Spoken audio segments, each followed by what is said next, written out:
Let's see, we got the YouTube bots in here. Pretend like you're doing something, boys.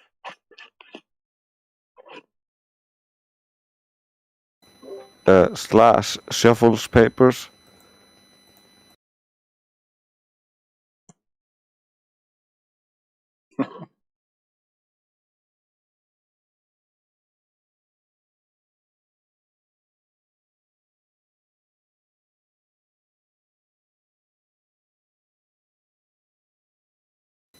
Yeah, in Iceland we do have somewhat of a coffee culture and a burgeoning pub culture, but it's growing. Like, I've never been a part of either one.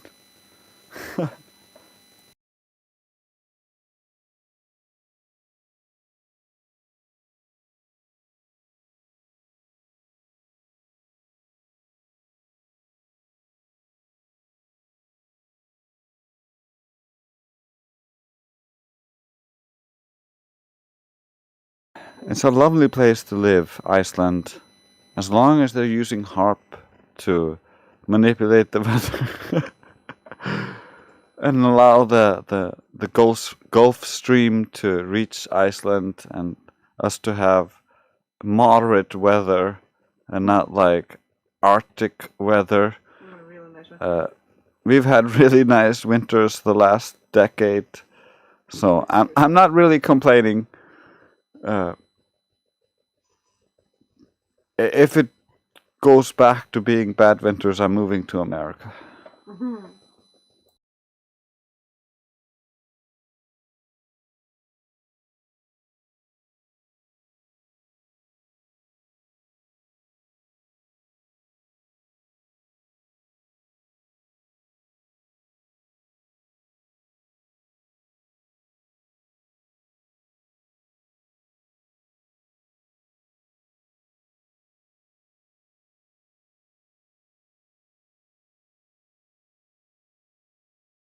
Yeah, 66 degrees north.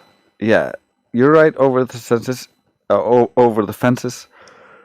You should call yourself over the census. I'm gonna have to change that, aren't I? That's funny. But yeah, it's the ocean. We have the Gulf Stream that carries like tropical heated water up and heats the water around. Wait, that cute voice was over fences? Yes! You're telling me this whole time over fences been a cute girl and I had no fucking idea? Are you kidding me? I know, right? What? The world we live in. Yeah, we get a lot of good hot water, even though our ocean is cold.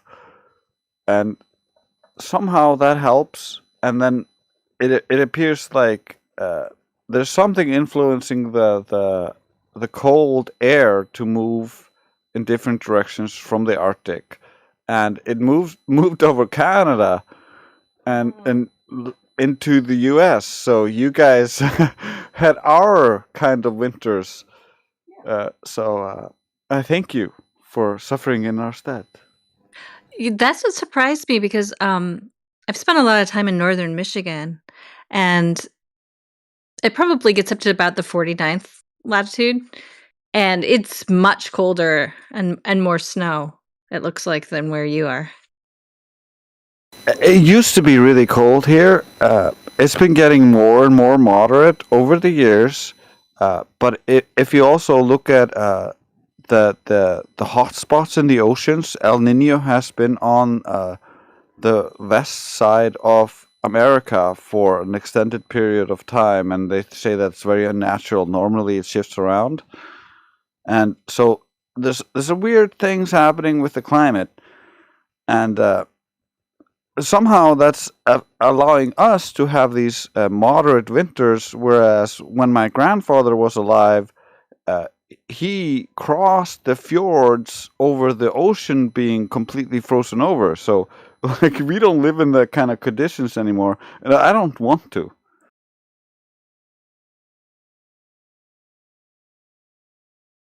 There's also famous stories of when people first tried to migrate to Iceland and colonize it, that the sheep froze to death when they first showed up. And like even I'm 30. Wait, I'm 30. I'm 33 now, and I remember when I was a kid, we'd often have snow where it was at least a meter high because you could dig entire tunnels underneath the snow and you couldn't see it on the top, and we could climb throughout these tunnels, me and my big sister. So like it's not the same as it used to be. Yeah, we would have like icicles off the roof that were like from the roof, all 2-story roof, all the way down to the ground, and they were like thick, like really thick.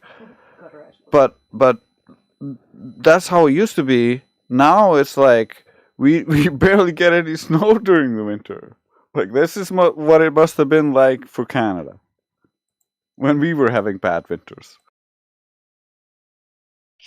There's a Yeah, university on the northernmost tip of the Upper Peninsula of Michigan, so right on Lake Superior, and they have to dig tunnels in between the classes and the dorms in the winter. Yeah, that's the kind of snow we used to have. Yeah. Fun when yeah, you're it a can get kid, pretty. but not when you're older. Yeah, I can attest. It can get pretty fucked up here, man. It's not as bad as when my parents were kids. Something has changed, but it's still, minus 35 Celsius from time to time. That's like normal peaks.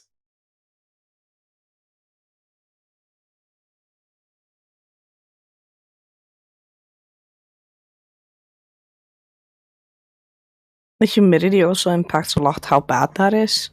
Because if it's too dry or too wet, it's gonna be nasty. Yeah, it's very humid here.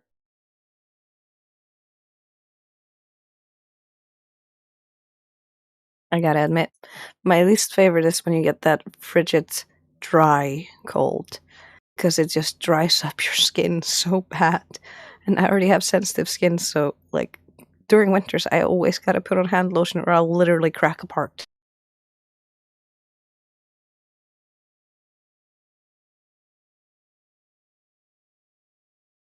I'm fine because I'm a man.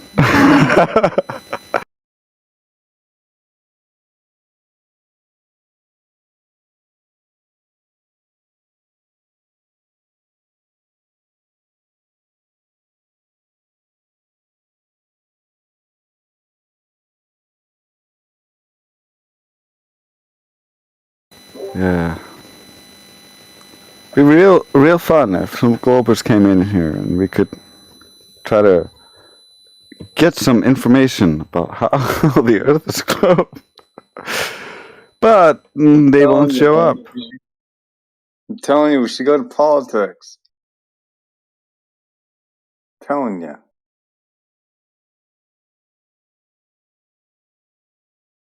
We're giving the home server some love.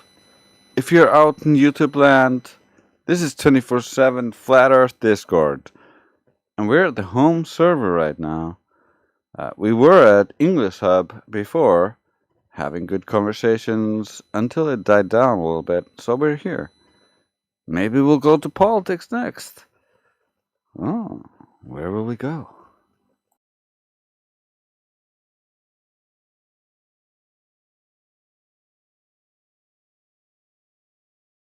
And coming here is technically a success because you did attract reinforcements and shit. Because as soon as people were like, "Oh, someone's in the home server," people come to check it out. Yeah, it would probably take a little time for Globers to get used to seeing us here again if we tried to make it a regular thing. Yeah, we kind of moved too much away to the outposts because there's so much traffic of just random people going to that server for other reasons. Whereas here we kind of have to fish them out of the lobby, and it's a real ordeal to try to get them on the VC. Yeah, I agree. I also think it's really good for us to gather and talk and discuss, various topics and such because it has become so dispersed. I feel like, it's good to check back here, home base, and not be on the bot sometimes. Yeah. I think that's a good idea, and that's one of the things I kind of want to build towards, is creating some kind of way for us to network and promote each other, so that we can be all more successful as a whole.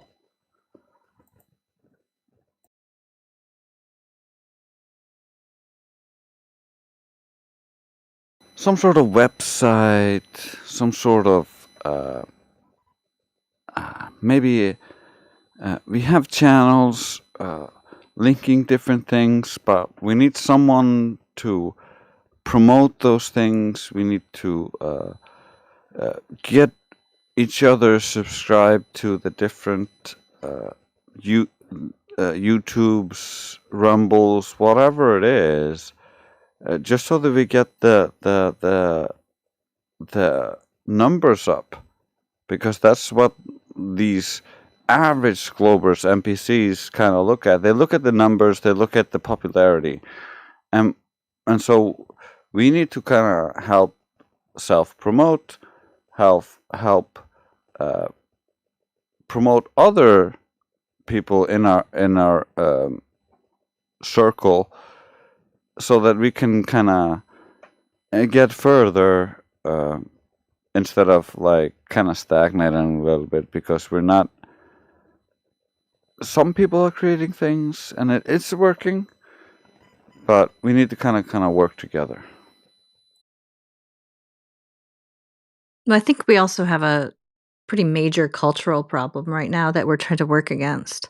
And the way that debate is in the culture, it's like it's not it's no longer a forum where you have two reasonable people trying to gain an understanding of each other's point of view. Instead, it's like a competition to see who can like shut down the other person. And so I think we get a lot of younger people coming in, and they're looking for a circus, and that's how Yeah. they win. And so it's really hard because we're trying to give them information, and they're just wanting entertainment, right? Yeah. So it's a big hurdle to get past. I think that everyone who spends a lot of time on the VC does a really good job, but it's very difficult right now. I don't know if we need more visuals or what. I mean, I think some of our visuals could be polished, could be updated, because the Globers have goldfish brains and they need pictures. And I'd also like to see, just some of our quote unquote resident experts talking about the topics that they are really knowledgeable in kind of a learning format, like a classroom format. It doesn't have to be that long, even if it's like just 10, 20 minutes. It'd be really nice, especially for me visually. It'd be nice to have like a PowerPoint kind of, situation, or a video or something like that. And we could ask questions and learn more, and kind of and have a more firm grasp on some of these ideas. That's actually a really good point, and I think we could do different things like GPS. I know that Indio and Yoder have gone deep into this and have really good information on this, but I haven't saved all of it, and I haven't gone through all of it, so I can't argue it like they do. And so having people present the different arguments, all of their evidence with it, just internally for internal review, is a valuable thing, and I think it's a great idea.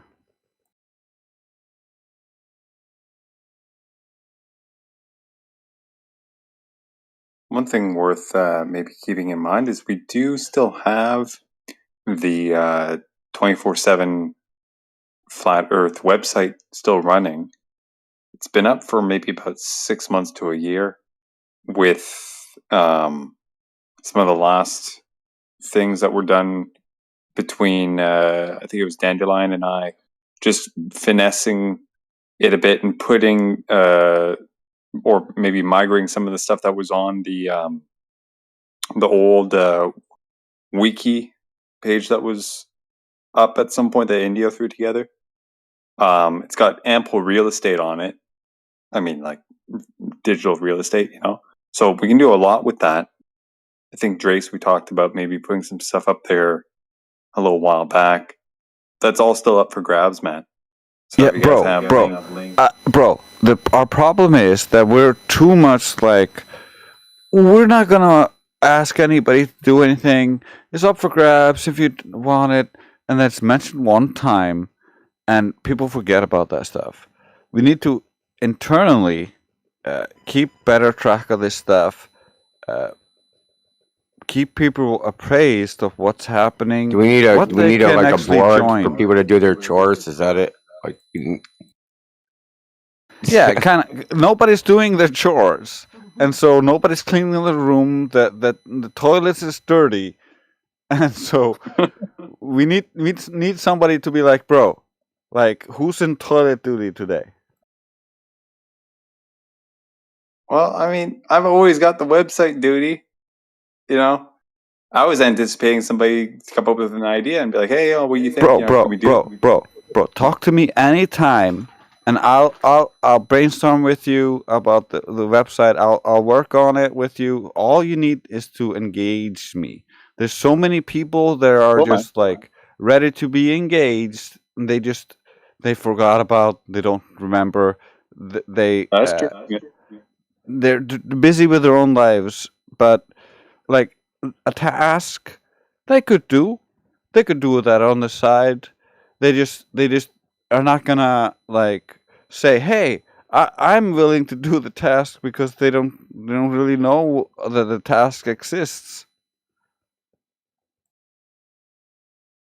Yeah, and in some cases it might be, if you want to duck out and work on something instead of, trying to teach flat earth to someone who barely speaks English. I think we could do that once in a while.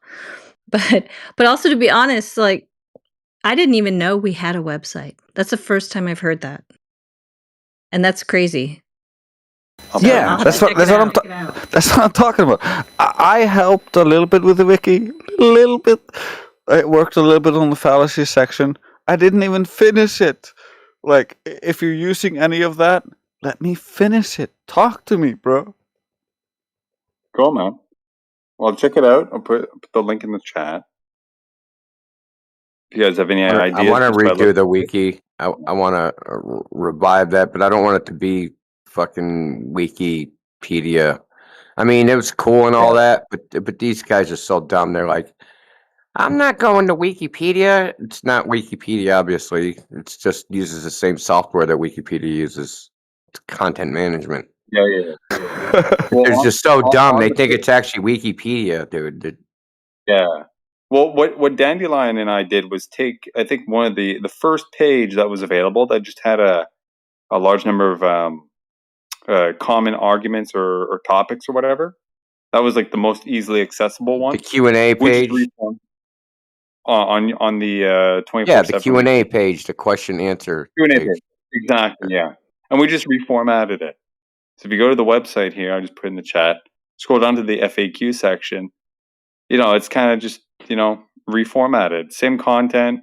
There's some links, there's videos, all sorts of shit there. I could probably extract all the stuff. But I want to go back to something over the fences, because we like to, what you said about the tenor of debates being just like, it's just a gotcha section now. And I agree with that 100%. But I'm almost at if you can't beat them, join them. Because you got people like Professor Dave and his whole nonsense, and that's what sells, unfortunately. And like, we can't beat them by selling, be like, buy my product because I have a moral high ground. That's not how people are. they're gonna buy whatever they buy. Yep. So the only way we can like beat them by having higher quality presentations is it has to be entertaining in some way. It can't be. You have to like whatever thrill they get out of the gotcha, it has to be better than that. Whatever it is. I'm not saying I have the answer. I'm just saying it's just something that needs to be considered. Is that Professor Dave's videos of him fucking with people? He's got more views of them like than his regular content, right? His regular so-called science content. Yep. He makes all his money off the flat Earth, evolution, like all this stuff. Yep. Yeah, that's where but people want to hear his snarky bullshit, stacked fallacies. Like, I mean, the dude's an utter moron, man. Yeah, that's why I've been since like I joined this server, I've been saying we need to create entertainment, things that people enjoy, and then insert a little bit of flat Earth, a little bit of logic, a little bit of understanding into it, and then people will gravitate towards the entertainment fact, that part, and then absorb some of the actual truth, some of the actual knowledge, and then go further. Some of the TikTok flat earthers are kind of getting further because they're using the methodology that works, the snappy, clickbaity things, and then the algorithms prioritize them because they're not blacklisted like us. Yeah. I mean, the people we talk to, it's like, I don't know. It's like people that like want to throw themselves into the meat grinder or something to protect their dogma. Maybe I shouldn't generalize. I don't know. I think it's entertaining. A lot of the stuff we do is actually entertaining, but like, I think it is. What ends up happening is when it's contentious, I wish it would be like both, right? I wish it would be like, yeah, calm sometimes, contentious other times. You know what I mean? Tension, the friction, tension, back and forth, right? Is better than just all freaking all tension, all just arguing and bickering and not eyeing and that nonsense. But then also, though I prefer this, the collegial, congenial discourse, some people just aren't thrilled by that. Yeah, I guess. I think the trick is to make it funny for the audience, just like Pagus, and the analogy was super hilarious. If you animated that, for instance, that would be insanely funny. And if we created a mass of content that was just funny on the surface because someone's being retarded, and you can have that as a snippet. You don't need to have like the whole conversation. They don't need to even understand the context. They just need to understand that this guy is being retarded. And people will watch that. Yeah. It's almost like they kind of need a laugh track to tell them when we're right and when we're, like they need I these know. kind of Yeah. It's cues sad. It's because they're sad. not really listening to the content. So, I mean, I can see why what Drace is suggesting would be effective.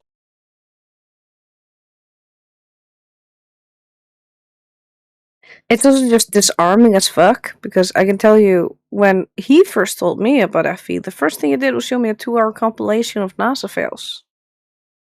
He didn't need to tell me anything, and once we stopped that at some point, I look at him and I'm like, so NASA is just a scam. It's all fake. It's space fake. Like, at that point, he's like, all of this is fake. And I'm like, wait, then what about this? And he's like, fake. And I'm like, what about this? And then he's like, but how does this work? And he's explaining everything he's found over all this time. And but it was so disarming because of the humor. I thought Matt Powerland's little comedy skit that he did, even though it wasn't comedy, I thought that was pretty effective. He did Flat Earth on like an open mic night comedy show. Like, it's crazy. Yeah, because you're primed. It's comedy. And you're ready to accept the thing that's coming in just for the fun of it. And so you're more likely to just listen to what is being said instead of rejecting because you're retarded. I mean, but that skit would work back then, but too many people have heard about Flat Earth now. Now there's no shock value to it. Yeah. Back then, they're like nervously giggling, hee hee, Flat Earth, hee, what's that? I think that one of the best things you can do is make them think that they came up with the idea themselves, because it's so deeply ingrained in them and they're already primed to think, oh, anything we say is stupid, that if there's some way to kind of trick them into thinking for themselves and thinking it's like their own idea and taking our own personalities out of the equation somewhat, except for in a format where we want to be entertaining or I would love to see some more of those like stage debates too. I thought that was great. And I actually had someone talk to me who is a globe earther and she watched it, the one with Dr. Blitz, and she thought he was a complete moron. So, those kind of things can have impact. Maybe just covering a different the whole spectrum of media, kind of different ways to approach it for different personalities, but I think there's a lot to be tapped into. I think Wolfgang is great the way he handles them, because he'll be like, gravity holds people to the ball. He's like, oh, really? Tell me more. Like, he acts like, and then he has them explain it, and really he's just giving them rope. And like Yeah. the more they have to explain the ridiculous idea, just like the dumber they look. It's just so funny. Yeah, he uses Socratic reasoning to the max. He's just like, yeah, explain to me what you think. Like, I get trapped sometimes in the thing, like, I understand what you're talking about. Here's all the details. It's strong to make them actually try to detail it out because they don't know the details oftentimes and just make mistakes. And that's where they die very easily. Yeah, and he isn't even really doing gotchas. He's just like, doing the same thing AV did, is just illustrating that they don't actually know the Earth is a globe, that they just believe it. And that thing, I still always think that is like, that's kind of like a first step. I mean, really. But it makes sense that it works because the same thing works with kids. And just like she said earlier, when you do it like this, you're letting them come to the conclusion themselves because you're just asking them questions. So if you have any critical thought or any smarts, a lot of times they'll realize things like, whoa, hey, I don't actually know where the evidence for this. Oh, I don't actually know my model as well as I thought. And different things like that. And those often are very good conversation because they don't feel like, haha, I've just exposed that you've been fooled, you fool. The ego isn't bruised. It's the, oh, I'm smart enough to realize something. Yeah, and that plants the seed of critical thinking, because if you're just telling them, that's one of my problems as well. I keep telling people stuff when you kind of need them to realize it themselves. Otherwise, they're not actually thinking for themselves. They're just either believing you or not. I mean, I think you hit on something. Just doing the same thing you do with kids might be a good idea, because we all learned the globe as a kid, right? And that's kind of like our actual development in answering the question about what is the Earth gets stunted at like 5 years old, and we never. So when they like revisit it, it's like a 5-year-old brain thinking about it again. Right, it's the same mentality that it's like alcoholics, right? They say, once you stop drinking, and like you can stop drinking for 10 years, then when you start drinking again, it's like you start right where you left off. You know what I mean? And I think when we get these people to revisit, they're starting right where they left off, a 5-year-old child in kindergarten, getting told the Yep. Earth is a globe. Yep, and that's why we get the kind of 5-year-old kindergarten logic when we're talking to them. And the That's temper a really good tantrums. point. It's the same And emotional the reaction as we breath feel when we holding. are dealing with childhood trauma.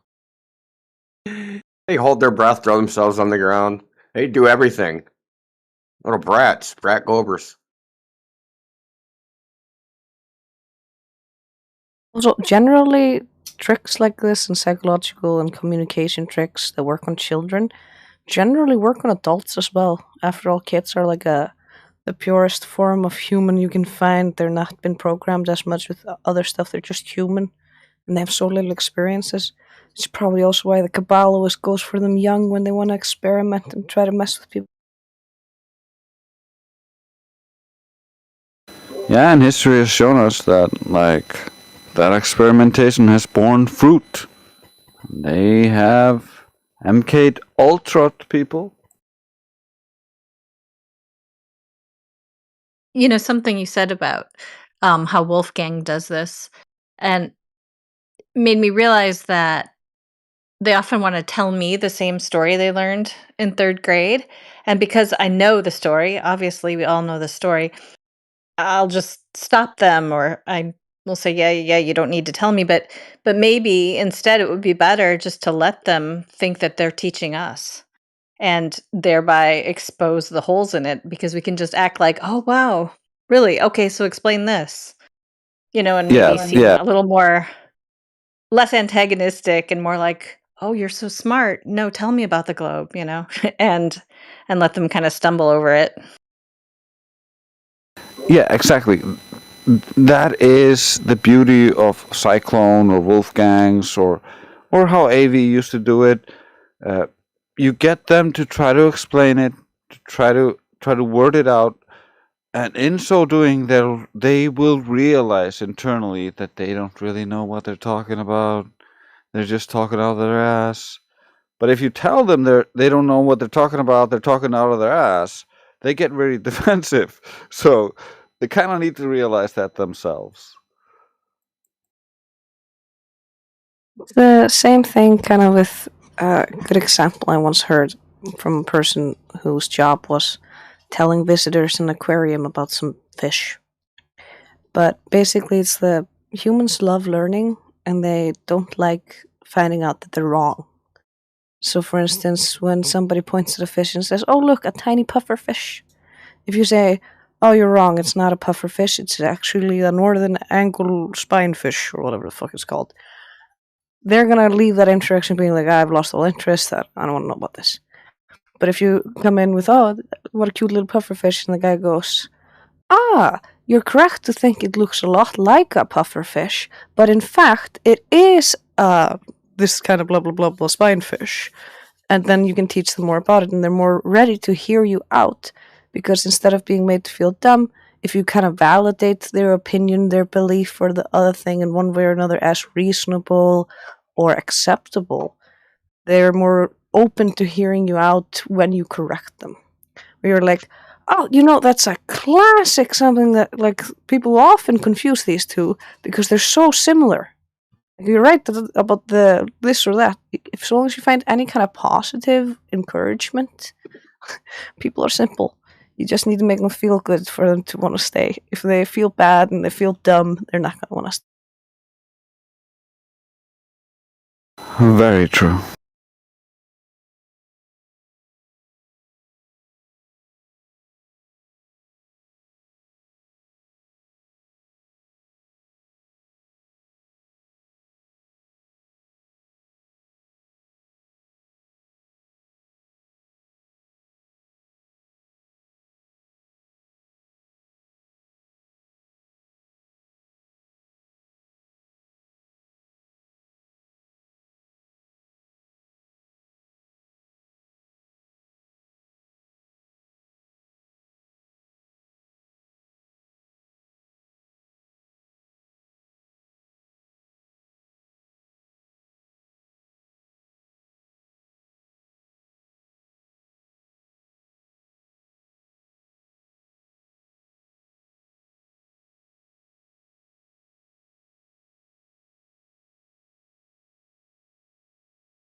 Hey, Indio, are you there? Well, if he's not there, maybe somebody else will know.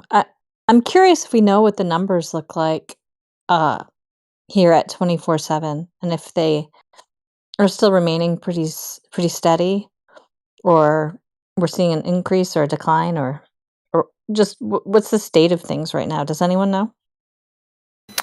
Uh, I'm not sure of the latest stats. However, for like 5 years prior to like 2 years ago, it had been remaining steady. If we gained 1,000 new people joining the server, 1,000 people would disappear inexplicably. And so they kept us at a steady rate. So I don't know if that's changed at all. I think I'll take a look real quick. Yeah, I think India was saying the same thing pretty recently. A bunch of people leave. Yeah, it's bunch been of like people that for a join. few years. Yeah. We had 1,000 people. It went like this. When we started the server, it went from like 500 a month, 600 a month, 700 a month. We'd go up 100 a month each month. And then it got to like 1,300 a month we're joining. And then it just stopped. We've been in equilibrium ever since then. Yeah. What do you think if we didn't get these outposts, and maybe it would have kept going up, up, up, up, up, and by now maybe it would be much bigger if we didn't get these outposts? No, because it was at that it was doing that equilibrium crap. I created a previously. channel just to monitor. I mean, me and CJ talked about it a lot. It was happening for like 2 years before we even did the other stuff. Yeah.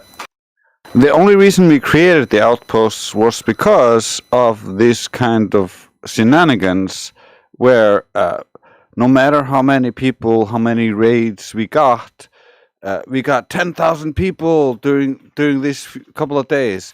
Well, 10,000 people disappeared, left the server. And yeah, and then it will say but then when you look at them, right? So it would be logged. But then like you look at like a regular leave, it says the join date and the leave date. But these people would leave and it would say no, it would have no join date at all. Yeah, and people would come back to us and be like, "Whoa, well, I lost the server," and like the server left my server lists, and I finally found it back again, and like, so we were getting weird like people coming to us during that period where they were like telling us that they weren't like they were losing the servers. They just like with YouTube, they were losing the subscriptions. It was all over the place.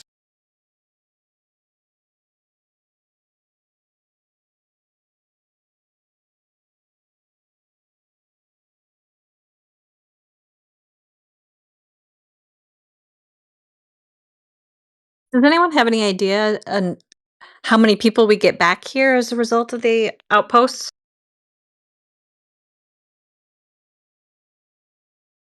Yeah, no idea. I haven't really been keeping track of any of that. I keep track. The only thing I really keep track of, kind of, are the live streams, really, and the podcasts. So the podcasts they just keep. I mean, they go up small, but they've been going up. And I noticed. So the other day, I for whatever reason, I went on Flat Lloyd Wright's and I sorted by. So he's only ever live streamed. Helio's got older live streams and other videos on there. So if you sort his by popular videos, he's got some that are pretty old that, they got like 3,000 views. So it's hard to tell, like, but Flat Lloyd Wright, if you look at his, he has more views. Each episode has more views than the episode before. So like this episode will have more views than yesterday's episode, and it'll have more views than the episode before. I just have to go down on it and sort it by popular. So he's consistently getting more and more individual viewers every day. I think it was at 288 It's like 288 a few days ago. Are we promoting that internally? Because it seems like that would be great. I mean, that's why the thing we suck at is self-promotion. Okay, I'm telling you right now. That's the thing we've been complaining about that for a long time. We're horrible at self-promotion. We're There's so much absolutely the talent pits. here. Yeah, there's so much talent, you know? It just maybe needs to be a little more cohesive so that we can I think it would be really cool if we had some kind of welcome for new people to the server who we recommend from other places, because I think getting thrown into the lobby can be a little overwhelming, especially depending on who's in there. And, you know, it'd be kinda neat if We've we had curtailed a just couple people that were abrasive, like Lao Tzu and Ron K have had their lobby firms curtailed because they were basically just jumping on people. Yeah, and it's not just the flat earth side, but just, like, the trolls that will hang out in there or whatever, but it'd be kinda cool if it was just like an FE in 5 minutes kinda thing that we could send them to as, like, an intro to the room so they wouldn't just kind of feel lost. I think that sometimes they come in, they get referred, they come in, they say hi or whatever, and then they never come back 'cause they don't really know where to go next. And obviously, like, anybody with any initiative or intelligence will be able to figure it out. But, you know, like Karma was saying, I think we need to treat them like children. I think we really do. I think she made a really good point. Hold their hands as much as possible. 5 minutes, that's generous for the attention span in lobby. Should we, Okay. Yeah, I think you're right. should we include the website in the welcoming on the home server, so people can actually have some to click on and maybe go check out some of the FAQs and shit? We can't plug this server in any of the outposts. That's the issue. Probably what people should be doing is putting this server's Discord link address in all any memes they make. You know.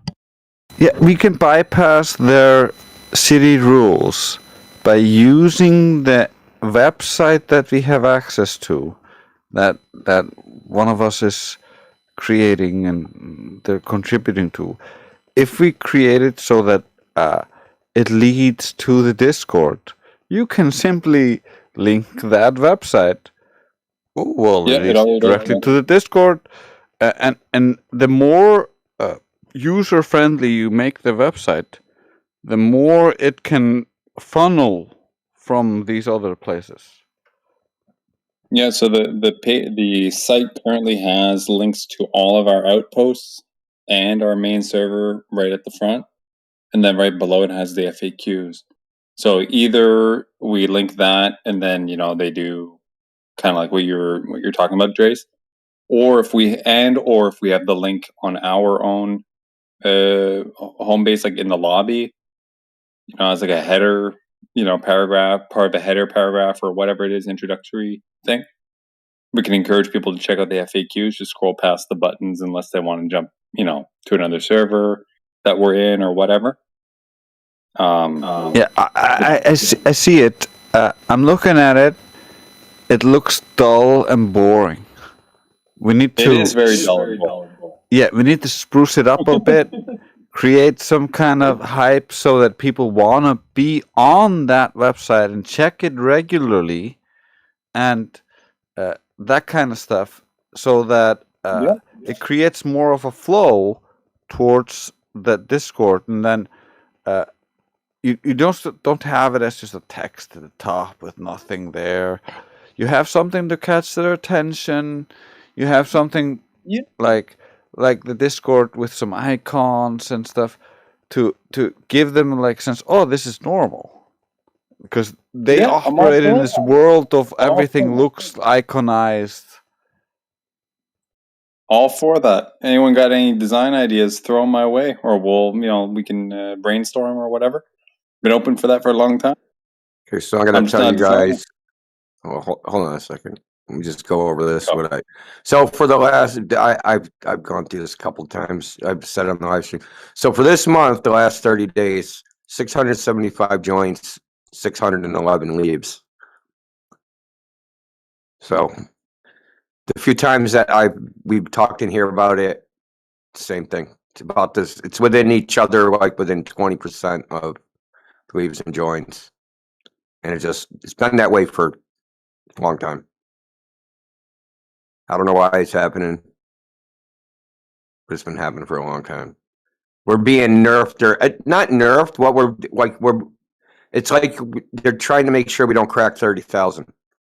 Yeah, I we're call it over 30,000 on the old server. We're at 32,000. So I think they're, because like, I don't know if it's still the case. Maybe they did a custom thing just for us. Don't let them crack 30,000.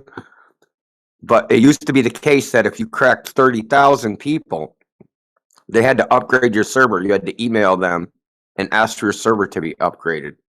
I don't know if that's the case anymore, but that was the case. I don't know what any of that means. It probably means a new instance. It would also, there was a cap that like, you could only have 5,000 members online at the same time. And we I don't know if you guys remember that day, like when we were at that cap, nobody could join the BC. No one could join the server. What happened to the server? It disappeared. And people I remember that. see the server. Yeah. Yeah, that's why I say, like Karma said, it's shadow banning. It's obviously shadow banning because when it started, we were one of the top servers of Discord. We were almost getting to the top. We were like rising very rapidly. So I get why they did it, but it's just retarded.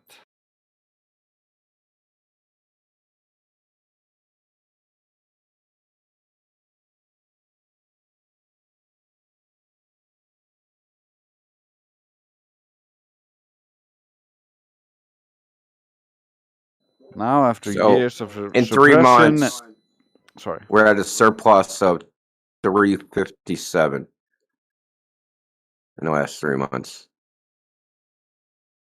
We're at 26 point. What is that? 0.19. We're at 26.22. 26,000.22. Yeah, we're inconsequential right now, but back in the day, before the suppression, if you search Discord servers, we were at the top of the search results. We were one of the biggest servers on Discord. And then shadow banning happened, and now we're inconsequential, so it doesn't matter to them. We're not high in the search results. Well, I think it's funny is that we're not as active as we were, and it's still the same thing. Think about that. We're like 20 times more active, and the same amount of people joined and left. And now we're not as active in the same thing. Nothing's changed, right? Yep. It's like, doesn't matter what we do, it's just staying the same. Yep, it doesn't matter how many people join, it's always the same. Yeah, but it doesn't matter if we're active and we bring people here, they're just going to boot that number of people. Yeah.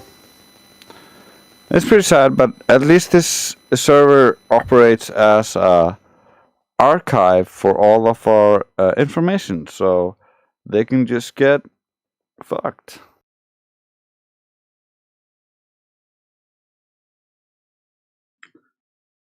What's up, guys? Mate, you all doing well?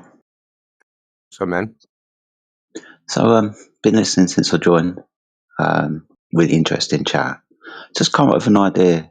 I don't know whether you guys would agree or if it would be feasible and stuff. I heard you talking about people that we refer over here and what happens to people when there's nobody around, stuff to do and so on. I know we've got the FM, the flat FM bot that's constantly like playing in one of the rooms and stuff. We've got other bots and stuff that are always playing some kind of recording somewhere. I was thinking if we had people that were new to the channel or people that we referred over, if we dedicated the room and in that room we had one of us who had been recorded and for a short recording for about 5 minutes, just went over like the flat earth position, spoke about water, long distance observations, how it's measured, our contrary position against the heliocentric model. Keep it short, keep it sweet, maybe talk a bit about gravity, maybe a little bit about NASA, but like a very short 5-minute piece explaining very simple things. We can put on loop. Along, You want to put on loop? We could loop it, dude. Just get the bottom of the channel and just loop it, right? 5-minute message. pretty much. I mean, that's kind of really what I was thinking about. I was thinking that maybe there could be other deeper recordings, but maybe that's not necessary if we're just looking for something for people to do for 5 minutes. In the side chat, we can put hashtag links to like the observations and stuff. Oh, dude, we can make it like a game, right? We can make it like, okay, you do the intro, then you get an intro roll, and then you can go into another VC that has a longer flash smack message, 15-minute loop. Fucking Possibly, Yeah. man. What do you think? Do you know what I mean? I'm just thinking. yeah, that might It's actually. a great idea. I was Yeah, I wondering think as that's well. a really good idea. And also, like, there's no pressure on people. They can just listen so they don't feel like put on the spot. You know? Yeah. And maybe in the chat that goes along with it, we can advertise when we're going to be around in this VC and stuff. So if they're in there or they've got a link to that channel of being in there and they're in that chat, if we advertise that, you know, on a Friday night we're going to be here, or if you've got some downtime, we can advertise it in the new people's chat. We might bring some people over that have been recently referred over, so even the last week or so, and because we're gathering, they might want to come over as well. Yeah, that's a great idea. We could also have like it could it could guide them towards. Well, we have outposts on English Hub on politics. If nothing's happening there, you can check the live stream to see where the action is happening, and so to get people engaged. It's a good Yeah. idea. But yeah, I think the recording thing's definitely a good one. Anything else can be added to it, but definitely record. I know how I wanted to start. We have detected you are in the Flat Earth channel. Thank you for showing your interest in the Flat Earth Discord. Text message has been sent to the FBI, CIA, and NSA alerting them that you are interested in Flat Earth. A black car will be arriving shortly to take you away. That's too funny. It's hilarious. Imagine we should do that actually. But imagine how much time we could save if people had to watch something that explained that Earth wasn't a disk in space. Like I feel like 80% of the time we get halfway through talking to someone and we realize they haven't heard anything that we've said and they're still thinking that flat Earth is a pizza in space, you know? Yeah. But what about the edge? I think we should write down all the points you want to come across this, and then we should have it sound like one of those when you call a corporate place and you hit the answering machine and it's all, "Good day, and thank you for showing interest in the 24/7 Flat Earth Discord. At the bottom of the server, you can find additional information. This pre-recorded message, blah, blah, blah," the whole thing in a super professional manner, explain everything. This is not the Flat Earth Society. If you are looking for a disk in space, a pizza floating through outer space, blah, blah, like, you would be looking for That's this. We are that ingenious. thing. You're hired, Yeah. Karma. You're hired. Yeah, you cut off all the strawmans that way, and then when they start doing the strawmans, you're like, "Did you not listen to the introduction? Did you not follow?" Yeah, it needs to start off with like that. We say the Earth is flat, not a disk in space. Dispel like that type of stuff, and then go through what we actually say and why we say it. And yeah, I think a couple of us need to gather around, put some ideas together. This could actually be a good idea. I'd also wanted to end on something like, if you have additional questions, please check out our VC, and then have all the rules for that. And then, like, if you are unsure of any of the content that has been covered in this recording, simply stick around and it shall repeat. And then it starts over again. And then when Man, that alone would. That's pretty cool. Yeah, it is great. I'm just thinking that alone would cut our activity down by like 90%. Yeah, no, we do. Well, operators could be standing by. Oh, there's definitely a line that has to go in. Yeah.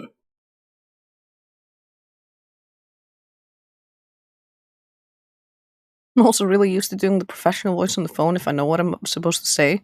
So if y'all write me a script, I don't mind doing the customer service voice.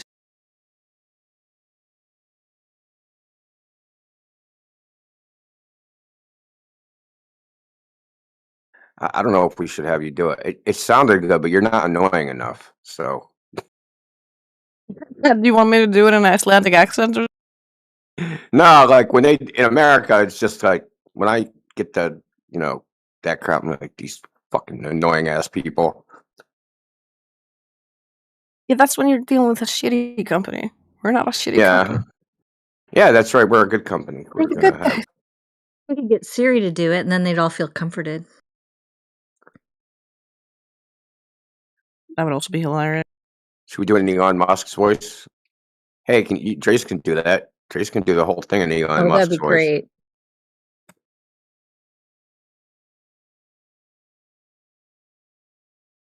I remember what the guy, what was it, McLoon?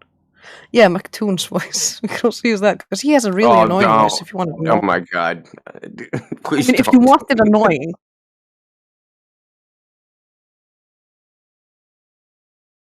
Why don't we get like a mixture of what was that clip you did, Drace?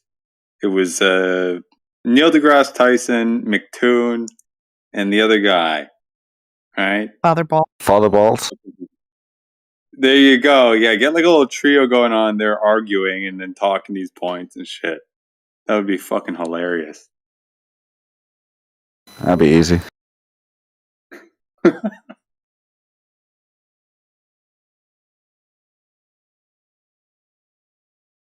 It's too bad we can't give them like a quiz that they have to pass in order to earn roles.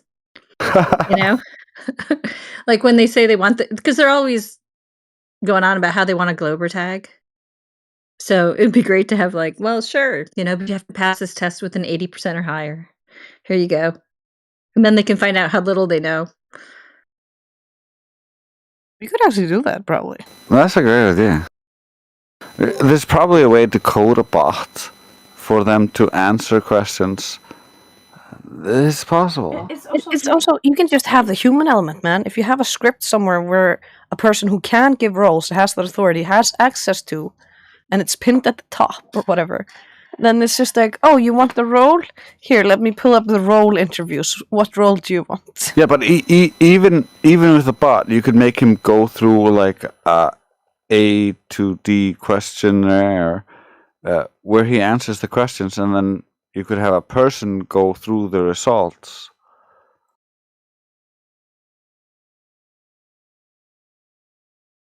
But I like Karma's idea better. It's better to have the human element. It's easier to detect the repeat customers.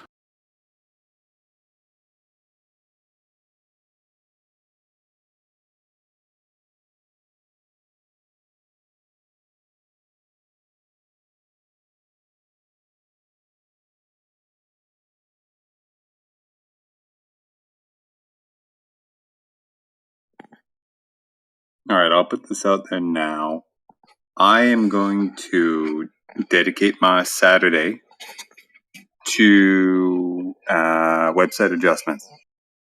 So on Saturday, or maybe throughout the week, anyone got any ideas or have any openings or whatever, want to talk shop or whatever, hit me up. We'll coordinate for Saturday. We'll either go over some ideas or throughout the week send me ideas, and I'll make adjustments to the site and we'll talk about it. Because yeah, Drace is right. It's dull and boring. It was made that way, not deliberately, but just as a primary, like a first pass at it, just to get it up and running and have something to show. But yeah, it could use some tuning. So I'm going to do that. And yeah. There's a Discord homepage for this server, right? Because when I activated community server, they let you have a here, I'll get a link, man. Because I'm on my phone, right? So when I just go to the server, it just shows me all the text channels and shit like that, right?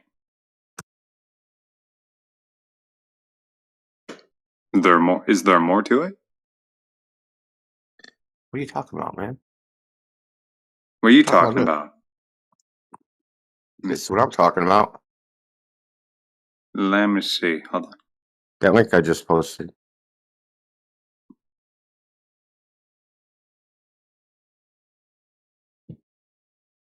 Okay. I didn't know about this. That's cool. It's very Discordy.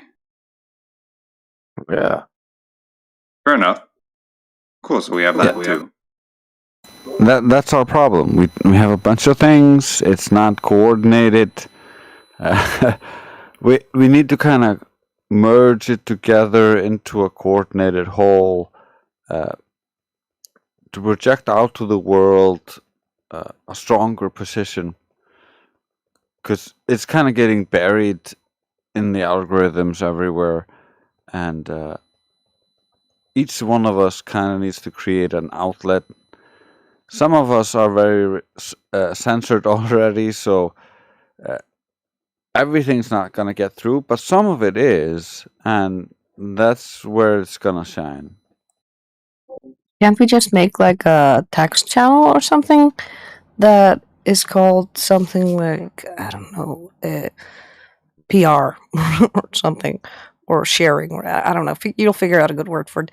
But just a text channel where we could basically throw in any promotional stuff. Oh yeah, called promotion. Any websites, any links that you can share or use. So we have all the resources. We kind of already have a bunch of different channels for different things, and we have like people can share different things in different channels that are similar to that. However, there's no one pushing or merging all of that into a unified thing, or a landing point, like a point for the average person who doesn't know anything to get into this, and it's not comprehensive enough for them to actually absorb it, but rather it's so disjointed, and we got these channels with some of the information required to construct the thing, but no one's actually made it because we're not actually getting paid for this. Nobody actually is being told to make anything. We're just like, I'll make this. I think that'll be useful for the community. And then some people know about it, some people don't know about it, because the person who made it doesn't promote it. The people who like it don't promote it. And so we end up with like a very disjointed community instead of a unified whole moving in a certain direction. We're a bad cult, sorry. Yeah, we are. We're not a very good cult. It's when they come in here and they're like, you guys are a cult. Like, we're the fucking worst cult ever then. Nobody knows what anybody's doing. Yeah, we're all independent. It's like it's the antithesis of a cult. Yeah, I think yeah, exactly. I mean, try to be the admin for a bunch of anti-authoritarian misfits, man. Jesus Christ, man. That's because everybody in here is pretty much anti-authoritarian. So yeah, try to be the authority on an anti-authoritarian Discord. What? I love the government. Anyway, everyone's respect good leadership. That's why you still have good street cred within that. No, you guys just won't let me quit. That's I want to quit and you won't let me. The curse of a good king. He does not want the throne, but he won't be let off it. Yeah. We appreciate like competency, and so we're like, yeah, you do the thing. Keep doing the thing, man. You did the thing. You took the sword away, so I can't fall on You're in it. for life, man. Yeah, India. We also need to keep paying for the server. So don't yeah, that's right. And you shut up, man. What the Yeah, you just like the old man, you like the old man speeches. That's why you keep me around. Exactly, yeah. Yeah, just gather around, sit down, and listen up. Listen to old man spin a yarn about how he invented the wheel. I know you're making Fucking love fun, that but it's meme. actually so fucking true because you could talk for hours and it's actually interesting and engaging, so it's pleasant to listen to. It's smart and intelligent, so of course we like Exactly. it. Yeah. That's where the meme came from, dude. Like, I wasn't just poking fun for fun. It has an element of truth to it. This one. Someone said to me the other day, they said, tell me one invention a flat earther invented that was important. There I you said go. the wheel. The wheel. You know, a flat Just earther invented the wheel. It wasn't a globetrot that invented the wheel. There it is. There it is. Just for you. They vanished after that, obviously. No, you can't beat the wheel as an invention. Like, there's no better invention. Yeah, it's the standard. Everybody quotes. They're like, "Oh well, who can rediscover the wheel?" And if that doesn't satisfy him, say sliced bread. Yeah, sliced bread. I think so. It's starting to. It's going to be warm soon. Like, freaking goodness. And like, I'm going to be doing a bunch of observations. Yoder's going to be doing a bunch of observations. I think Matrix said he got a camera, so we're going to be doing. Yeah. We're going to start. I'm going to start cranking it up. So I'm going to be cranking out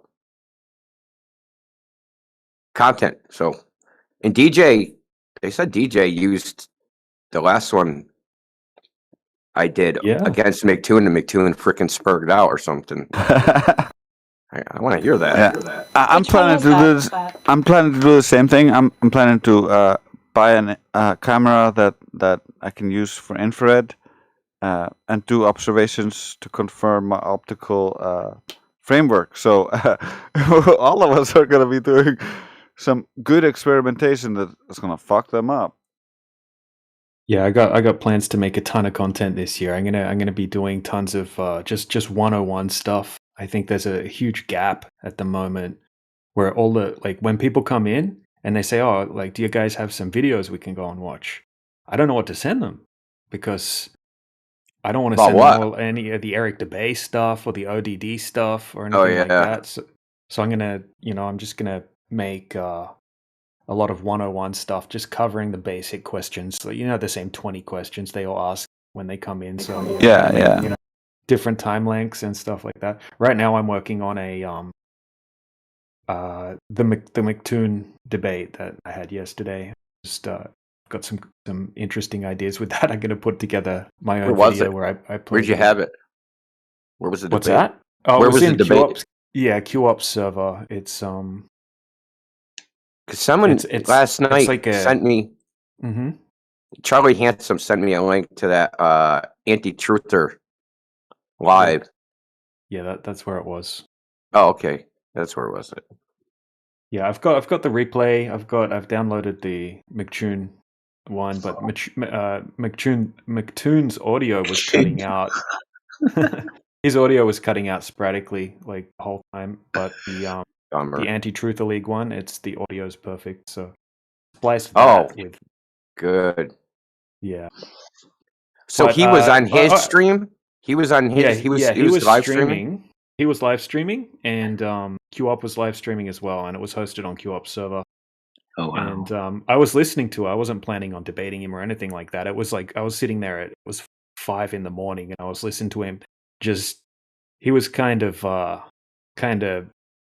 wrecking that. It was DeMarc and people like that in there. So he was just making fun of them, making fun of flat earthers in general. And I heard him saying a bunch of things that I was like, all right, well, he's made a bunch of claims, and if I go in there now with some of the information that I have, I can make him, shoot himself in the foot. To the fire, right? Yeah, because what he was talking about, I was sitting there listening, and he's saying, "Oh, I did an observation of a sunset the other day, and it was perfect conditions where the water temperature and the air temperature were the same, so that mitigates the refraction." And then we got a perfect sunset because we had perfect refractive conditions. Oh my god, what a setup, dude. He freaking T-balled it. He set it up like a T. And nice. yeah, So I Wants to die. had to get in there. It was like 6 o'clock in the morning I was so tired, and I'm just like, screw it, I got to get in. So I got all of your stuff saved in my server for that 10-mile observation with the boat. So I jumped in there. And look, right before I jumped in there, he was acting like Mr. Nice Guy, because when he's in control, he acts like Mr. Nice Guy. Of course, Right? He yeah. picks up his puppy dog and he's laughing and smiling. And what he did, he told everyone, I've just demodded someone from my YouTube chat because they weren't being nice to someone. It's like, everyone, you need to be nice to people. And even if people share different views, you just have to be nice, right? It's very important in life to be nice.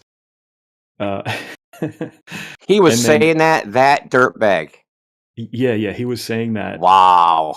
Yeah, once I heard him say that's when I had to jump in, because I knew he was gonna spiral. He's never spoken to me before, so I jumped in. You know, I was being super polite, super friendly, and I was just laying out the observations step by step. I stayed super calm, and I was just going over all the details. He was very patient. He was being very nice to me, letting me pull up all my files and go over it all step by step. And then once he realized he started to get cornered, right? Once he started to click that I had all of the things that were pointing towards it not working on a globe, that's when he just turned into this freaking globlin, man. He just Goblin? he was yeah. Oh, it was crazy. It was crazy. Have you guys seen those foreshadowing videos? No. Foreshadowing? It's like a guy is so he's in it. Basically, it's a situation where someone's talking about doing something and it turns into an absolute disaster, and they start freaking out, or something goes wrong, and it shows them talking, and then it starts showing clips of them freaking out while they're talking. It's called foreshadowing anyway. But I'm going to put that at the start of my video that I'm making right now, because he went to madness for no reason at all. I just stayed super calm and polite, and he was freaking out. He called me. He was just. Once you listen to it, I won't spoil it. I can't wait, it's man. Kind of funny. Yeah, man. Yeah, it'd be good if we could we could just play it through the bot and listen to it sometime in here. I'm looking forward to that. Yeah. I listened to it. You're great. Like, you remained completely calm. It was, if someone didn't speak the language and they were just listening, you clearly won just by that, because you just remained calm and patient and in control, and you just sounded so much more confident. And he was slimy. Yeah, he was trying to be slimy, and I made him contradict himself a bunch of times. Like, firstly, he said he had a gotcha, right, in your observation. He said, how come I can see a buoy off in the distance when the camera pans over to the left, and the bottom of it's missing behind the horizon? It's like the furthest one out.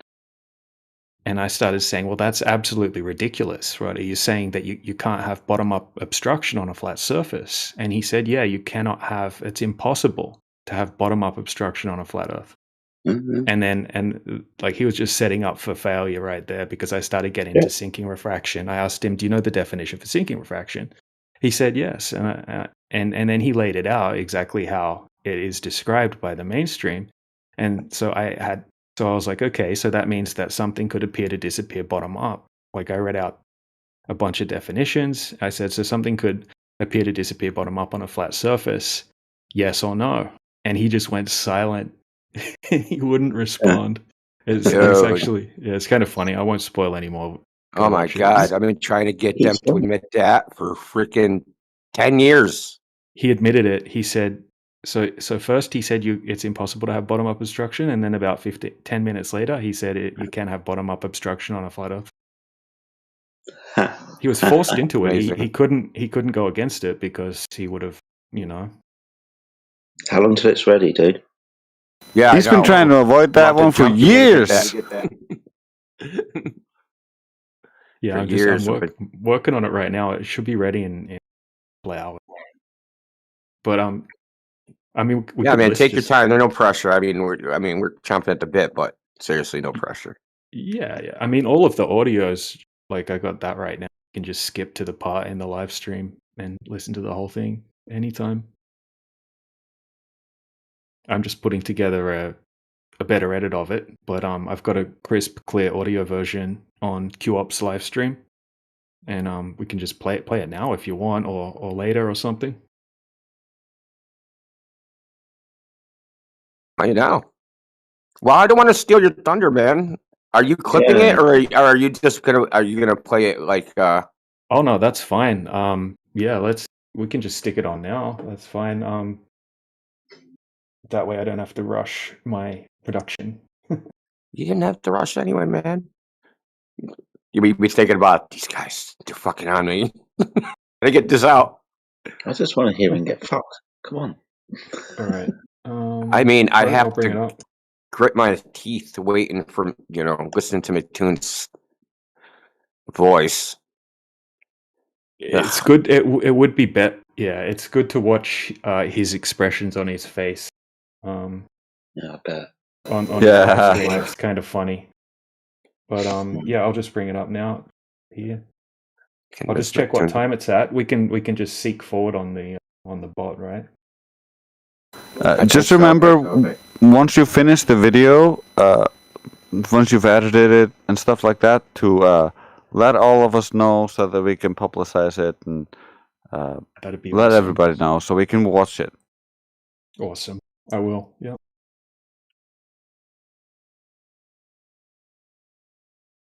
So can I make an animated clip out of it? I'll make McToon a goblin. A goblin. Lovely. Was it Ruhi you debated the other day? He fucking snuck off somewhere to that server. And Yeah, he ran away. He ran away. That was good. That was good, man. I didn't listen. I can't stand his voice, man. He's such a fake dude. Yep. I just get angry listening to him, man. Like, because I've talked to him a couple times, and he is intentionally deceptive, and I can't stand that. It's like somebody yeah, I'm gonna go in there, and they say it nice for some reason because they're saying it in a quiet, mild, meek tone of voice. That somehow they're not saying something bad because they said it quietly. No, dude, you're being completely disingenuous and basically stretching, manipulating, lying by omission in a nice voice. Like, just because you're not boisterous about it doesn't make it any better. Yeah, it's like those annoying bitches who talk in baby voices and go, "No offense," and then say something atrocious, and you're like, you do realize just saying no offense in the beginning doesn't justify the rest of it, you know?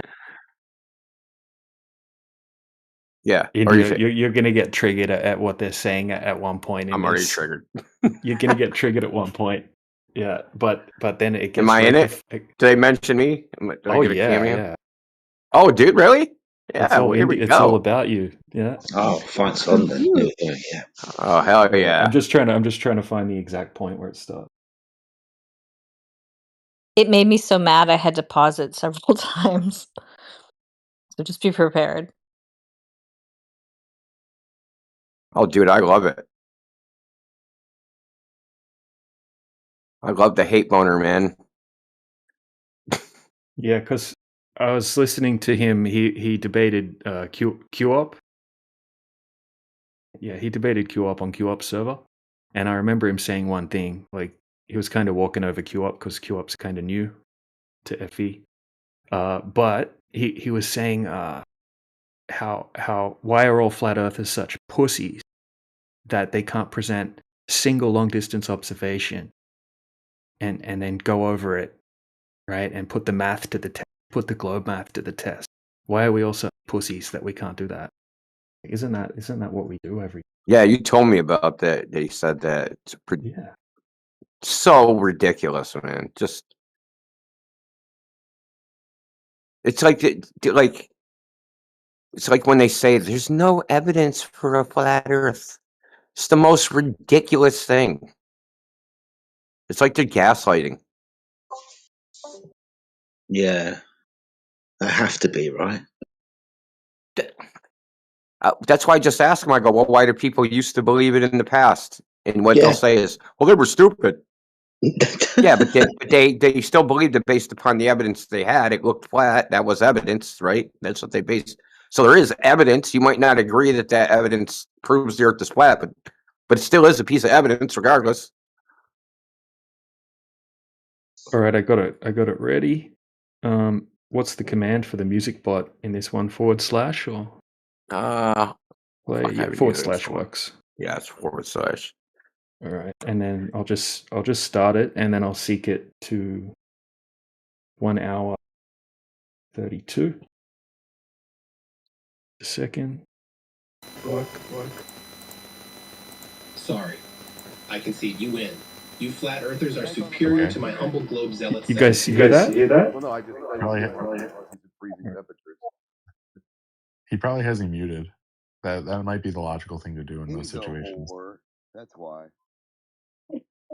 Well, I have time lapses, and so like the first time lapse is, an hour or so, and the second time lapse is 2 hours.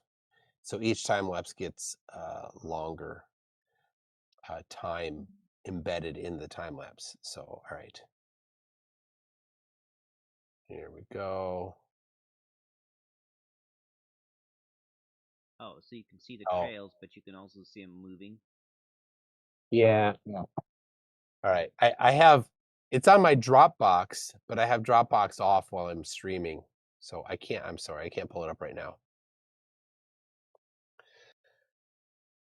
Yeah. If I could jump in for a second, I don't mean to change the topic, but if we could maybe go back to the you wanted some flat earthers to present some observations that are credible for flat Earth. Yes, that'd be good. All right, I got one to present. Can you hear me properly? I gotta speak quietly because it's 5 a.m. here in Poland. Yeah. All right, so I'll be quick. I'll grab the observation and I'll just present it. I'll present it in the side chat so it doesn't get lost in the text chat. If that's okay. Okay. All right, just give me 1 second. I'll present exactly what I was presenting in this debate in the live stream voice text. Near Boston. Dude, you're the best. Thank. All right, so I'm going to post the first image. All right, so this was taken from 15-foot observer height. Okay, this is a Nikon P1000. In the side chat. Oh, there it is. Okay. All right. Cool. So we got 15-foot observer height. We've got a Nikon P1000 with that's been infrared converted. Okay, and we have a. All right, just 1 second. I just paused it for a second so I can bring up my Discord on a different browser so I can just copy paste everything straight in. Okay, just DJ, just to correct you, it's not an infrared converted P1000. It's a full spectrum P1000 with an infrared filter. Ah, okay. Now, an infrared converted would mean like they put the filter right on the freaking sensor. You can do that. You can get the film. So you take the infrared cut filter off. So the sensor has a film, an infrared cut filter film. They peel it off. That makes it full spectrum. They can convert it by taking an infrared filter and applying it right to the sensor, right? And then you have an infrared converted camera. This is a full spectrum camera. They just took the film off. I changed it into an infrared camera by putting a filter on the lens, a lens filter, instead of a sensor filter. There's no difference. I'm just saying. Gotcha. I'll remember that for next time. All right. Just a second.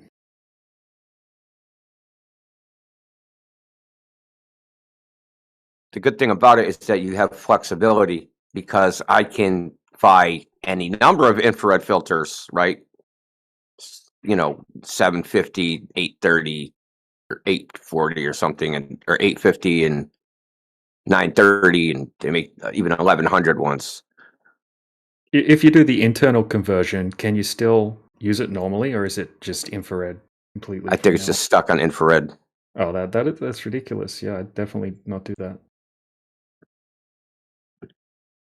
And with the filter, you could cut like all the UV because the multispectrum it'll pick up the UV unless you cut it out. So you could get a UV and infrared filter that would turn it back to a normal camera, basically. Well, Toon says infrared doesn't mitigate refraction. In That's their new thing, man. Yeah. Has no effect on it. All right, ready? I'll hit play again.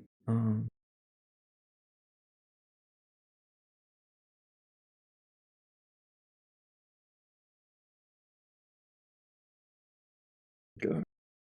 15-foot observer height, like I said, and we have a ship track in the distance. Okay, we can see the distance markation on Google Earth, and then we can see the red line, right? That's where the geometric horizon distance would be. Globe.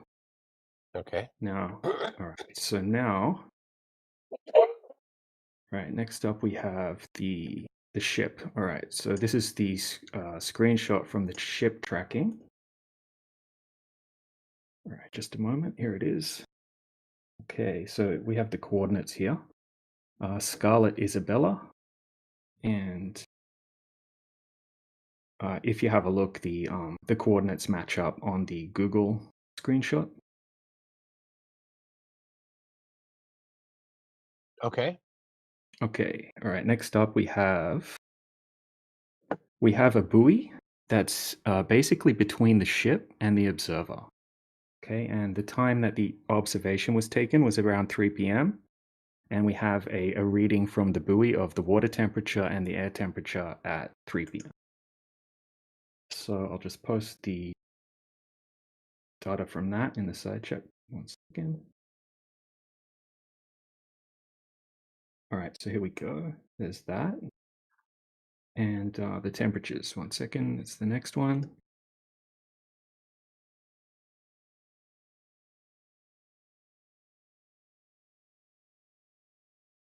All right, so we have air temperature 45 degrees, and we have the water temperature 45.9.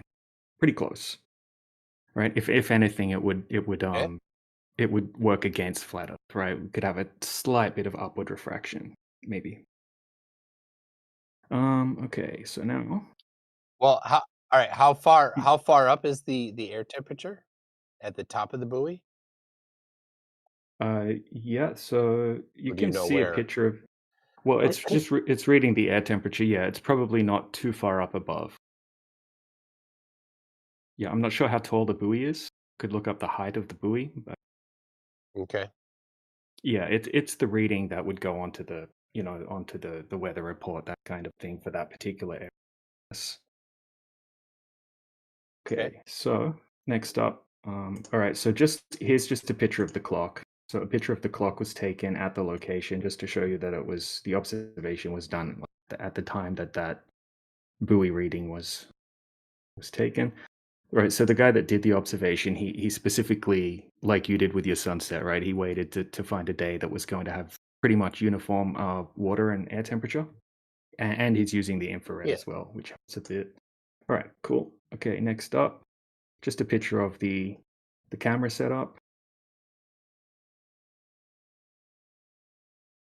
Sorry, I'm a bit unorganized with this, but in just a second.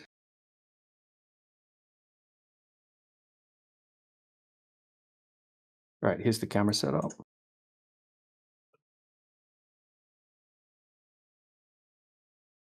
All right, so now I'll grab this is just a GIF of the observation. There's a ton more footage than this, but this will be helpful just for the presentation. All right, so we got did that post? Oh, 1 second.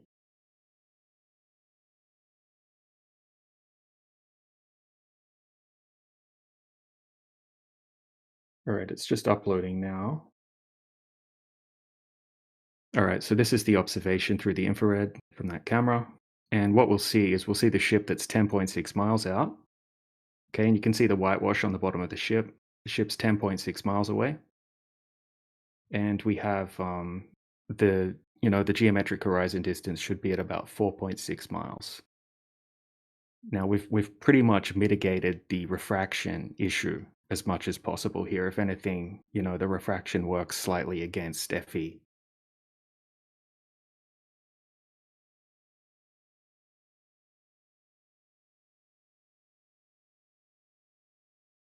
All right. What was the the distance to the ship?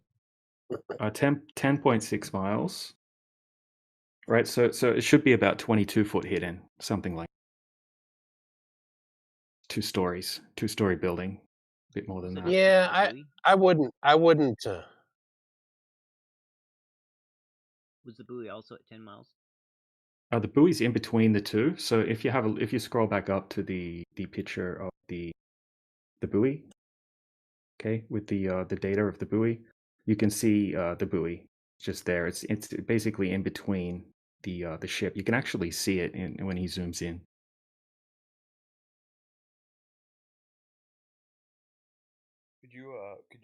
Who was the original source? Was this a YouTube video or where'd you get No. This was my friend. You guys probably know him, Indio. Oh yeah, I know Indio. Yeah. What's up, Jesse? Good to see you, man. Good to see you.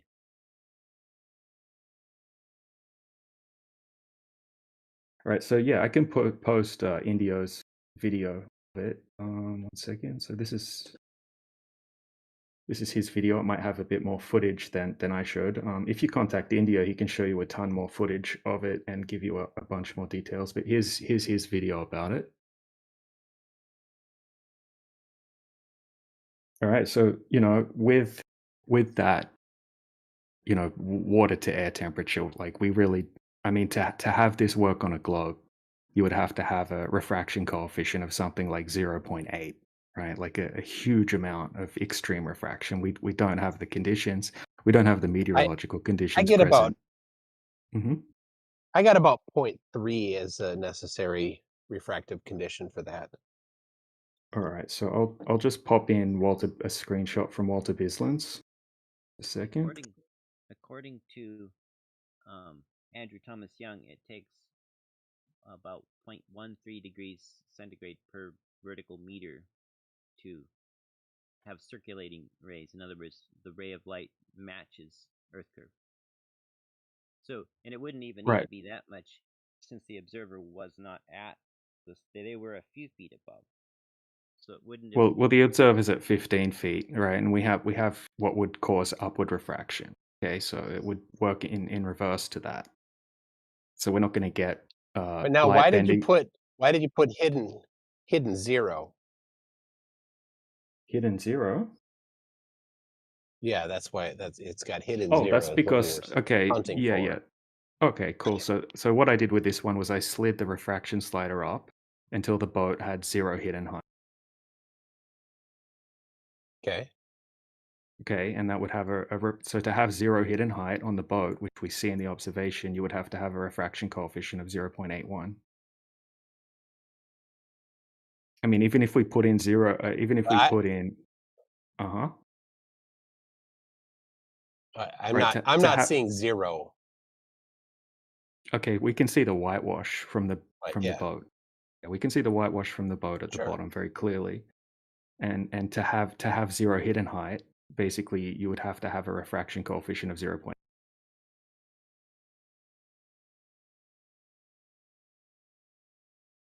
But I'm saying I don't see that it's 0 or that everything is seen. What do you mean? There's nothing obstructed, right? It would be obstructed behind the horizon. The horizon should be at 4.6 miles. Okay, we don't see a horizon in front of the ship that's blocking anything because we see the whitewash from the ship. And also, the horizon should be 4.6 miles, the geometric horizon. So what would be the hidden height, assuming 22 foot, assuming no refraction, with standard refraction, which shouldn't be possible in this case because we have what would cause upward refraction. So obviously we're not going to have 16%. We're not going to have that downward refraction. But so even with standard refraction, it would still be the bottom of the ship would still be hidden by a certain amount, and the geometric horizon wouldn't be much further away. Okay, it would be 14% further away. How high was the observer? The Fif- camera? 15 foot. And the boat Yeah, was with taken standard away? refraction at 16 feet hidden. How high up on the boat does the whitewash go? It doesn't look very high in the observation. I don't know, have another look at it again. I mean, it's probably not something you would be able to measure exactly. Yeah, like, do you But have a remember, picture of the boat from fairly close that you can like compare the two? yeah, I think so. Again, So what we could do is, if we know the boat and how tall it is, we know how many degrees per pixel in the vertical, and so we actually could tell how high that whitewash actually is appearing. right. So this is a horizon test as well, by the way. This is a geometric horizon test. Okay, so you would have to say that, like, where are you seeing the horizon? You're not seeing the horizon in front of the boat because you're seeing the whitewash.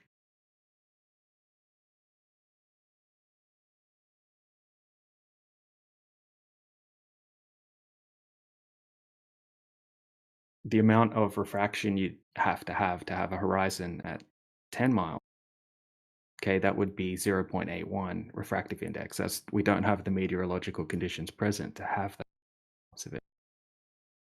Well, you have a very limited snapshot of the meteorological conditions. Just to be clear, to be fair, you have one point of temperature above the surface, Yeah, but it's in between and you point don't A know and the point B. elevation. Well, it's in But you between. don't know. You don't have a vertical temperature reading, so you don't know. Is it colder another foot up? Is it warmer another foot up? You don't know that. You don't know even the height of the air temperature reading. So you don't know the meteorological conditions, so you can't say definitively that there is zero refraction happening. Okay, well, what we do know is that we have Right? warmer water than the air temperature. Okay, that would cause upward refraction. Okay, this is better than Feet above the surface. any observation from any globe earther that I've ever seen. We literally have a buoy that's giving a reading right at the time of the observation between point A and point B. It's not bad. Like this is a decent quality observation. Also, we're using infrared as well. Right? I don't care. It's not just Infrared an is nice because Go infrared ahead. is nice because it's a limited wavelength. Right. And it reduces chromatic aberration, which is really bad in the Nikon cameras. But it's not magic. Infrared isn't refracting less in any No. quantitative amount that's going to matter. No, I get it. I just remember So you were saying earlier that you had almost perfect conditions in your sunset observation because you had 1 degree difference between the water and the air temperature. I mean, you're doing that over a huge distance yeah, as well, where you could have a lot of fluctuations in the water temperature and the air temperature between point A and B. Okay, so this is much closer. It's only 10 miles. So, I mean, we're not seeing any sign of that geometric horizon. Okay, we don't see any miraging effects or anything like that. well, we do see a horizon, which is impossible on flat Earth. Number one, Oh, that's the most ridiculous thing I've you ever can't heard. have a crisp horizon on flat I'll Earth. behave. It's Are you trying to? 100% impossible to have a crisp horizon on flat Yeah, Earth. horizons aren't very crisp. If you You're zoom talking right about the in, horizon. if you zoom right in on a horizon, This they're not horizon is crisp at crisp, all. Yeah, it's called a vanishing line. but the one you're It's a showing me is vanishing crisp. point. You can actually, there's no such thing as there's no such thing as a vanishing line in reality. That's just an art class technique.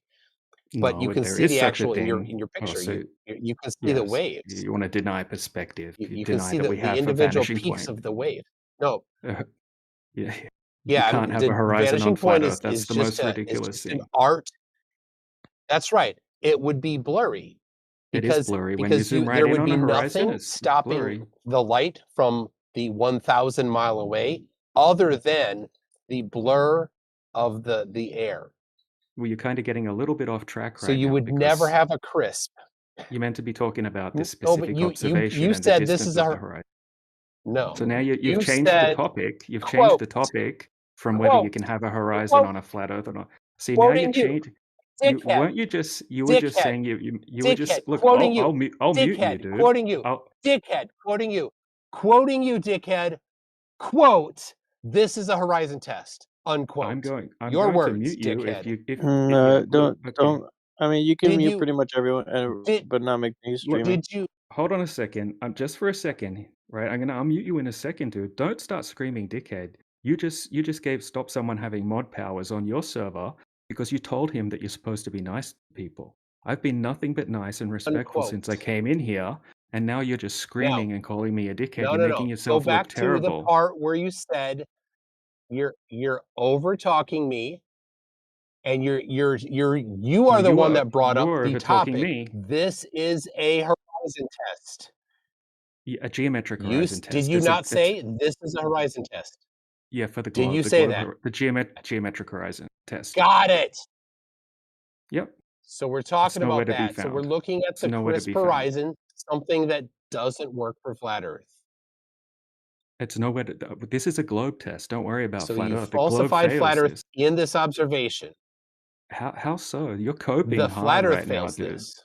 At least I made you The spaz. crisp horizon. I made you lose your shit by being calm and just showing you an observation. You started screaming out that I'm a No, dickhead. you were an asshole over talking me. No, you were an over-talking asshole over me. talking me. Dude, so you start screaming brought up, dickhead over you and over brought again. up the topic of the horizon, and now, Thanks for the clip, you by the way. You didn't look Thanks at for the everything clip. either. You made On the yourself left, look like a fool in this. to the left, Yeah, what to the about it? left of the boat, there's a buoy that's obstructed by the horizon. That's not possible in flat Earth. Yes, it is. Have you not heard of sinking refraction? No, it's not. Have you not heard of sinking? Oh, now Right, there's let me- refraction. I've never said there wasn't now refraction. there's refraction. Oh, Yeah, got so it. Now there is refraction. First there was no refraction. Now there is refraction. No, I How said you don't have convenient the for you. This is what I said, right? So I said you don't have the conditions present to have the extreme refraction that would be required for this observation to work on a globe. I don't deny refraction. It's my favorite topic to talk about, actually. We could talk about refraction for hours if you like. But how come you can't be nice and just have a normal conversation? It needs to do, Why you gotta whatever be refraction toxic? needs to do, it does it for you. No, I'm not saying that at all. I'm just saying here's an observation. I'm just Oh, you presenting are the 100%. That's what you're saying. See, when you 100%. get cornered, you turn toxic. No, you've falsified flat Earth is what you've done here. How did I falsify Because you flat can't Earth? have a crisp horizon, and you can't have that. You can't. I just said it, and you can't have a buoy blocked. Yes, you can. I don't know why you can't have a crisp horizon on flat Earth. Yeah, you absolutely can, and you can Because have there's sinking. nothing between you and the distance horizon, so you're just going to get the blur Can I explain this one? due to the atmosphere going. Yeah, go ahead. So the horizon is the eye level with you. It's the center of your spherical vision. The hemisphere is above. You guys turned it into you guys took that hemisphere, the sky hemisphere, and you duplicated it, you mirrored it onto the ground, but beneath you. But either way, so it's a sphere. You see in a sphere. The horizon is a center point.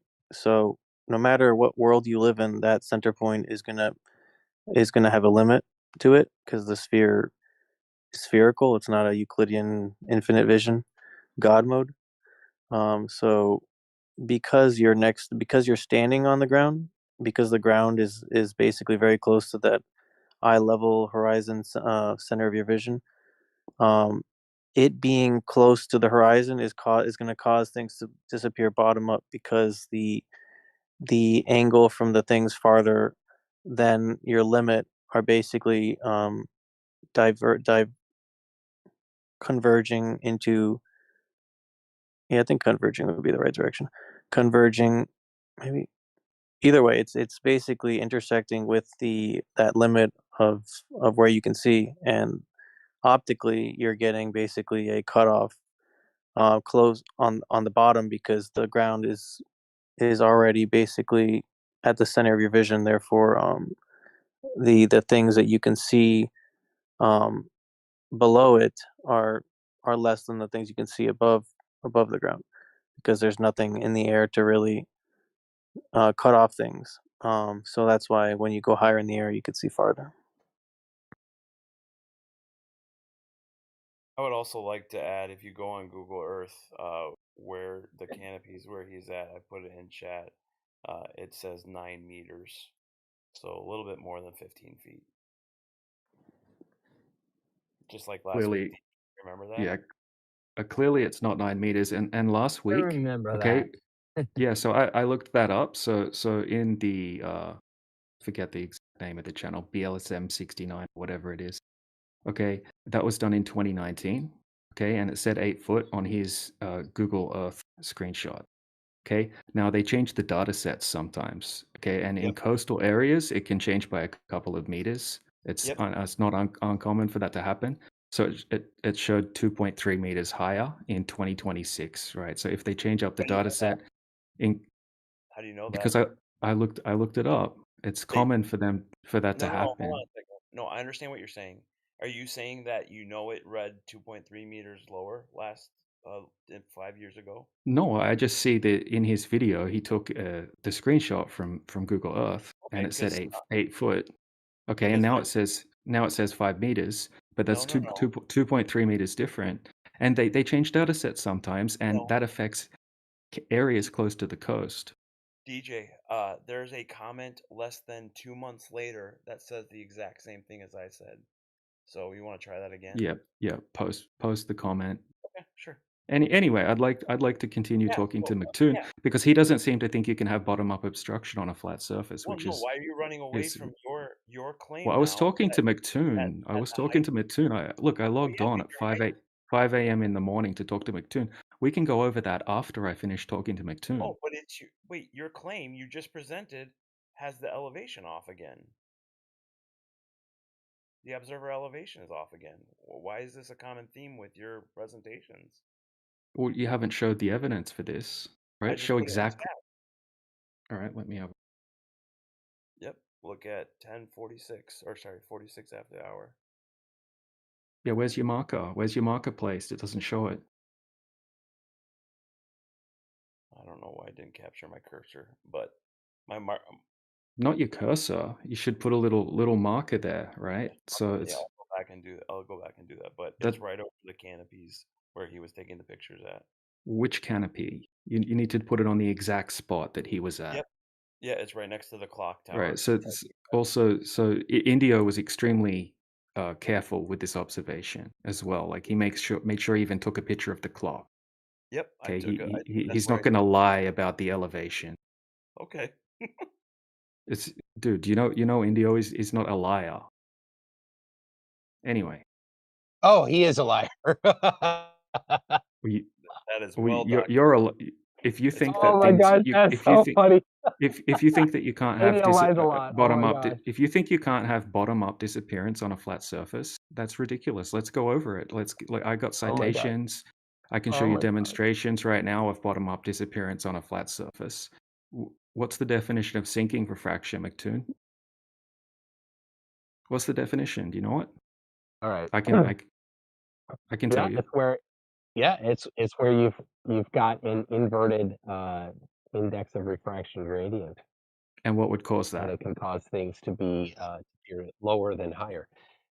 That Right. would be where you have a higher temperature air low to the ground and cooler temperature air just above it. Okay, so do we have that in the observation? We have a degree difference. And then the buoy that you're talking about, We the don't buoy, know. We don't have the data. we do have the data. We have one air temperature. That's it. One air temperature. Okay. Right. So the air temperature is warmer in the That's okay, it. so it is between One point A and point B. one air Yes. temperature. Well, it's not the opposite, is it? So you don't have cooler air temperature than the water temperature. But how high above the water was it? I don't know exactly. It's the buoy that you can see in the observation. Oh, right between the ship All right. and the person. So okay, but okay, so the buoy in the distance. So you just said you can't have. Is it 1 foot above the water? Is it No, 10 it's feet above the it's water? And what is 20 feet above the water? No, look, don't look know, it don't up. know. Look up the buoy. So Ah. so you made a claim You earlier. want me to do You your made work. You want me to no do your work for you. Got it. hey. Notice Of how what course. you're doing right now is you're Always, talking over the top of me Hey, because you're too that's like scared. DMOC. You're too scared. No, you're too scared to have a normal conversation, so you have to keep talking over the top of me. It's pathetic.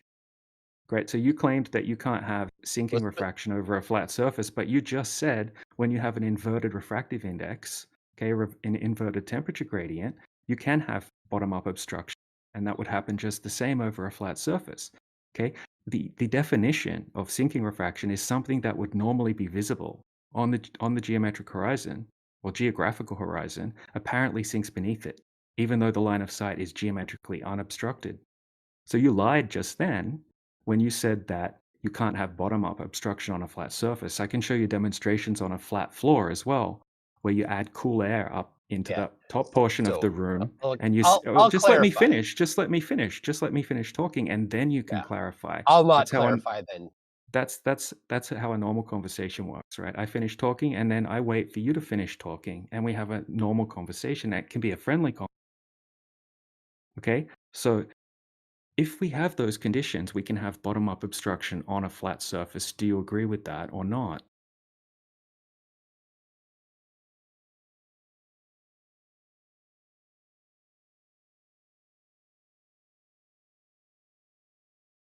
Because you just said we couldn't earlier, so now do you still stick with that? Because you just said that we could, basically. I'll let you finish. Then I'll have my rebuttal. I asked you a question. Obviously, I'm finished if I asked you a question. You got to answer Don't the care. question, Finish though, your right? presentation, then I'll talk. I just asked you a question, and you went silent because you didn't want to answer it because you would have contradicted what you said earlier. I wanted to clarify my point, but you don't want me to. You just want to ask me a question and then continue talking.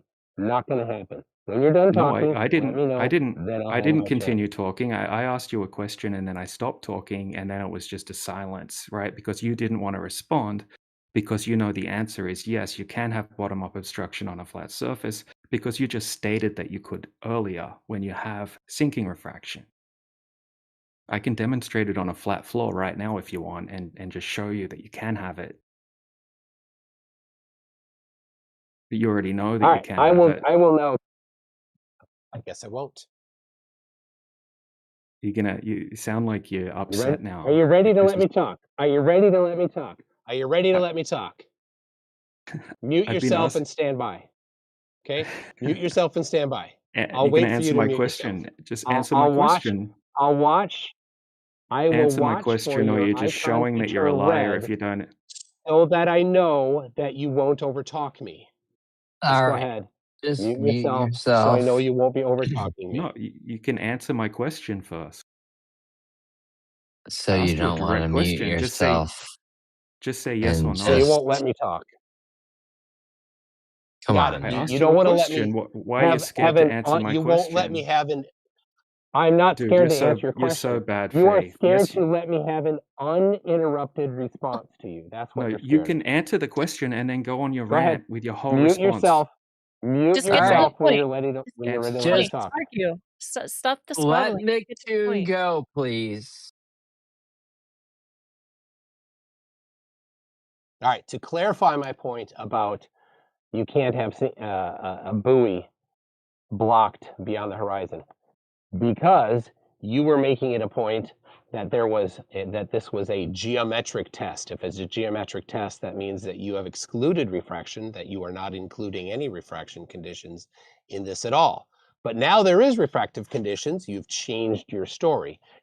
And you do not have the data available to determine. So you're conjecturing. That's fine. You can conjecture. I can conjecture too when that's all we have. Now, it is possible in the right conditions to have something blocked on a flat surface, but it is a rare occurrence because you have to have the less dense air near the ground and the more dense air above it. This is an unstable condition, and you see lots of visible artifacts when this happens because the air wants to be swapping back into places. So you get layering, you get slicing, things like that, like you see in the claimed black swan. That is indicative of that type of. Oh No, you would have the your opposite. turn, I guess. You would have the opposite refraction in the black swan. You would have to have looming in the black swan, not sinking. Right, so you just contradicted yourself, right? That was a silly thing to say. So you guys have to say in the black swan that you would have downward refraction, not upward refraction. So what you just said was pretty silly. Thank you for the clip, though. Well, I was in the middle of talking, and you, being the asshole that you are, Well, had you've to been jump right in bullshitting. again Well, without you've been letting me. bullshit. Everything you said is Over bullshit. talking me. Asshole won't stop talking over me. You were screaming "dickhead, dickhead, dickhead" earlier, like a pathetic child. You are a dickhead. You are an Why? asshole, dickhead. Well, I've been because nothing you're but nice. pretending. You're pretending to be nothing but nice, but you won't let me talk. Because You you're weren't even bullshitting. listening to me. Yeah, I was listening to Blah everything blah you were blah. saying. You It won't was all listen to me. bullshit. You're just over talking me. You wouldn't let me finish. You had to jump Wow. in. It's Why don't it's you and funny how you D-Mock go and turn into have a this. little parade of over talking people? Funny how you turn into this freaking gargoyle type character when you get cornered. I'm not cornered. You won't let me talk. You jump in. You sound pretty triggered to me. Well, why don't you Because you're shut up and let him constantly talk? jumping in. Because he's bullshitting, right? He just said that in the Black Swan we have upward refraction, and he said in the Black Swan we have upward refraction because it's chaotic because No, I the didn't, airstream. asshole. Yes, you I didn't just say said that, asshole. I it's did not say it's that, recorded. asshole. It's I recorded. didn't say that, asshole. He Yeah, you never did. said that. He did. It's recorded. It's going to be clipped, right? This is a great clip. I'm enjoying Idiot. this. Shut the fuck up and let him talk. Here's what I said. You shut the Stop fuck up. talking. Stop talking. Stop talking. Stop talking. Okay, asshole? Stop talking. I said Wow. you get visible artifacts when you have unstable conditions, like in the Black Swan. I didn't say sinking. I said visible artifacts, asshole. No, that's not all you said, right? We Now, can play let's it talk back. about your 9-meter observation height. No, he hasn't. He doesn't know that that's the exact Wesley position put in. that India was standing in. Well, he No, put when he in put right here. no, when he put the 19, pin. when he He put the put the 9-meter pin. one, we don't Look even at see that the pin right there that he put in. What is that where And India over was here we standing? have the 9-meter. Is that where India was standing? I don't know. He got the picture he know? there. He got the awning out on it. That's the How clock. does he know right? that? That's the clock. No, that's a picture of that clock that he. So he walked and he took a picture of the clock, which is in. That's not where the camera is, right? You don't know where the camera is. You're just guessing. You're So just he guessing. walked 10 miles to take a picture of a clock, then walked Why 10 would it be miles. 10 miles? Why would it be 10 miles? Where are you getting that from? He was That's in just a ridiculous. If you look at your picture, he's in a covered canopy area. There are 2 covered Okay. canopy areas around that picture. But you don't know exactly where this one is. You don't know where this one is. You're just guessing. It doesn't look like it's 20 meters high from where he's standing. We have to guess. We have to guess because he didn't do the detail. And it's not 20 meters. He said 9 meters is what he has in that picture there, right?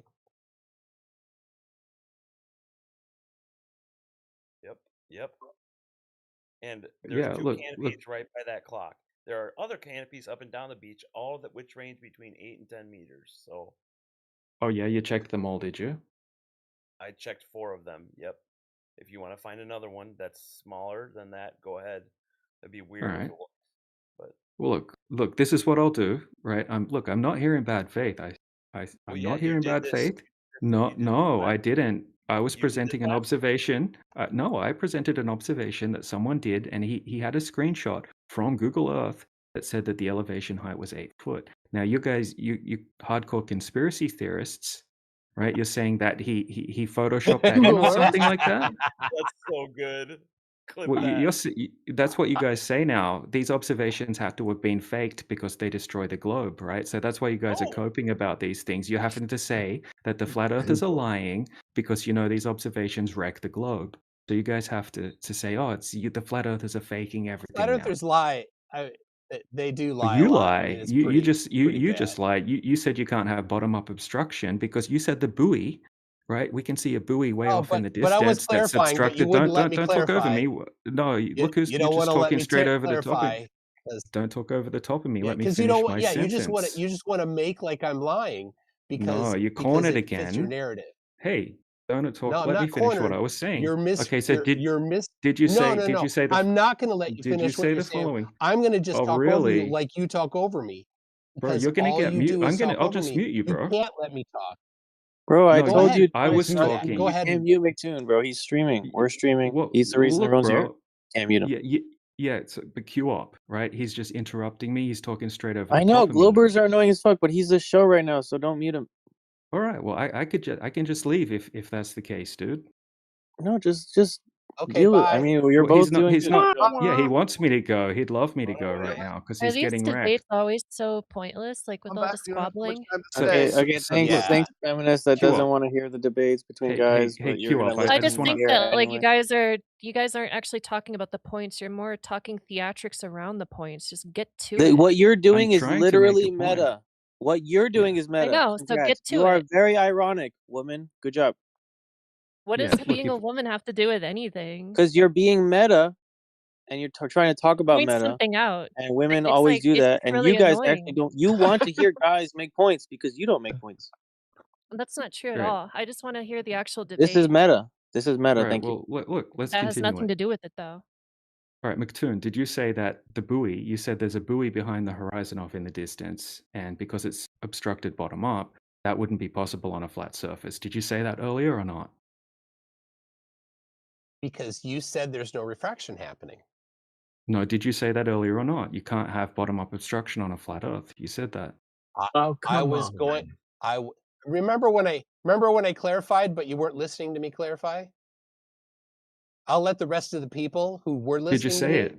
remember. They'll just go back in their head and remember what I said when I was clarifying. It's recorded. It's all recorded. Everyone heard you say it, and it's recorded. Go ahead. So Yeah, you've said that anyone many listening times. to it, Go get the recording and play it. Go get the recording and play it right now. Go. no, Chop chop. this will be all clipped and Oh, repeated. but you could get it, but you're not going to get the recording. When you ask, do I need to get the recording? The answer is yes. I didn't you say need to do I get the need to, I recording. said it's Go ahead. recorded. I didn't say I'm going to go get it. I never said that. Oh, got it. Okay. Yeah, Now, I'm busy when talking, so I I'm was not going to go do clarifying, that. the people that were listening, they heard me clarify. You didn't. That's Oh yeah, why. what was the clarification? What was the clarification? If you'd been listening, you'd know. You don't even know what okay, so you said that you can't have there's a buoy in the distance. Oh look, it's hidden behind the horizon. You can't have that on a flat earth. And then you said you claimed no refraction. I didn't claim there's no refraction. I just said the meteorological conditions, right, aren't going to allow you to have a refraction coefficient of 0.8, obviously, because we have almost uniform air and water temperature. Okay, it's going to vary slightly because And it's I said, things. I don't Yeah. get 0.8. Okay, so Walter Bislin's calculator's wrong then, is it? No, I used Walter Bislin's 0.3. Okay, so what 0.3, have I put in 27 wrong? foot 27 Oh, foot observer height. no, he's just guessing the location where Indio was standing. You can't just guess where he was standing. Look, we could continue this next time, and I can contact Indio, and I can get the exact location from where he's standing, right? And then we can work out if the observation height is correct or not.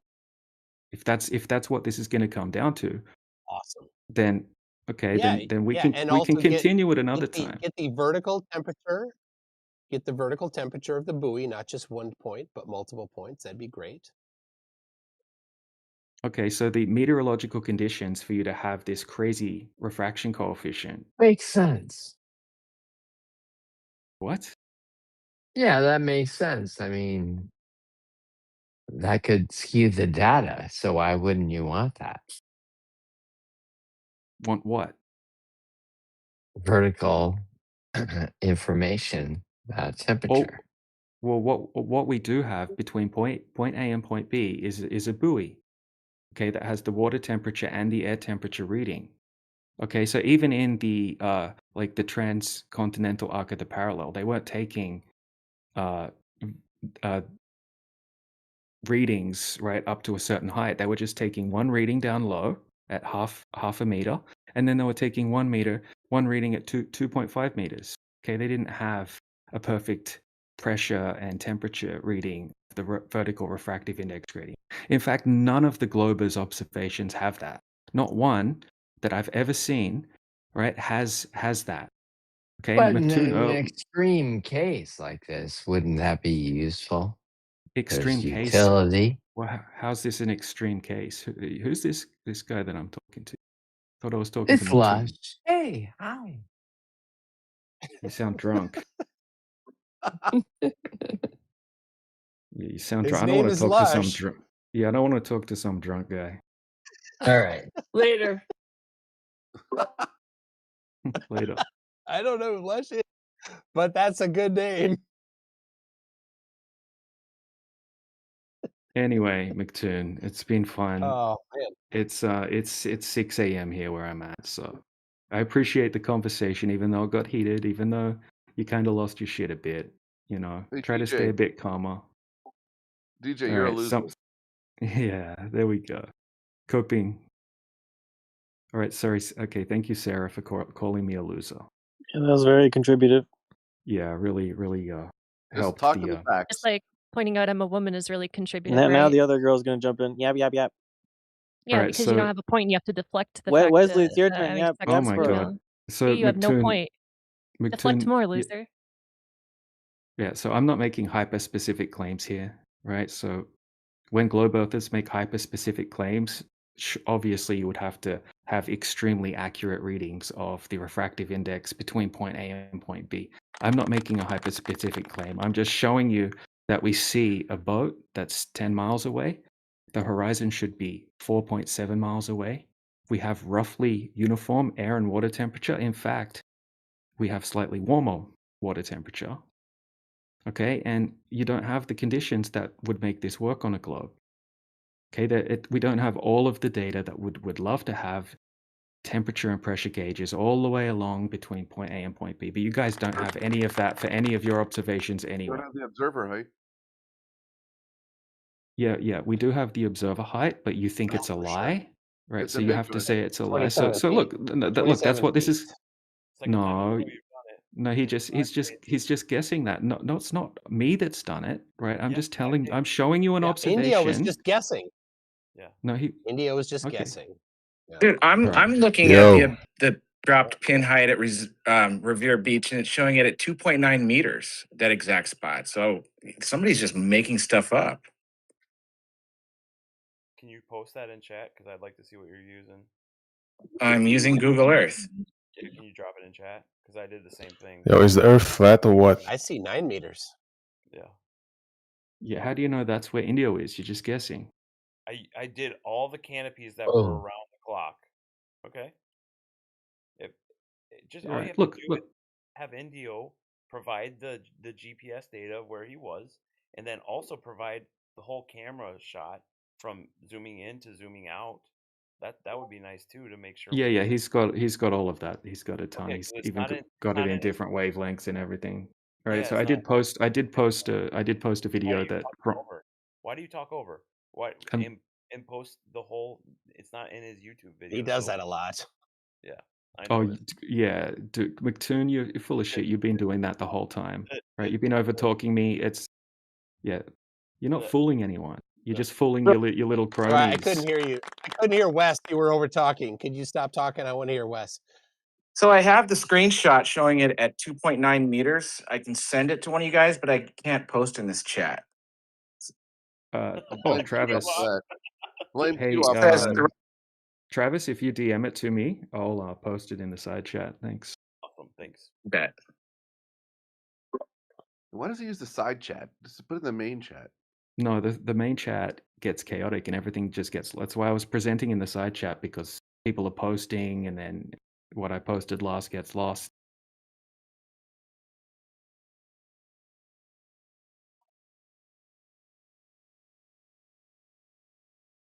Right. So that's the only rebuttal is that Indio's lying.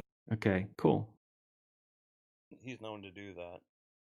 Oh yeah. What's Indio lied about? Name He one is. thing. Yeah. Name something. Name something that he's lied about. Okay, so Check your DMs. Thanks, Travis. Indio was talking about on Twitter. He was talking about a star visibility problem that he thought existed. It wasn't a problem. That he was so it was. I don't think it was even. I think it was just some people that were out doing some stuff. They weren't anything in our vicinity, in our flat Earth, globe Earth conversation. And they were up on I think it was an island in the South Pacific. Not certain exactly where, but they were able to see stars that he thought was 100% proof that the Earth was flat because they could see these stars. And I did the analysis, and I'm like, oh, from that elevation at that location, you should be able to see those stars. And he was gonna come back and reanalyze it, but he didn't. I don't know if that was really a lie. That was Yeah. just him being wrong All and right. proving the globe, which he's good at. All right. So all But he right. never Cool. did Cool. come back, to my Well, let's knowledge, maybe we reanalyze can it. next time I come back, I'll bring Indio with me. Okay. We can go over this whole thing together. But Travis has just put the location height in the side chat there. Have a look at it. 3 meters. Can the gentleman who said it was 20? Hey, Q-Up, can we grab Travis some image perms? I sent him all the criteria he needs to pass to get the texture perms. Awesome. You gotta subscribe to a bunch of shit. We got I a love lot your of YouTube criteria. channels that need some love. So good, Q up. It's really it's I love working it. really well for me. Yeah, that's weird that his his is a phone app and mine's the internet. I don't know why they're so far off. That's crazy. But yeah. It's almost like you made it up and lied, I'm thinking. You could see it in my chat. Go up and look. I didn't lie. Yeah, go We look use- at the side chat. It's right there. Okay. All right. Well, this one fits, Right with there. what Indio was saying. Look, he said it was a bit lower. He said he actually added a bit just to add a bit of, grace for the Globers because we can always Yeah, afford to do just- that yeah, just with our cherry pick observations. the- Oh, look, who's talking over someone? pick the right You're one. talking over me again. Why are you talking over me again, I McToon? thought you were gone. I thought it was 6 a.m. Oh, you would love me to go. Yeah. I mean, look, this has been great. Okay. There's no point continuing it with you. It's been shown, right? You've been shown to have lost your shit. When This I'm is the being polite to Minnesota you, goodbye. you It just start never ends. screaming out that I'm a dickhead. Yeah, because Travis came along with some new information. Anyway, yeah, I can keep listening. I'm going to put myself on mute, and you can keep strawmanning me or whatever you want to do. Yeah, bye DJ. Yeah, I can jump back in I whenever I love. want. It's so funny how QOP. It's so funny how QOP's on his own server is marked as a spammer. I don't know why that's For there. nothing. That's Fuck the you, case, QOP. QOP. Deadass. Because he has nothing of value to so say. There's no substance to any of his words. Oh, how ironic. She says nothing again. It's okay. You'll Oh my grow up one day, gosh. hopefully. Just a little bit of Bulma, self-reflection. Bulma, I want to debate her one-on-one right now. What's your globe proof? Let's What's hear your Bulma. What's your globe We're argument, trying. Bulma? We're We're gonna debate about trying, the Bulma. globe. We're trying to get Bulma, him to go mature. ahead. Bulma, say something smart. So, what's your substitute for gravity? Are you a believer in the electric universe? Downward dielectric acceleration. Do you know what that is, Bulma? Oh, please enlighten me. Oh, I have to enlighten you now. Oh, Bulma please. wants to learn from the man. You want me to mansplain for you, Bulma? Please do. You want me to say it in like a Point. sexy Oh my voice for you, gosh. Bulma, so I you want can you to also be get to the attracted to me? point. Can you get to the point? QOP, you don't have a sexy voice. When I get that feeling, I need sexual healing. Mansplaining means I think you're man actually worse at explaining singing than debating. something.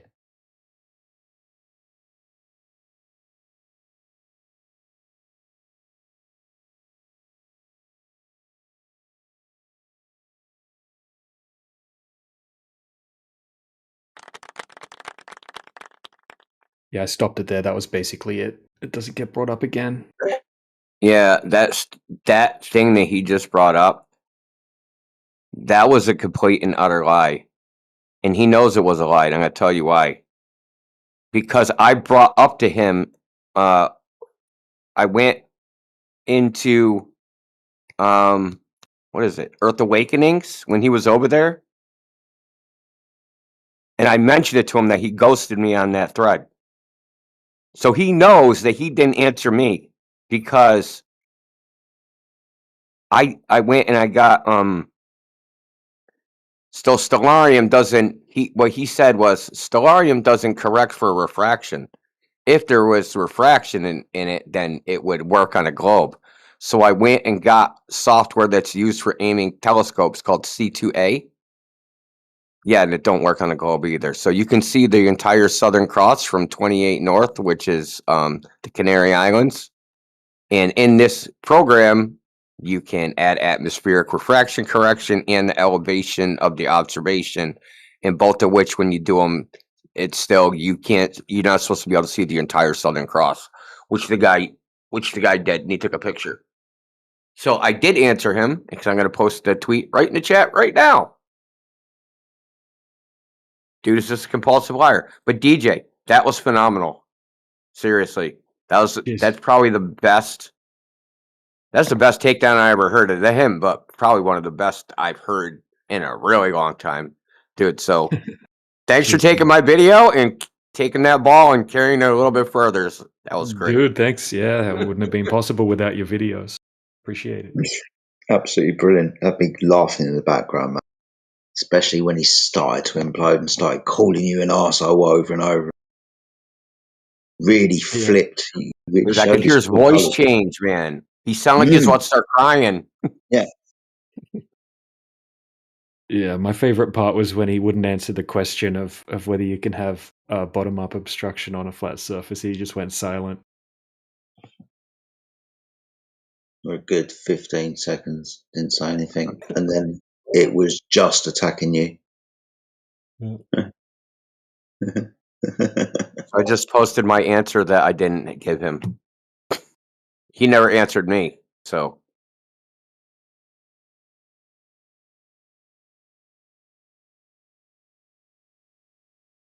And you did that on his stream? That's freaking awesome. Yeah, his audio wasn't going out, bro. He was like pulling the mic plugs, DJ, so his audience wouldn't hear him. Yeah. He sounded like his head was buried underneath something at some point.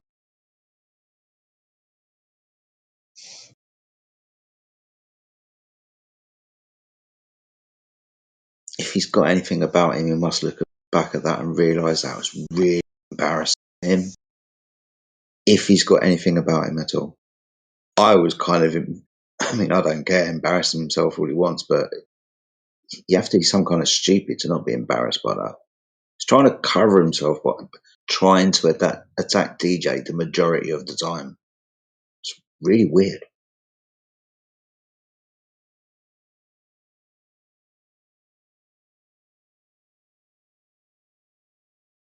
Yeah, dude, that was awesome, dude. If I had a litter, dude, we'd all be carrying DJ around on it, man. Like, fucking seriously. Parading his ass through the street.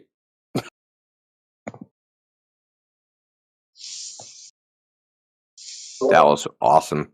It's when he said on a flat Earth, a horizon wouldn't exist. Dude, that's something they say on X, man.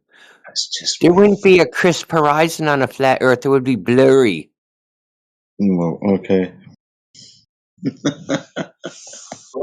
But then I show him the sky free observation with the boat. I'm like, okay, so this is a flat lake. It has to be flat at this distance in the globe. Why is it a crisp horizon? Then they just shut up. What was your observation height? Do you know? It's about 15 feet. I think I got to go look it up. That clock is a geodetic marker. Okay. So I think it has an actual USGS elevation that was surveyed. Okay. I think I used that. I'm almost positive I did.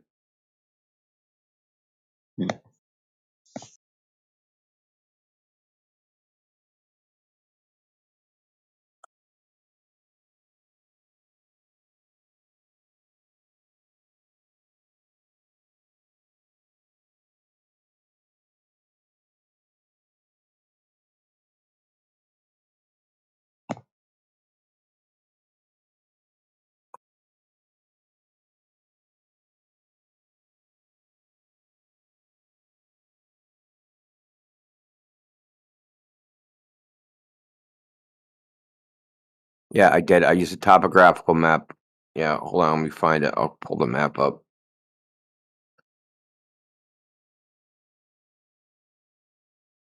Just gotta find where I had it.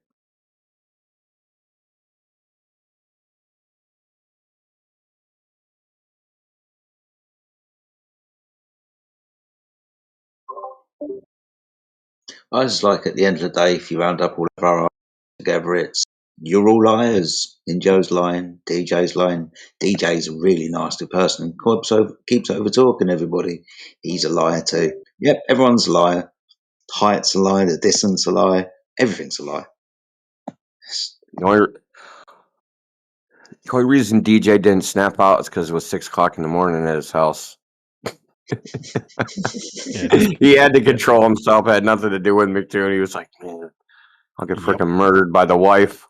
Yeah. She was sleeping just nearby. I was trying to be quiet, calm. Thank the wife, dude. Man, she contributed. Definitely. Her rolling pin did wonders. Yeah, I think I use a geodetic control marker. I'm almost positive. I looked at a topo map. So on the topographical maps, on the legend it has geodetic control markers, a triangle with a dot in the middle, and that's right at where the clock tower is, and it gives you the elevation. So this is a control point that you can set up your theodolite and survey from there, using that as the 0 point. So if they want to say that elevation's wrong, then yeah, they got issues. Well, they sent hold two on, let me find it. screenshots. They said one screenshot was 9 meters and the other one was 20 meters. 20 meters. Yeah. First of all, 9 meters would be at the top of a 3-story building, and 20 meters would be what, a 6-story building? I actually have a photo from 6 stories up from the same spot. And I can see the tops of those pavilions. Is this close to where you were standing? This one that Travis found here? Just popped it in the side. I mean, Here, let me scroll up.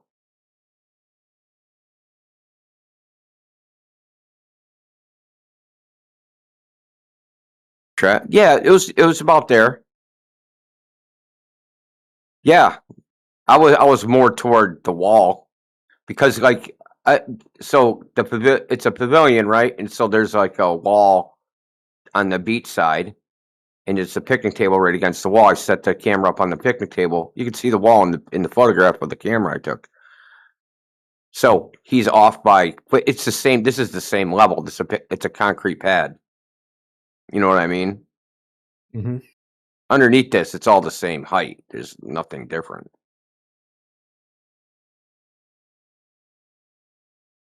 Yeah, I think I stopped the video. I think there was a little bit more where they tried to keep going on about the height being wrong, and then Jesse Path of Light jumped in and said, well, he defended me and not them, and he said that where they put their marker for the elevation is detecting the elevation of the roof, and he said if you put the marker in a slightly different spot, it goes down to exactly 15 feet. And he said he thinks that Indio was correct about it being 15 feet, which shut them up. Yeah, I'm pretty sure I was pretty careful about that. Let me see. I gotta. But it was a horizon test, so nah. It's a horizon test, and there should be no horizon on a flat Earth. So you lose. So stupid. Yeah.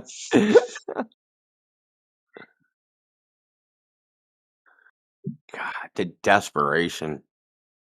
No, he was even more desperate by pointing out the bendy cranes in the Black Swan picture.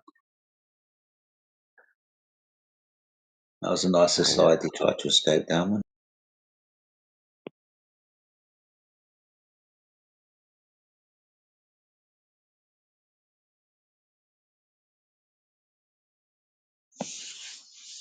I like the way that he said that DJ was denying refraction, whilst for the majority of the time, DJ was explaining what you would need for refraction in a certain direction.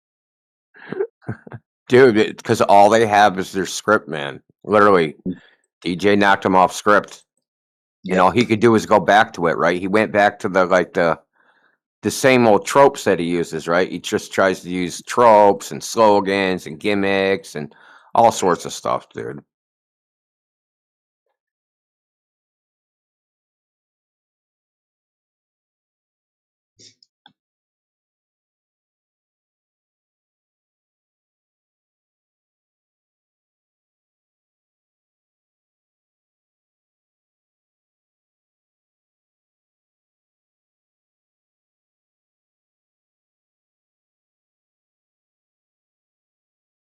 Yeah, I'm really convinced that utilizing this the Walter Bislin calculator, right, where we can actually play with the slider and modeling our observations with that is killer, dude. Right, DJ, when you brought it was 0.8, right? Like these are extreme cases, man. I remember I did the Black Swan one, and it was like a 0.9894. You know, it's basically, it's almost one, man. So that type of stuff, I don't know. But great job, DJ. Cheers, mate. Yeah, I like using Walter Bislin's calculator as a hostile witness because most of the observations you have to slide it up to, full, basically, right? And then we don't have any crazy distortions or anything off in the distance or miraging effects, and the meteorological conditions just aren't there for that to be possible. So it's a great hostile witness. I like using the Flat Earth Insanity refraction slider the best.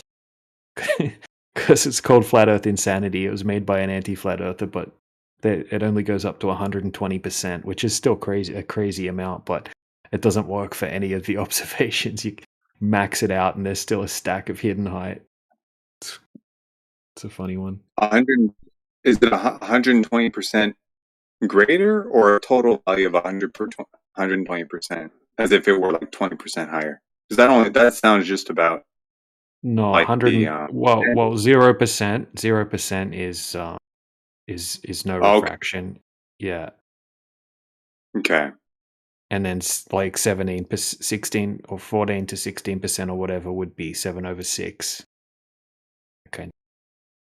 Gotcha. Yeah. Just another globe. Just making the globe bigger and smaller, essentially. Well, wait, hang on. If you think about it, if 17% on that slider is equivalent to like a 0.17 on the Walter Bislin calculator, right? I mean, that's like going 100% is going to a full 1 on the Walter Bislin calculator, right? No, full 1 on the Walter Bislin calculators is flat Earth refraction level, like flat Earth level refraction. Yeah. Right. Yeah. Okay. So it might not scale 1-to-1 there. Well, you got the two different types of you got the K factor or whatever. You got the refraction coefficient. I forget the technical terms for them both, but one of them is like 1.17 would be the same as 0.17 on Walter Bislin. Right on. Okay. Yeah.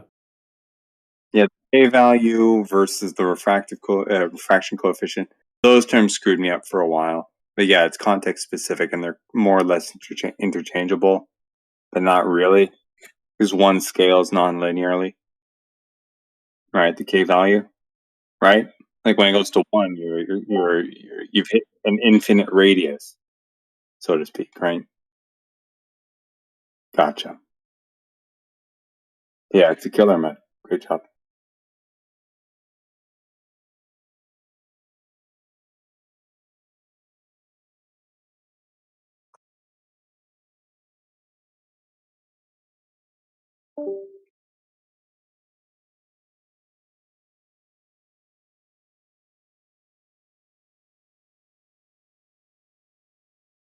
Yeah, so in my version of the replay, I'm going to put a bunch of clips of him saying certain things at the start, right? Like earlier in that same stream, he was talking about how if you have uniform water and air temperatures, then you can't.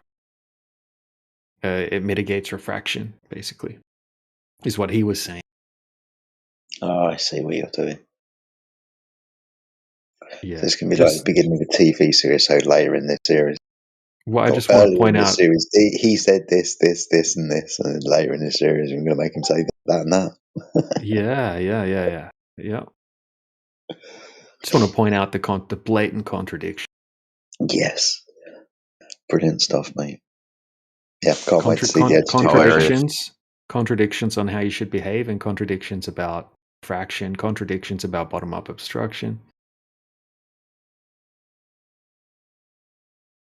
Well, you notice how much they were just throwing shit against the wall from Go, right? As soon as you got in and they realized what was happening, you got a better picture of the boat?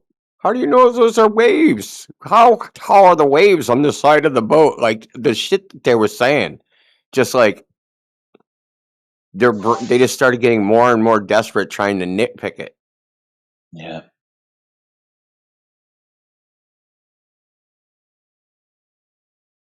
How high the waves were on the bottom of the boat struck me.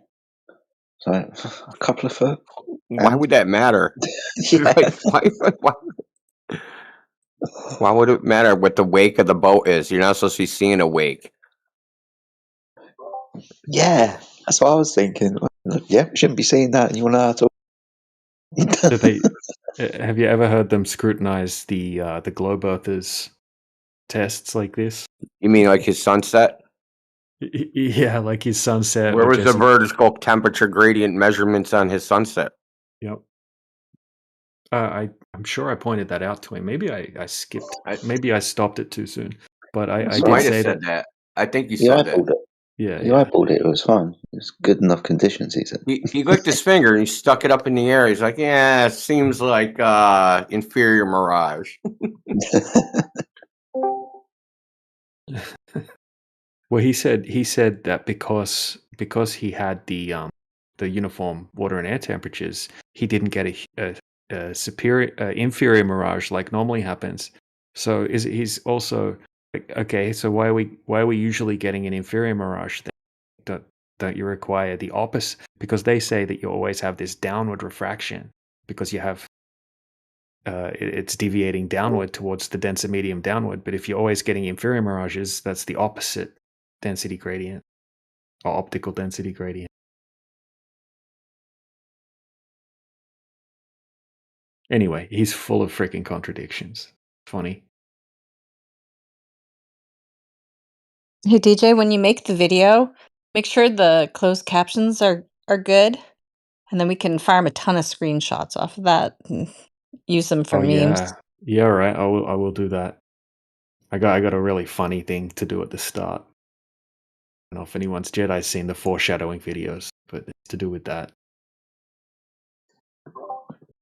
Yeah, I'm interested, man. Can't wait to see it. But I'm gonna have to go to bed, man. So I'll catch it when I wake up. You enjoy the rest of your morning or evening or afternoon. Yep. Cheers, Jedi. All right. Peace. Catch you later, man.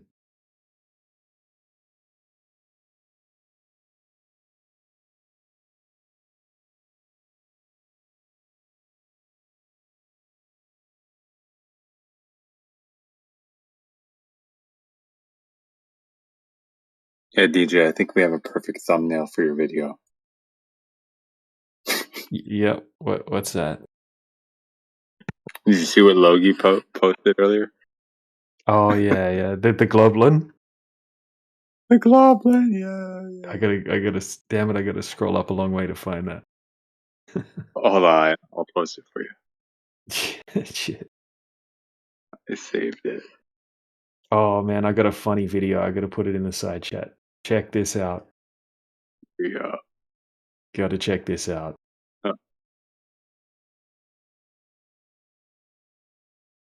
There you go. Check out this little robot dog. Tell me who you think it looks like. What the fuck? Oh, come on. No kidding, eh? Fuck. I get mixed up between the two. There's fucking McToon. Then there's the other dude.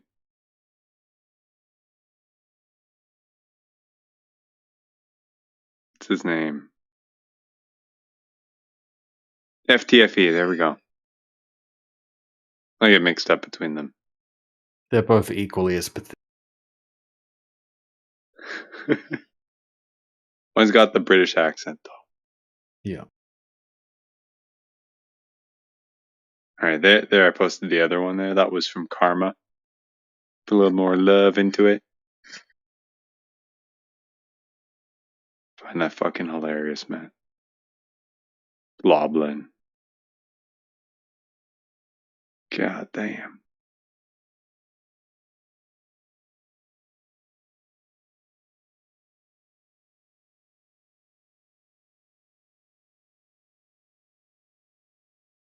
I think Logie's is a little bit more.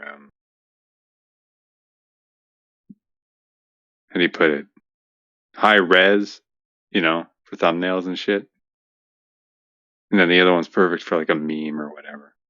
I don't know. Work in progress, but you spawned the idea, so good luck putting that back in the bottle.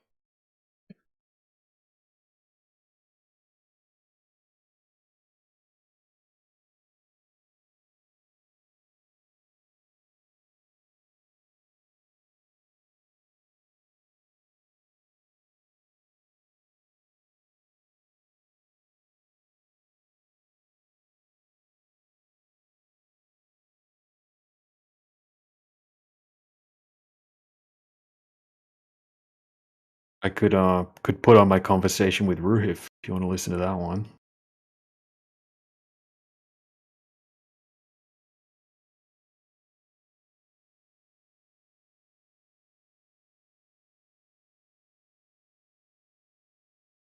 Yeah, put that on. Stop.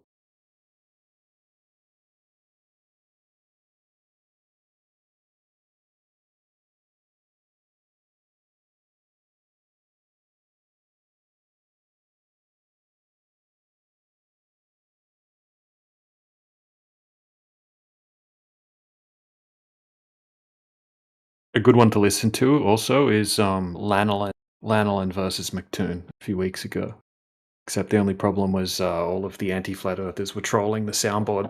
Every time Lanolin would talk, they would just play sounds constantly, and there was no moderation. But Lanolin destroyed McToon.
How do you watch full video?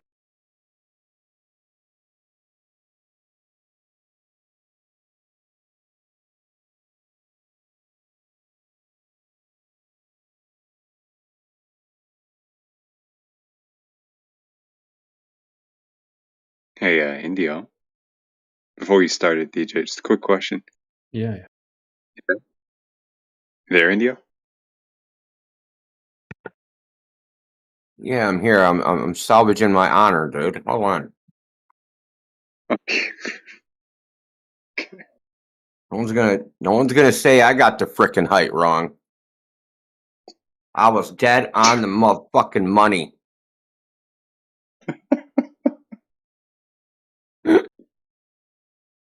Shit.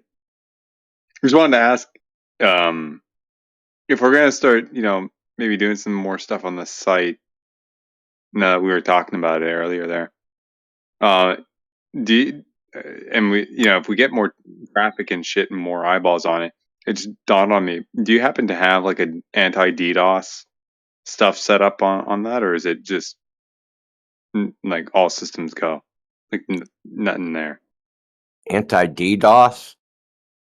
Yeah, like some throttling or IP filtering or some shit. No. The only thing I No, have is okay. that the only thing I have is if you try to log in as admin 3 times in a row with the wrong password, that IP gets banned. It might be 5 times. It's 3 or 5. I can't remember. So you can't brute fuck. force. You can't brute force the admin password. Fair enough. The Okay. root So- password. Sorry. All good. Okay, so we'll need to put some work into it. Because if that page gets out there and anyway. Yeah, my VPSOS is pretty good. They detect that crap, dude. Don't you have to configure it to do that? I've never had a problem before. I don't know. I Well, mean, if we start getting like millions of requests per second, the thing's not going to work, right? well, I don't yeah, think it's not Lenovo- going to work. But like my ISP is going to be like, "What the fuck's going on here?" Right? They don't just let shit run wide open. Okay. Come on, man! All I right. pay $40 a month, dude. They don't want to pay more than that. Like, I'll be using too many resources. I would cheap. hope so. That's why I wanted to ask. Yeah, I mean, if you have ideas, feel free. You got free reign, man. Go for it. All right. Just don't lock me out of the server by accident, man. Just No. I have a way in anyway. I can log in through the hypervisor. Yeah, admin console shit. No problem. All right, word. Okay, DJ. Go ahead, DJ. So that's from the U.S. Geographical Survey called Topo View. There's the pin about where I was, 15 feet. Oh, awesome! All right, I want this for my my video, so I'm just gonna. I'll give the link for the topo. Yeah, I'll give the link too. So awesome, perfect. And I'm gonna clip you saying that as well.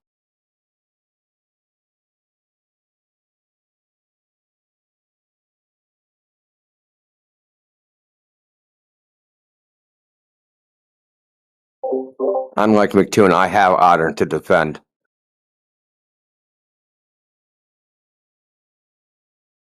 That dude has no honor.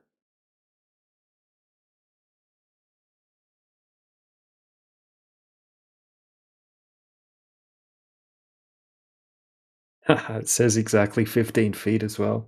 That's excellent.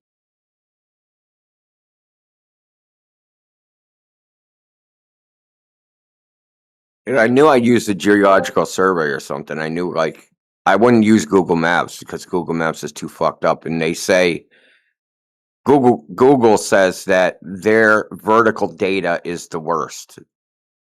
They said it could be off by as much as 30 meters. Now, they said this years ago, but I'm just going by that because they don't make any assurances to the accuracy of their product. They try to make it accurate because if it was wildly inaccurate, then people wouldn't use it. But they want to make it good enough so that people don't whine. So.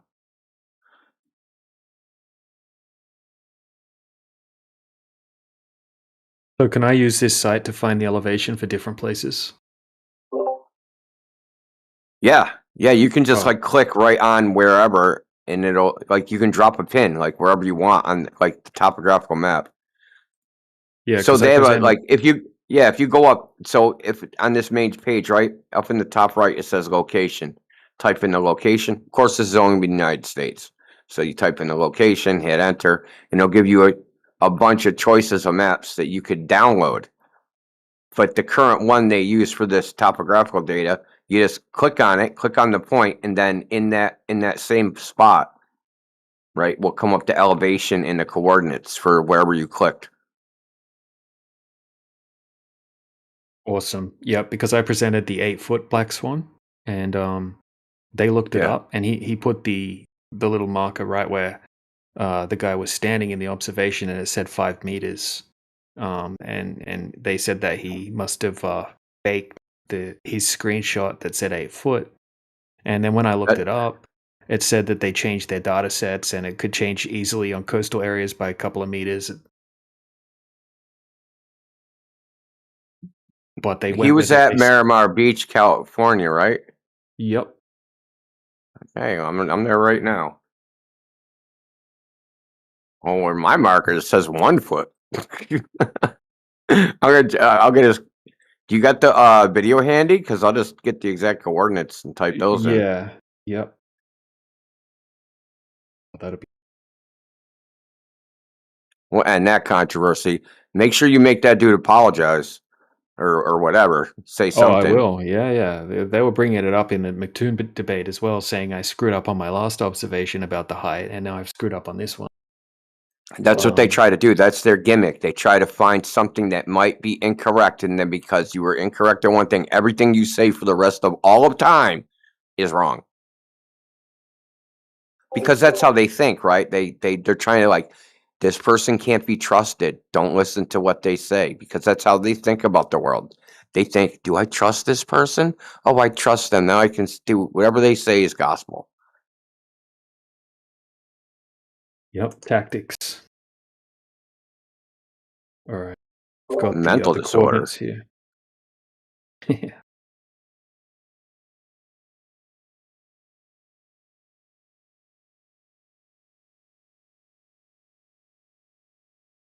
All right. It's in this GIF. Okay, I'll pull it.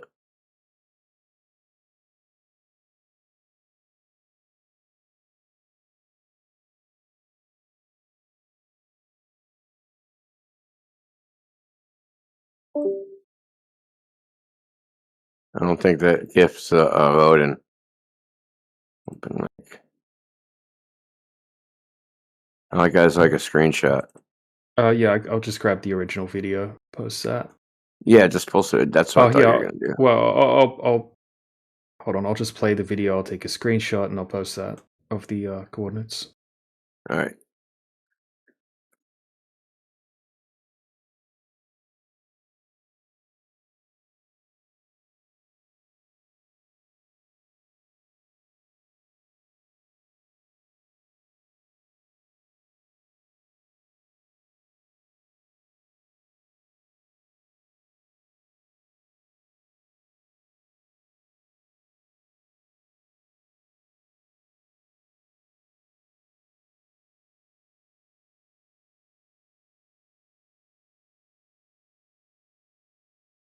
Got it. All right.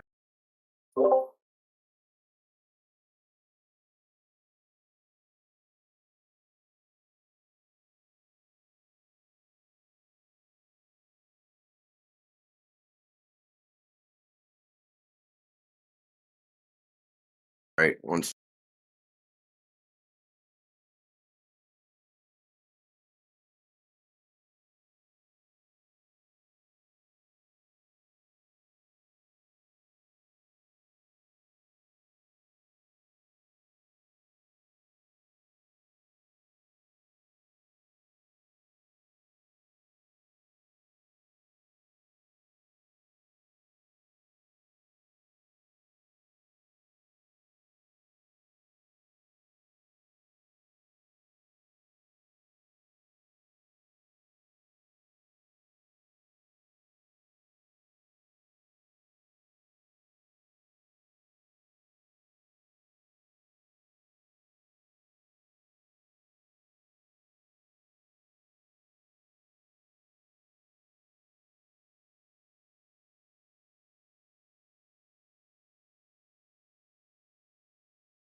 There you go, 7 feet.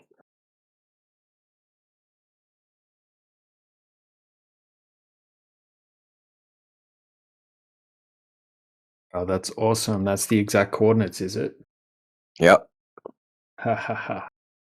All right, thank you very much. That'll come in handy next time that asshole tries to bring that up. Yep. Kind of funny. Yeah. I don't think he'll be bringing it up. Think DJ's gonna enter the BC and it's gonna clear the BC. Gotta go make breakfast. Bye.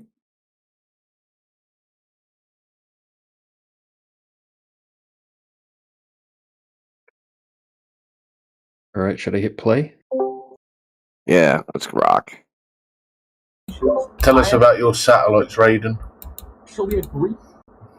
Making such terrible arguments. You had him on just about every single one of those. Come on, man. Are you like half from Boston, half from Australia?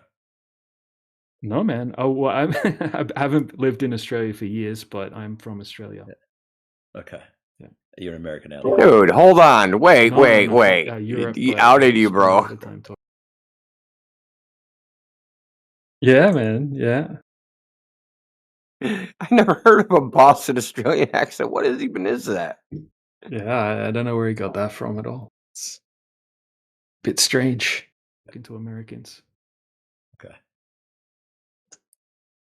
Yo, you guys So I can were hear the Australian accent. we're officially streaming right now. Cool. Right, I gotta skip forward. What's the 3D model of it? Like an extreme 3D model. And like gradually bend the observer pointing more backwards, leaning. All right, so I wasn't even going to jump in at all in this conversation, but he spent the last 23 minutes bragging about how amazing he is and how stupid flat earthers are. Had to jump in. Oh, like Raiden.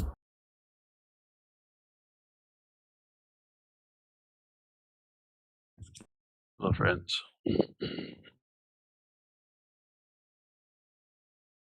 Yes. Backwards kind of thing. Welcome. Anyway. Yeah, sorry. The graph that I put in the chat. How good is that? So good. I showed that very briefly in the debate the other day. This is why we shouldn't bother, well, flirfs shouldn't bother doing, we see too far observations close to the surface like Black Swan. You had an argument with Mr. Nobody. Right, but what if you were to... Okay, so obviously you do get more fluctuation in temperature gradients when you get closer to the ground. Okay, but that's not always the case, right? Sometimes you can get... Just say you have uniform air and water temperature, right? So you have 40-degree water, 40-degree air. Okay, and you've got some readings between point A and point B to show that you don't have that crazy refractive index that can vary a lot at low levels. When you I say agree with point A that. and B, what are Yeah. point A and B? Where are point A Well, and B? well, let's say we're doing an observation over 10 miles and we're at point A, okay, and we're going to shoot a laser at point B from 1.5 meters height. Let's say we have 40-degree Fahrenheit water, 40-degree Fahrenheit air, okay, and we have clear looking conditions, right? Let's say we can zoom in with the camera. We're not seeing any inferior or superior miraging or anything like that. We don't see any mirroring or anything like that.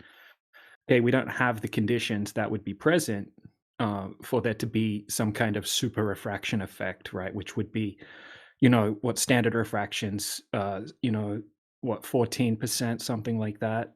Okay, now all of a sudden we would need we're seeing something that would require 3,000%, for example. In the globe would have to be 3,000% larger rather than 14% larger to have no hidden height at point B. Okay, but we don't have the conditions present. We don't have point B, the target. Right, let's say we have something that's 1.5, don't even worry about the laser. Okay, let's say we have a 1.5 meter person at point A. Well, okay, 1.8 meter. A 1.8 meter target. All right, and we can zoom in across the distance. Let's say it's 10 miles for this thought experiment. Okay, we can see the person undistorted. Each person has a weather station. Okay, they're taking readings of the temperature, the pressure. Okay, we know the water temperature, we know the air temperature. Okay, so standard refraction is 7 to 16%, let's say. Okay, but we're needing 3,000% for this to work on a globe. Who wants to talk about point A and point B being one side of the lake and the other side of the lake? Icy spin? Hammerize? You said to measure the Like refraction between point A and point B, where A is one side of the lake and B is the other side. to measure the refraction. Yeah. I mean, you would just get I mean, if you wanted to do it, I don't know that it's significant, but you would do it just getting the lapse rate, right? Yes, vertically. Vertically, yeah. Yeah, it doesn't I think you might matter. have had this argument with lanolin before, but yeah. Oh yeah, yeah. I've had this argument Yeah. with everyone. Yeah. It doesn't matter what the refractive index is on point A and point B across the lake. The only thing that matters is the vertical gradient. That's what I'm talking about. Okay, we're taking a vertical temperature pressure gradient at each point, right? We could have multiple points along the way. Okay, but at the end of the day, the laser's hitting the target. Well, that's a separate issue, but just refraction now. Are you measuring the refractive gradient? Well, you're doing the best you can to measure it, right? So to measure it perfectly, you would have to have some extreme amount of tools between point A and point B, measuring the vertical change in the refractive or in the temperature gradient. Like we can all agree that the temperature gradient is the primary factor that controls the deviation of light at low altitudes, right? It's Well, the it's in major the definition. variable. It's the major variable. It's the main It's the thing. major Okay. factor. Well, well, it is the main factor. I mean, it's the primary pressure cause. Pressure's the main Well, factor. okay, but that's what's going to be controlling the optical density of the air. Right, that's measured differently than just with a barometer. Okay, we're talking about the optical density, which is what controls the deviation of the light. Right, but how are we measuring that? Okay, so well, the cause of it, right, is having a harsh change in the optical density of the refractive index vertically.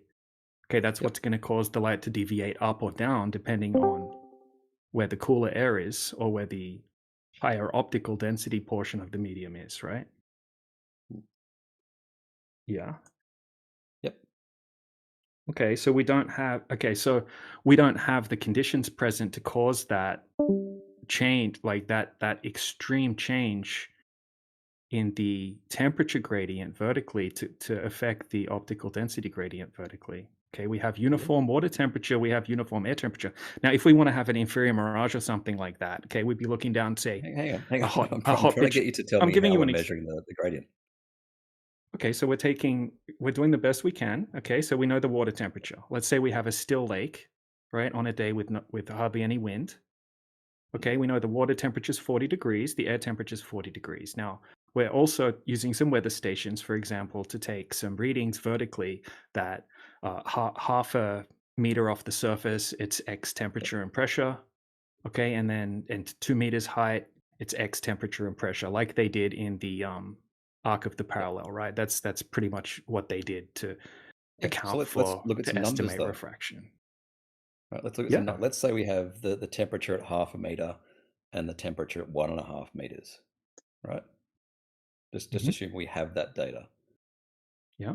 Do we have any idea of the variance in thermometers? What do you mean by the variance in thermometers? Them reading different How accurate temperatures. So the hardware's out. He's a low life, isn't he? Oh, okay. So well, I mean, I don't know. I don't know exactly. It depends on which thermometers you would be using. You could use multiple, but it's roughly. I mean, okay, using buoy data, like government weather station data of, say, a buoy to get the water temperature and air temperature. Okay, so they're probably using some decent quality thermometers. Tenth of a degree? Yeah, we could use it. I'm not sure. What's the change? The point. Yeah, okay. Yeah. Let's assume it's a tenth of a degree, right? Mhm. Over the lapse rate, therefore, if we've got a measurement at 0.5 meter and a measurement at 1.5 meters, so the span is 1 meter. If Yeah. the variance is a tenth of a degree, we have a margin of error for our lapse rate of 100 degrees. A margin of error for a lapse rate of 100 degrees Fahrenheit. Yes. No, Celsius. What? Celsius. The lapse rate is degrees Celsius per kilometer. Okay, so what if we have not reading it. okay, so what if we have warmer temperatures down lower and cooler temperatures up higher? Yeah, then you'll probably have an inferior mirage. Yeah, but we're Well, talking about not whether you can necessarily. forecast refraction with such an absurd margin of error for your lapse rate. Okay, so if you had some crazy refractive condition taking place, obviously there's going to be some destruction in the distance. We're going to get inferior or superior miraging, and those have maybe not obvious. Okay. That's just this slimeball Okay, trying so to make it what's the cause of an unfalsifiable. inferior or That's superior all. mirage? It's obviously when we have a strong deviation of the light, right, into the cooler portion of the medium. So the inferior mirage is when it changes from upwardly bending light to either straight light or downwardly bending light. That's a change in the gradient, and it's basically the reverse of that to get a superior mirage. Right. Yeah. So got upward extremely refraction, downward refraction for superior mirage. Okay, and then mild Yep. versions of those for looming or sinking. Looming is just a uniform gradient. So it's downwardly bending with a uniform gradient.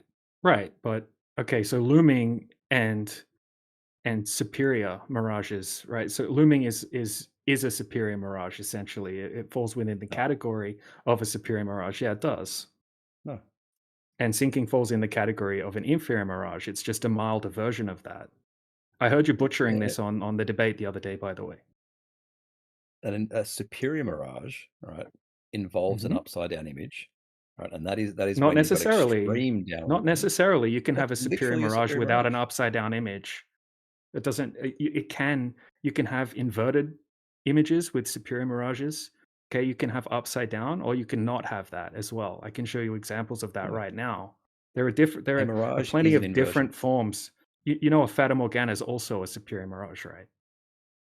Yes, but it's more complicated than that. Yes. Right. It falls under the category of a mirage- superior mirage. So does looming. Sinking would No, it be doesn't. the opposite of looming. Look, dude, I've What- got American Meteorological Society citations for all of these things that I'm saying right here in front of me. You can post them in the Right, side what chat. is a mirage to you? What? A mirage? Yeah. Okay, so a mirage is when you have the deviation. It's basically they all fall under the category of atmospheric refraction. Right. Okay, so look, Does a here's the mirage definition. involve an Here's the upside down definition. It's when the atmosphere acts like a lens, okay, and you have a deviation in the light as it travels through the medium, and it will deviate towards the cooler portion of the medium or the more optical dense portion of the medium. Okay, and then depending on how much it's deviating, you're going to get different miraging effects. Okay, you're going to get superior, inferior, looming, sinking, stooping, towering, and so on, right? Different variations of those, but that's the basic ones right there. Okay, there's the definition of mirage in the side chat. Okay, and it clearly says in that as well that the density variation is primarily dependent upon temperature. Okay, so temperature is what we're measuring. My definition of a mirage is that it's necessarily an inverted image, whether it be an inferior mirage or a superior mirage. Right? That's not looming. I mean, do you want me to find a definition of mirage? We can have dueling definitions.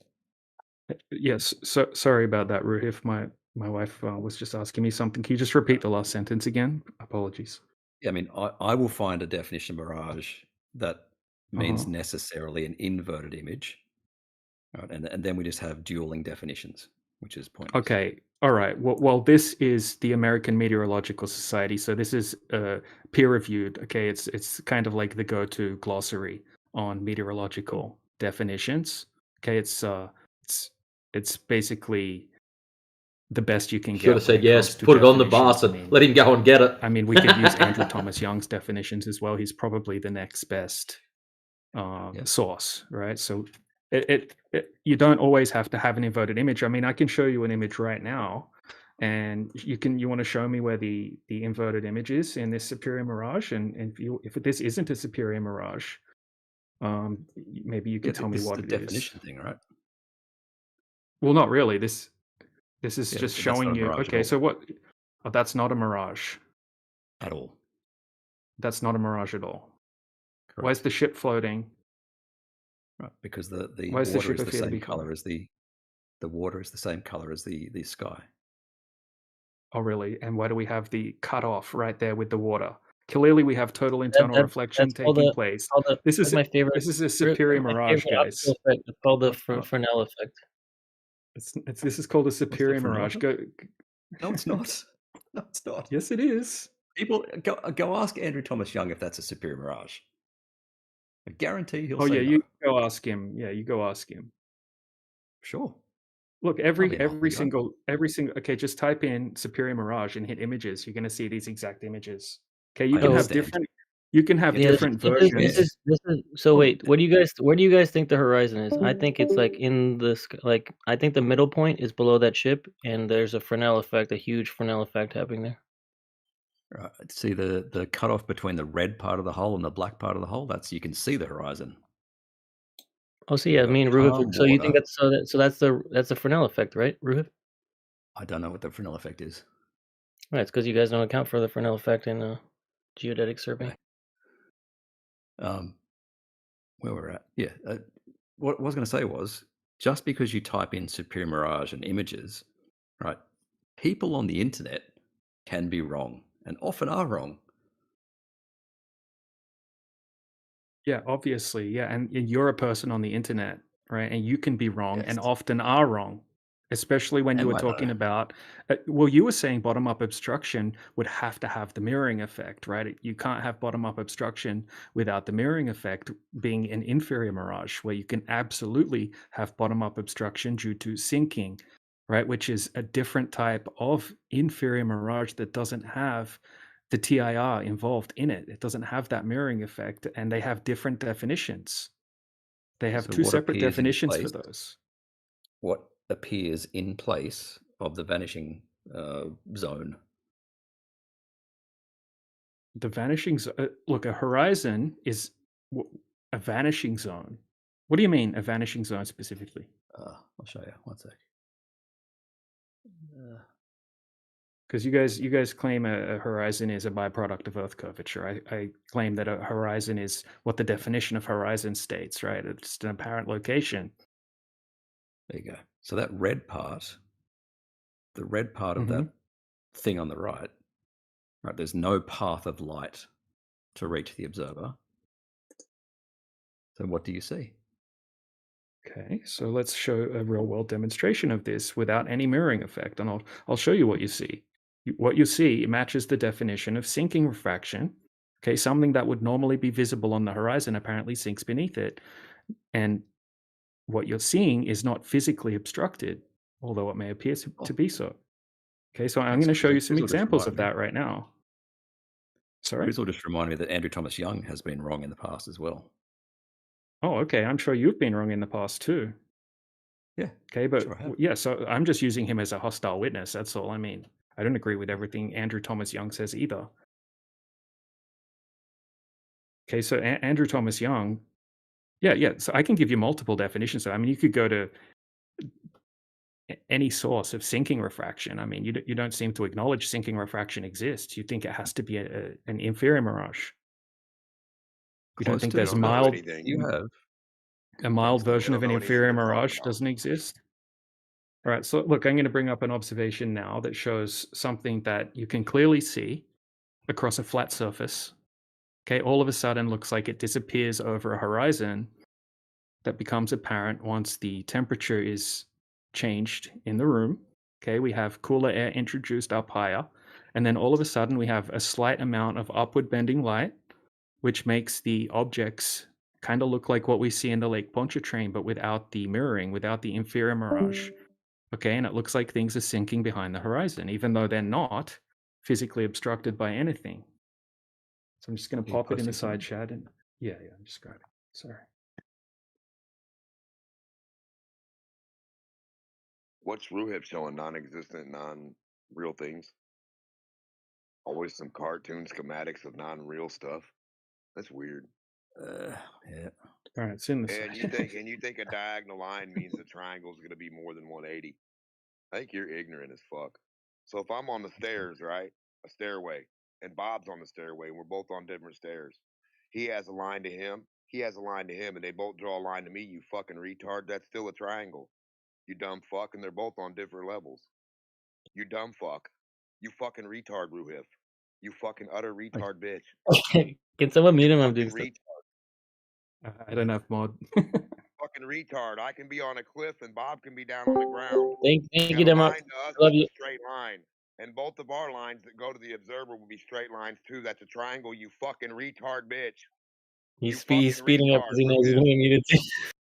Fucking retard. I'd Retard. just like to thank our sponsors. Or you gotta save this Wait, for that was the you hear the gotta last save thing this you for said? the end of the stream so we can get a nice send off for the Globies. Did you say Ruhif Tard? Did you He hear did. Ruhif Tard? Ruhif Tard's a good nickname. He spits that fire, dude. Yeah, Demok's the best. All right, Ruhif. Ladies and gentlemen, It's in we the got side 'em. chat. Look. So all we're seeing is a small amount of upward deviation of the light. That's all. So it just creates a bit of downward deviation, apparent downward deviation of the objects in the distance. So all of a sudden, it looks like the blocks are now curving, and the red light that you could see in the distance, it disappears behind an apparent horizon, which is just caused by the by them changing the temperature in the room. Okay, they've got in the full video. They show they've got the readings, right? You can see the thermometer in the background. I think they take 4 different height readings. This is only over a small scale as well. So as soon as they introduce the cooler air, okay, we got warmer air down lower, and then slightly cooler air above, and then all of a sudden we get a little bit of upward refraction, which causes a little bit of sinking in the distance. It fits the definition. There's no inferior mirage taking place here. Okay, if just last thing, really quick. Okay, if there was if they were to be able to heat the floor up more than this, or add much cooler air, okay, then you would have that vanishing zone where the light would actually go over the top of the observer's head. Okay, and then you would get that total internal reflection zone, whatever you want to call it, the mirroring in the distance, where you just see a mirrored image of whatever's in the background. Okay, but we don't have that because we don't have enough deviation of the light. Cool. I mean, this matches with I've the got mainstream. So No, I've got Go ahead. Go the ahead. source video, which is a bit better resolution. Yeah. For now, I will say it's interesting. Okay, but cool. I'll have to get back to you on it. I appreciate that, man. That's good faith. Cool. Thank you. So hold me to it. Cool. Look, I just want to go over. I mean, if you have time, just 5 minutes, go over a different observation. You probably haven't seen this one. It's interesting. I'm just presenting it just to get your opinion on it. I'm not trying to. It's not like a gotcha. I'm not trying to argue or anything like that. But this is a cool one. If you want to see it. If you're about to get wrecked, bro. Yeah. No, I'm not trying. I'm not trying to wreck Ruhif at all. You know, wreck my whole day. I complimented Ruhif when he came in. He just destroyed Nathan Thompson the other day. Dude, I want to debate Nathan Thompson. And is he a legitimate fodder? I don't think he is. Skew up. Did you watch my videos? He's in my part 2. Okay. I'm gonna watch them. I've seen a bit of them. I haven't seen the whole things yet. Yeah, part 2 is just about exposing all the fake flat earthers. Mm-hmm. All right. Here we go. We got a boat. Right. This is just a random picture of the boat that's in the observation. It's called the Mandarin Arrow, and here is just the ship tracking, right? Just to show us in the observation, the guy goes to the shoreline in the morning, 9:30, and he's zooming out at this ship. It's anchored, and it's what is it, 12.4 nautical miles, just over 14 miles away, something like that. Anyway, all right. So in the morning, he zooms in on the ship, and we can only see the top bit of the ship, right? Obviously, most globe earthers would say, okay, well, it's absolutely hidden behind the curvature of the Earth. It couldn't possibly be anything other than that. Now, what he does is he keeps zooming in on the ship over the next 3 hours. Okay, so I'm speculating. I don't have the measurements, right, of or the data, the weather data, but I'm assuming that in the morning the water was warmer, right? Because obviously water stays a pretty uniform temperature throughout the night and day compared to the air. Okay, and that the air was much cooler than the water in the morning when he went there. And then as the air starts to warm up, as the sun comes out, blah, blah, blah, more and more of the boat starts to become visible. So over the next 3 hours, you can start to see more and more of the boat appear, even though the boat's stationary. Okay, now we have the opposite effect. 3 hours later, we can see the whole boat, right? That's the same boat. Now we see a bit of stooping, maybe a little bit of looming, right? It looks like it's up a bit. It's a little bit hazy. But yeah, look, this is just to show that in the morning it looked like it was hidden behind the horizon, and someone could cherry pick that and then take that and say, look, this is a ship behind the horizon video.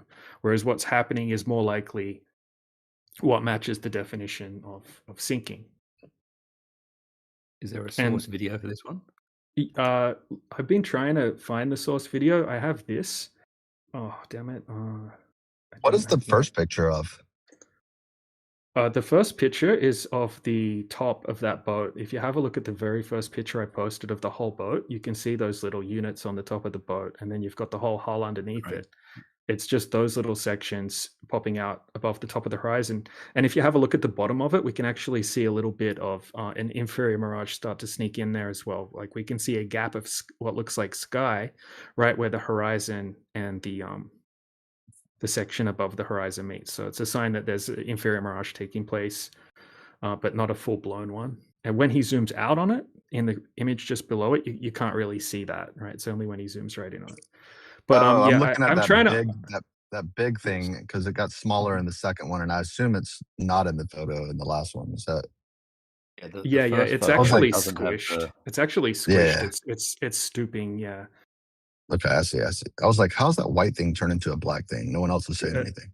It almost looks like man. It almost looks like a different day and a different I image, get it, but yeah. it's not. Look, I do I have got the I'm just gonna go to my server quickly because it's the video is too big for me to upload here. So just a second. I'm just gonna see if I can copy the link to the actual full video. So this isn't the full video. This is just a copy of the. It's like it must be half the video or something because it shows him doing the the transition of the zooming in and out over the 3-hour period and that kind of thing. That'd be perfect. 1 second. Yeah, the bow's not in the first image. The first image zoomed in a lot, and the bow's not in frame. And the second image, that's the bow in the middle of the photo. All right, here we go. I should be able to copy it now. All right, copy link.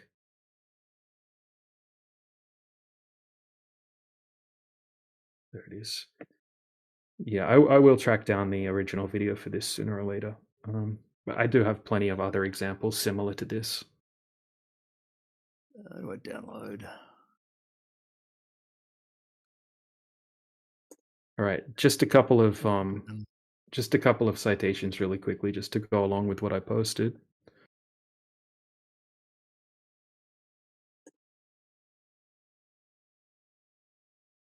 How do I download it?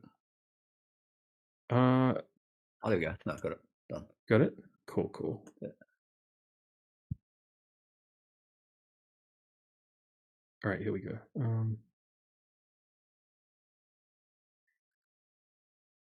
All right, so yeah, I mean sinking, Oxford reference, a refraction effect in which an object normally visible on the geographical horizon apparently sinks beneath it. And then Andrew Thomas Young, an atmospheric refraction can bend light rays in such that distant objects are displaced vertically, causing parts of these objects to drop below the apparent horizon or become partially obstructed, even though the line of sight is geometrically unobstructed.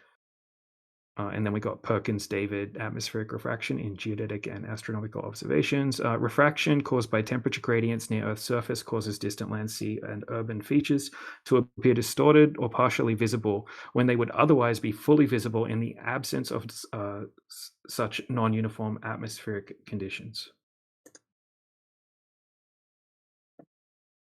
So, I mean, like, this is something that would be needed to take into consideration when someone presents a long distance observation and something is sinking or something is appearing to be hidden partially behind the horizon, to validate that we don't have this condition. I think it's much more common than what people say, because all it requires is warmer water or a warmer surface of ground, and then a cooler layer of air above it, which seems to happen quite often.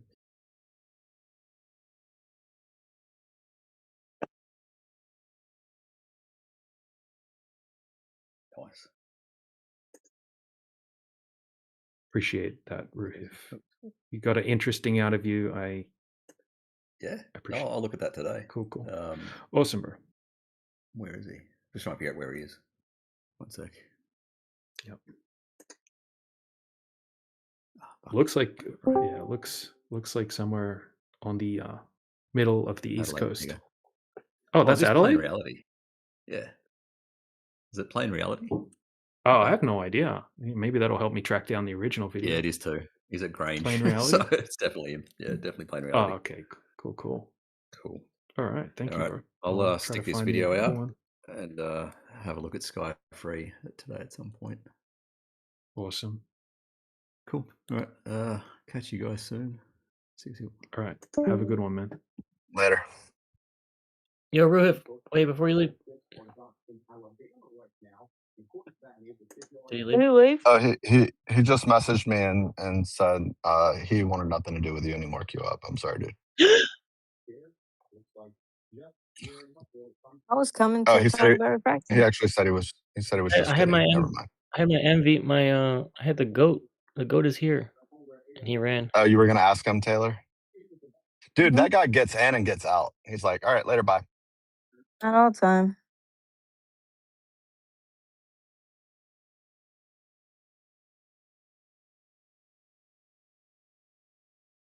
Yeah, that's pretty much it.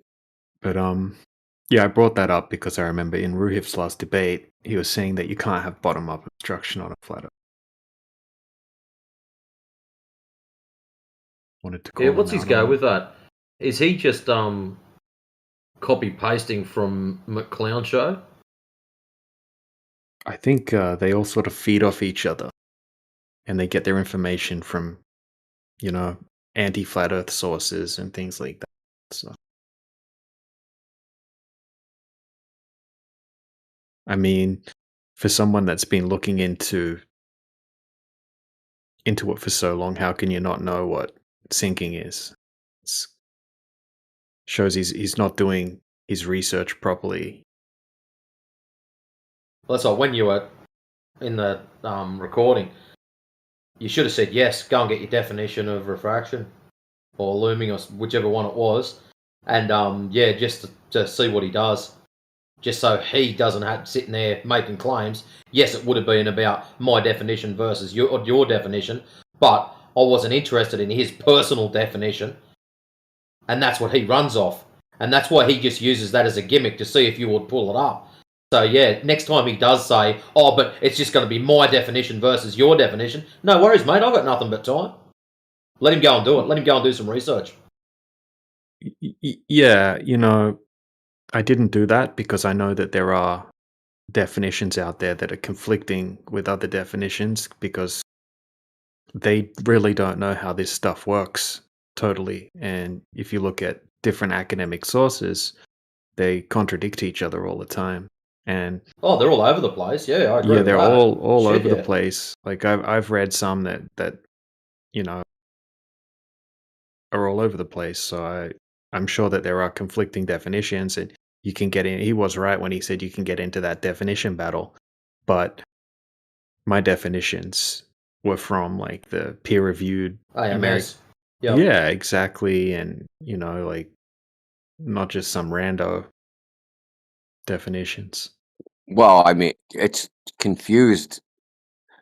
If you look at refraction from astronomy, and then you look at it for like surveying, and then you look at it from like, say, the academic literature, and then you look at it, say, in not like geodetic surveying, but like surveying of land. You know what I mean? Geodetic surveying is a little different. It's a different practice. Like typically surveyors don't do both. They can do both, but typically plain surveyors just do that types of surveying.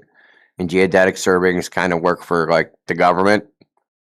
That's just what I've noticed is that like regular surveyors they survey building sites and property boundaries and things like that, and then the people that work for the government they survey geodetic surveying where they're surveying interstate highway systems and that type of nonsense. But even that swath of literature, it should all be uniform what they're saying. And then if we throw in another thing, what's the textbook say?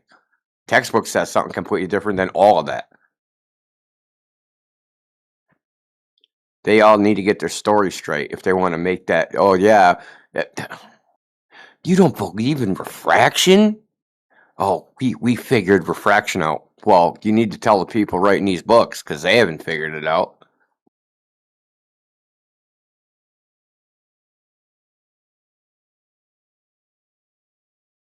Yep.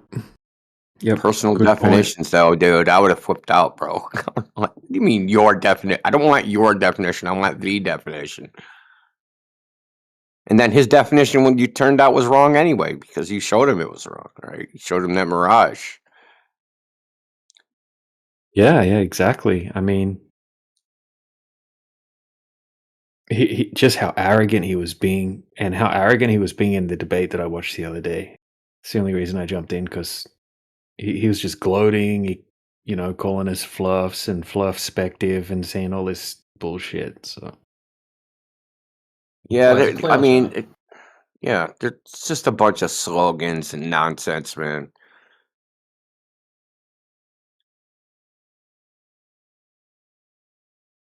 But yeah, the way I approach the refraction argument is just not necessarily that I agree 100% with every single thing that I'm saying, because I know it's a lot more complicated than that, and they don't really know how it works.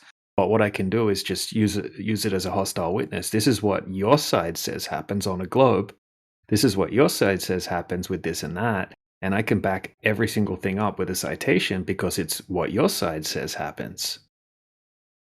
And they can't really argue against that because it's what their side's saying anyway. You just made me remember the nonsense McToon said about chromatic aberration in the P1000.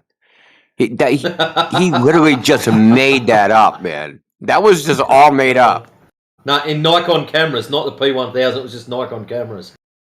But like, it's specific lenses on cameras, and there's even a write-up when I looked at Kalari Vision to get about getting mine converted over to infrared.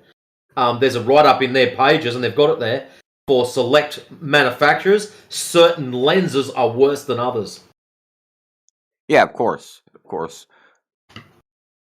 But he was like, well, infrared is better because P1000s are particularly bad with chromatic aberration, and infrared takes care of that. Shut up, bro. Like, just made all that up. Is he high? Yeah. Always. No, he was We back into figured the pod. out He had how to nowhere to go. correct for chromatic aberration like almost 100 years ago.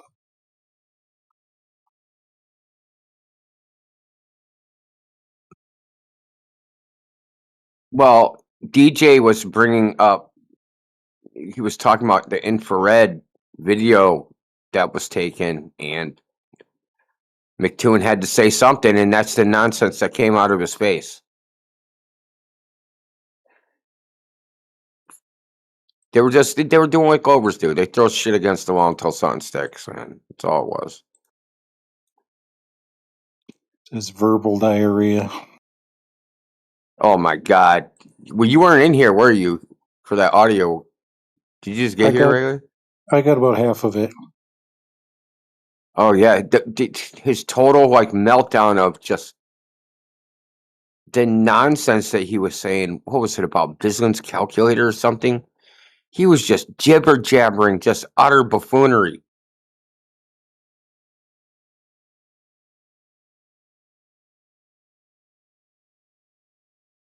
And that's typical his style. It was worse than normal. You should clip just that one part of him. Just he replied to something DJ asked him a question. He freaking bent himself into a pretzel trying not to answer it.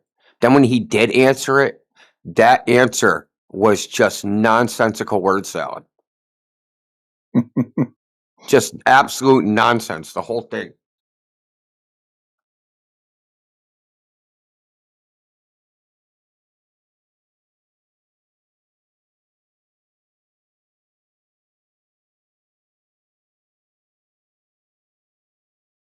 I was shocked when he just started screaming at me. I couldn't believe that was happening. I was like, what the hell? Does this guy not know how he would be perceived by people? I mean, obviously not by his own followers because they're like him. But by anyone else listening, they'd be like, what the hell? Why does he just start screaming dickhead over and over and over again for no reason at all? It's just some there was no reason. Like, yeah, him saying that you're interrupting him, like saying that you weren't interrupting him at all, like not at all. You know, like he was just. I mean, I hate this analogy, but he was just he was playing. He basically, at one point, took the right to remain silent for fear he might incriminate himself. Like literally, I'm not going to answer. Just wait till you're done, and then I'll answer. Yeah, because you don't want to incriminate yourself, man. Now the audio on his side, he said it was glitching out. Now, did it seem intentional or was it accidental? Yeah, I have no idea. But if you watch his stream, that's what I'm talking about. His stream. Yeah, everyone's voice. It's like you say half a word and it'll glitch out. It's very, very difficult and frustrating to listen to. So a lot of people won't watch the stream for long enough to even get to that point because of the clipping. It's just clipping constantly. That sucks, dude. Yeah.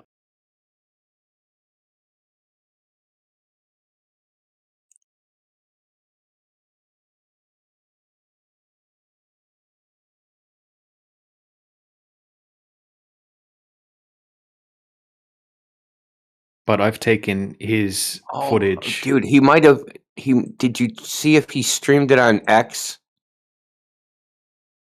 And see if there's. I'll look right now. I'll look and see if he streamed it on X because there might be a copy up there that it wasn't glitching.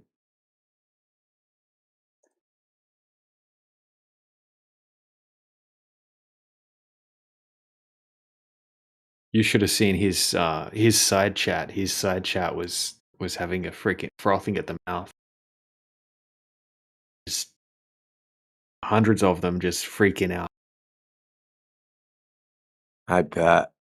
That's what I mean. I wanted his audience to see him get freaking him behaving like that and getting sliced and diced, man. That's what I want. I want his people to see him, man. That's what I want. Like, this is the dude you follow. This fucking lesbian. I'm sorry I call him that, man. I heard another flat earther call him a lesbian. I think freaking, it wasn't Witsit, but it was somebody called him a lesbian in a debate, and I was cracking up. He does look a bit like a lesbian. I know he does. That's what's so funny about it.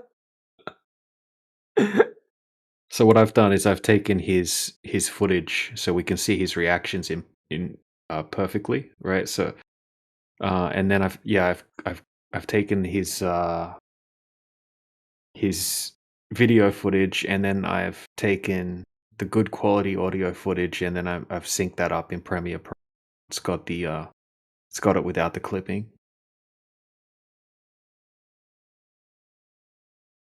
So you can see his reactions. Basically, you can see him melting down and looking worried. Nice. Yeah. Nice.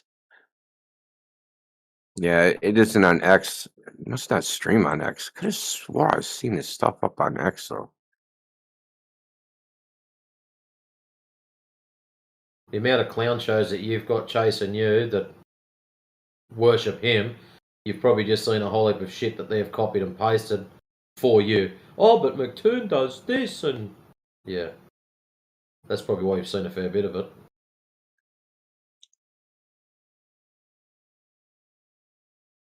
I also like that he said when you asked him any evidence I have a lie, and then he had the lie. That's hilarious, dude. And then he's like, I don't remember where. I think it was South America. Yeah, you remember. I did all this stuff and showed him that he was wrong, and then he didn't answer me. Bullshit, I didn't answer you.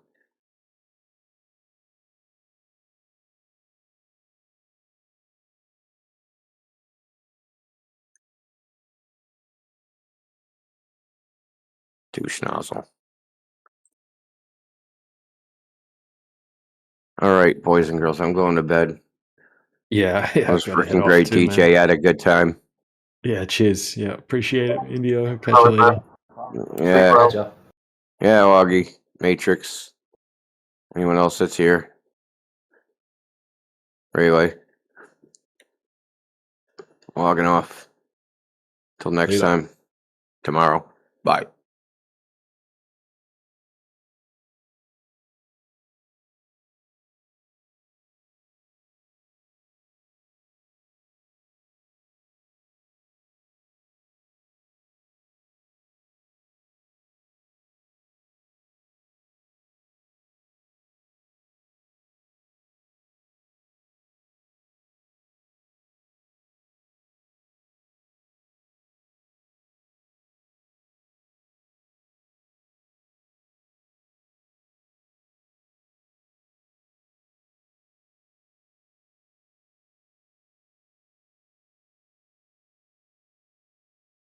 Yeah, I saw that the other day too, the Flat Buzz.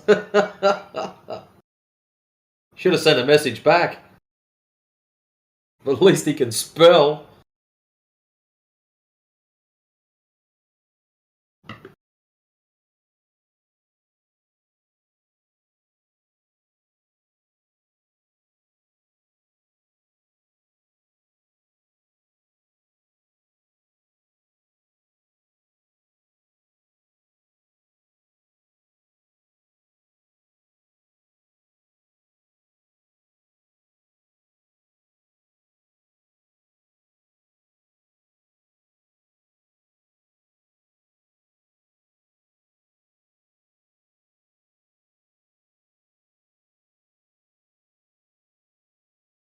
Logie, that's not very nice, but I'd still take the gremlin.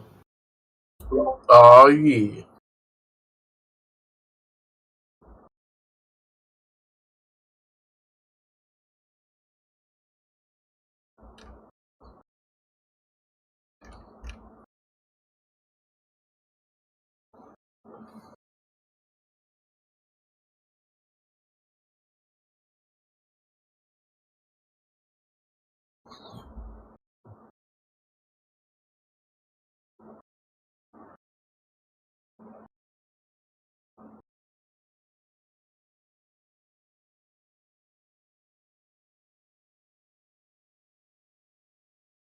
You know that clip where Brenda gets all angry and violent?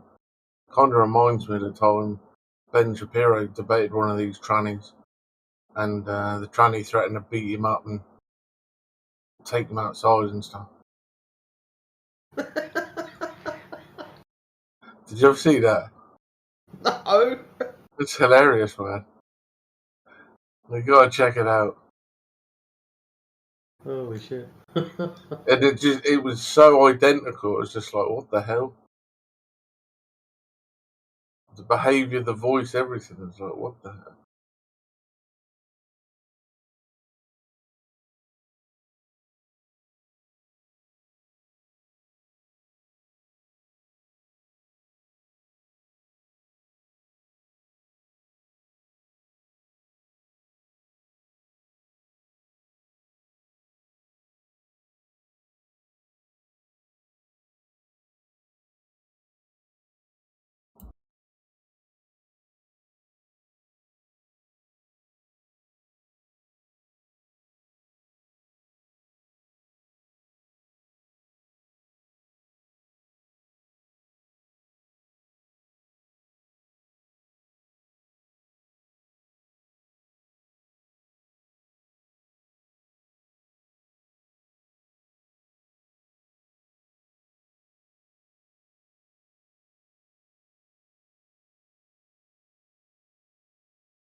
Yo, Batman, how's it going, man?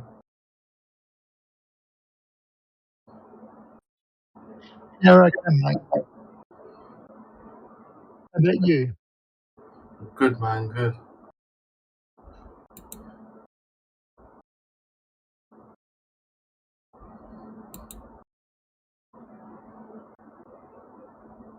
Looks like it's been a bit quiet today. Yeah, there was a few in here. DJ was playing some of his highlights from having a conversation with Mutroon and Rutard. So that was pretty good.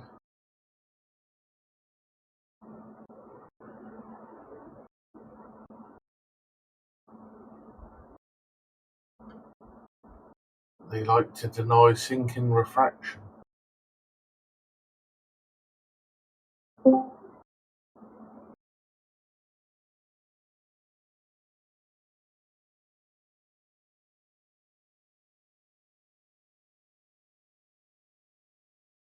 Well, it basically it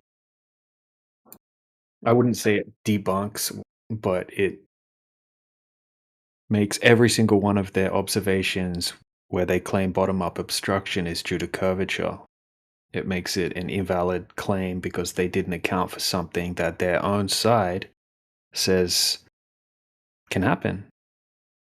And it's a variable that they would have to take into account if they want to make a positive claim, because what we're seeing just it's textbook definition sinking reflection. Something that would normally be visible on the horizon apparently sinks beneath it, even though the line of sight is geometrically unobstructed.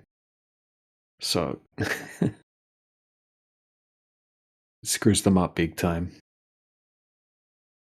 Most of them don't even know about it because they didn't research it properly. They just get their research from anti flat Earth content.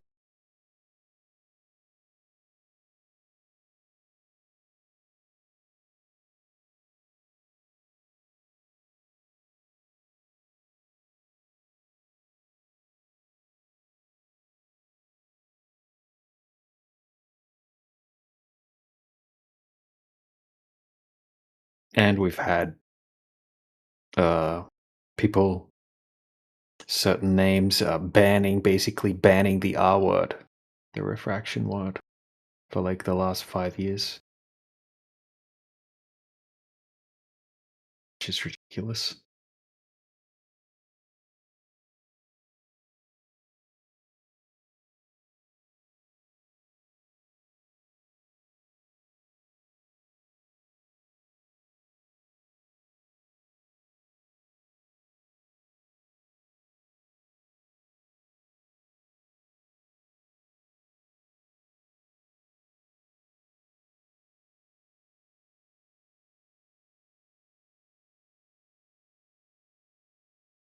What was you saying yesterday or the day before about those surveys, Batman? About how accurate they were? Oh, he gone. Dagnabbit.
Well, if no one's going to talk, I have another clip I can put on.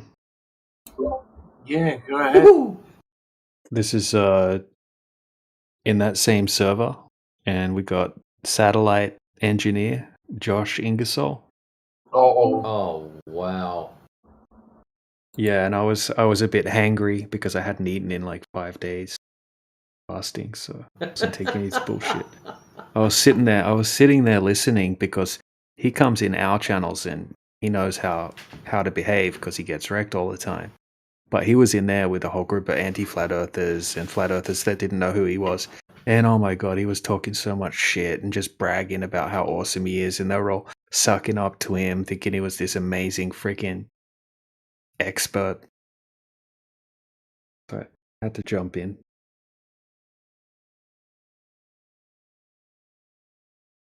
You know there's going to be running commentary with this clown show. I mean, clip. Here it goes. The That's dragon why conspiracy is I too. prefaced it by saying you I gotta don't know look what. you gotta look at yourself. Look at yourself in the mirror and think, I gotta find why the do I only come across timestamp. the stupidest conspiracy theorists? I Maybe mean, your algorithm is Because showing of you the strong post, men, so you think conspiracy dragon, theories are stupid. the dragon conspiracy is too wild for Q-op. Everyone recognizes that. I It's didn't not say Q-op conspiracy, therefore it's I not didn't You've got say to be dragons prepared melting to dude. change your view. So Q-op believes the normie history that says that dragons aren't real. Okay, noted. No, I didn't say that. You're just strawman, dude. Sorry, On what a was flat that? plane, you can have circle routes around the north. Yeah, I don't. Yeah, you can have a circle route anywhere. I'm not contending that. Yeah, but great circle routes on a flat Earth require active yaw, whereas great circle routes on a globe do not require yaw. Yeah, we agree with that. But there's also but around the globe, your plane is Well, I already made this argument though. I don't. You wouldn't agree. You won't at least concede that the pilot won't notice the difference between going. All right, I gotta pause it for a second because we have, thanks to Over Fences, we have a new game, and it's called Bingasol, after Josh Ingersoll. So if anyone wants to play, I will put the Bingasol board in the side chat for download.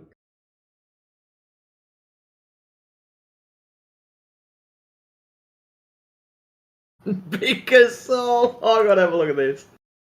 I'll be back with that proof. Yeah.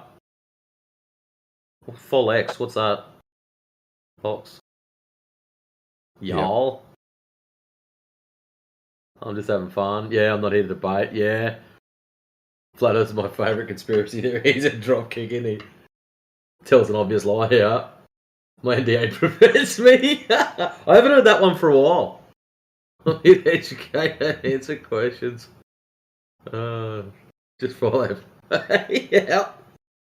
All right. Well, I've got it up in my software where I can cross them off. So let's see who wins if anyone else wants to play Bingasol. That's funny. Actually, what we should do is pick a column or a row. Just start off with. All right. Yeah, if you can get a column, if you can get a full row in any direction, including diagonal. How about that? Like, oh, okay, don't worry about that. Yep, columns, rows, diagonals. Yep. Oh well, there's only 2 diagonals. Only 2. So yeah, Yep. yeah, we'll include that as well. All right, Bingasol, let's go. Around, slightly turning to the right and left, or circumnavigating a flat Earth versus the slight dip around a globe. No, because the slight turn left and right is not analogous to any physical phenomena, right? Like, whereas the slight dip is due to maintaining constant altitude. It's Okay, but keeping the same air pressure. It's the same thing. One is dealing with the gyro that's making you level continuously on the globe, which also happens like either way. And then one is dealing with correcting for having the compass pointing in the right direction, which happens in both models. So these are corrections that are happening. But if you guys claim there's more corrections happening. If you get rid of the entire navigation system and you only have an altimeter, right? You have no compass, you have no nothing, right? And you just flew straight. Like to fly in a great circle path without a navigation system, you would have to actively turn left and right. You're invoking some sort of extra input from the software, like you said, or from the plane that would require the pilot to, or that would hide from the pilot that you're slightly yawing to the right or yawing to the left. Why would they do that? Are you aware of the Why wouldn't Boeing they? plane? It's kind of a non sequitur. I mean, it's analogous though.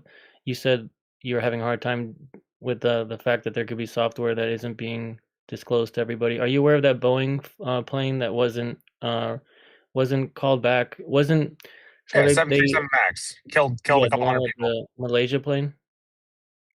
Yeah, there was 2 crashes. Yeah, and were they making the pilots aware of what the software was doing to correct for the imbalance of the weight? No, but say using the most recent revision of a plane using the most amount of software and the most advanced autopilot to claim that historically all planes that have software are having information hidden from the pilots, I don't think is a logical assertion. But it's a good example of like them using flight control software that the pilot isn't aware of. Yeah, but a Q-op. Yeah, The but thing is, prior to remember, on that, the the flat pilot Earth, would have to have done it himself. but on the flat Earth, it's a before direct computers, line. we still flew to Hawaii. Yeah, but on the flat Earth, you're doing direct lines for efficiency. On the globe, you're taking circle routes. Because great circle routes are lines on a globe. Yeah, but on a flat plane, you would also have these circle routes or great circles, but they were in a different sense from takeoff to touchdown. But they're essentially in a straight line from point A to point B. On a 2G projection, great circle paths are curved. They're sinusoidal. Well, they're using flight corridors, really. You know, that's what they're doing. They're not necessarily taking straight paths. They're taking advantage of flight corridors for safety, for all sorts of different reasons. There you go. Yeah, it's true. Yes, as well. But the flight corridors are great circle paths that run, pretty close to parallel to each other.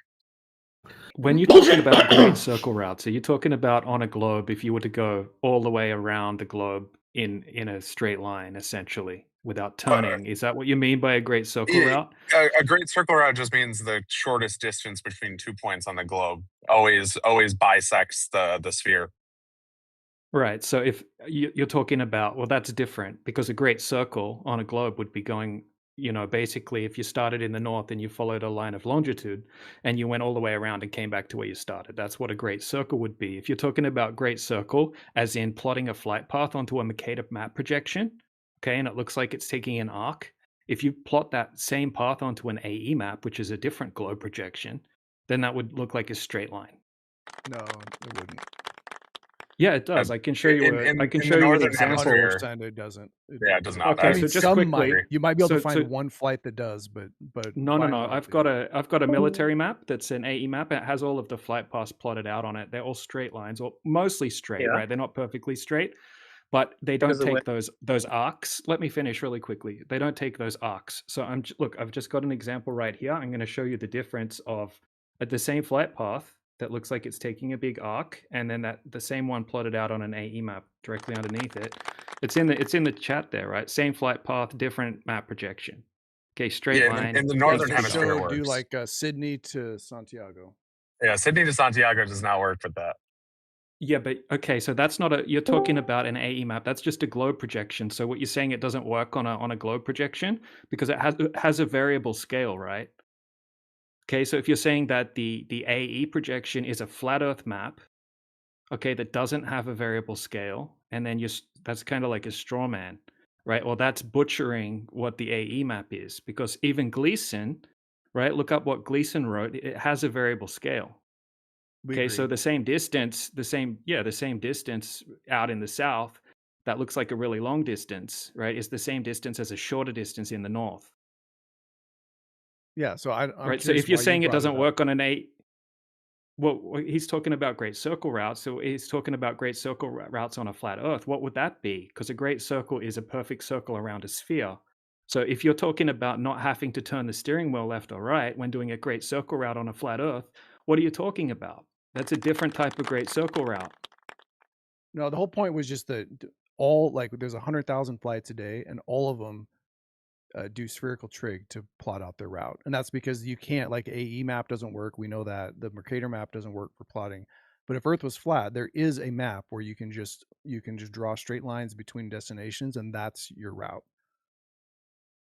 Well, are you talking about an AE map, or like what are you talking about? I'm talking about the flat Earth map. True flat Earth. There's not the flat Earth map, bro. I get the it. Flat Earth map is a globe. If Earth was flat, That's a spherical. It's a spherical coordinate system that originated from taking elevation angles to stars and that kind of thing, right? That's a spherical. I've been through that like a whole bunch. What I'm saying is, okay, if Earth is flat, there should be a map where you can just draw straight lines between any 2 points, and that's your route. Right. So that would require actually mapping out that would require mapping out the entire Earth. Okay, nobody's done that. No, you guys haven't done that. You guys don't have. What you guys have is a coordinate system that came from taking elevation angles to the celestials. Okay, that's what the globe is. Hear me out, because I agree with you on that. Real quick. So this works. Like we already know which. We already know that the running haversign and doing great circle routes, like pretending like it's a globe, gets you to your destination every time. So just take that and reverse engineer that until all those lines are straight, and you'll have your flat Earth map. Like, wait, how do you know that they do spherical trig or use haversign when planning the routes? They do. It's just a known fact. It's just known. Okay, you believe it. Great, thank you. That's the perfect answer. I didn't want to That's debate what they do. that. There's software. There's like pilots. No. You already said it. You just believe. Flight. Yeah, great. No, I got it. Are you believe? 100% believe it. I know you believe. 100% believe. Thank you. Yep. So you just asserting something you believe is not proof of anything. How do you think they do it? But if the I globe is flat, don't make up theories or claim beliefs. if the Earth is flat, there should be a map where the shortest routes between all of these cities are actually the routes that the planes fly, right? Like you should be able to just take an accelerometer onto a commercial flight and then do the double integral of that data, and you should actually be able to figure out your position change. Like this is I don't get that at all. We're not Okay, claiming to but know that. who was Your in charge point of before was like the cartography? And if equivalent they of had, saying your point's like saying, how do people make their car go forward? And I say they push on the gas pedal, and you say, well, that's just Right, your right. belief. That's not I analogous. mean, like Thank you. everybody knows you put your foot on the gas pedal, that's how you go. That's not analogous at all. no, It we're is talking part of about it. the government it might be agencies and analogous. societies that were in charge of cartography. And if you had a treasure map, would you want to give it to your state enemy? No. So they'll give them the complete opposite. But But somebody why has it. this gets back into like the Illuminati claim that is required for flat Earth, that there's some organization that's unified between all of the world's nations that are in obviously, agreement with each other. Yeah, that's what you're debating against. Like if the Earth is flat, obviously it's a huge conspiracy. Like that's part of. Like we know your positions. Why don't you guys understand ours still? But we don't need to invoke conspiracy. There's a system that gets flights where they need to go. No, you guys just don't. take that system and you trust. and You just said figure you out how to believe. draw a flat Earth map. We Yeah. don't need to fly planes. Just it already works. So just You do the believe math. all these things, and you want us to give you an alternative based on the fact that the things you believe are all accurate or not accurate, which we don't really say them. There's we don't really claim a map, and we don't claim really anything with knowing about how the airplanes are fudging the numbers. And I I think kind you of want used to to go get my claim a map. pilot's license just to break this, because jet fuel is fucking expensive. So if the Earth is flat, all these planes are flying around in routes that are burning 35% more fuel than they should be. Yeah, feel free to do Your it. guys' assumption. I don't know why you guys assume that they're taking a different route that you would have to take on the flat Earth. It's just very strange, honestly. Because you No, we're saying it is the route you would take on a flat Earth. I think that's true. But for some reason we can't create a map where the route that they're taking just works on the flat Earth without it being curved. You've exhausted all possibilities, IC Spin, and show us how you've exhausted all possibilities and how many hours you spent doing so. What's funny is the only thing I don't think we could explain, and I don't believe happens, is going around over Antarctica to another southern area, which they don't do. Congrats. We don't do that. Not with flights. I think that some flights will Exactly. barely That's the hit only tip thing of that the- would debunk the AE map. Fram 2, man. Polar human spaceflight. Last Right. April. Polar human footage spaceflight. from that's hilarious. One of the main people The they 24 hired for hours that. on also. One of the main people they hired for that Fram 2 thing, I took a deep dive into that actually the other week. Right, one of the main people they hired for that was an expert in faking footage from what looks like basically faking footage in sci-fi movies. Right, that was like one of the main people they hired to go on that flight. Someone that's an expert in. I can look up her name. I forget because she's from Europe, so she's got a funny name. Yeah, if you could share that with us, that'd be great. Thank you. Yeah. You become an expert in faking footage. In the movie industry. You want to make it as realistic as possible, hyper realistic. Yeah, so her footage from her movies that she makes basically or works in looks almost identical to the Fram 2 footage. It's kind of funny. I'm trying to look up. I did save it all, so I'm just trying to look it up now. But yeah, keep talking about something else while I find that, and I'll let you know when I find it. Q up. Why would flying over Antarctica disprove the map? Because wait, what? I have to explain that? It's either DJ. It's either Yannicka Mikkelsen or Ronick Roga, or Robbie Roga. Sorry. Yeah, it's Mikkelsen, I think. Yeah, I'm in my folder now, so I'm just looking it up. So has everyone else seen that, right? So this lady also worked on One More Orbit in 2019 as well, which there's a lot of well, I think proven deception behind that as well. In the flight path that they said that they took when live streaming it wasn't the path that they were tracking, and the map that they said that they followed, right, or the plotted path on the map didn't match up with the live stream that they were showing. Okay, and basically all they did in 2019 is they just sort of went down to Antarctica, and then they sort of jackknifed, right? They took a turn, they turned right, and they went over a tiny little bit of Antarctica and turned around and went back up again, right? And they got a record, didn't they, for the first pole to pole circumnavigation. Anyway, this was the same lady that was in charge of all of the footage and everything on that One More Orbit. So she was the same one with this 2024 Fram 2. Anyway, yeah, Janique Mickelson.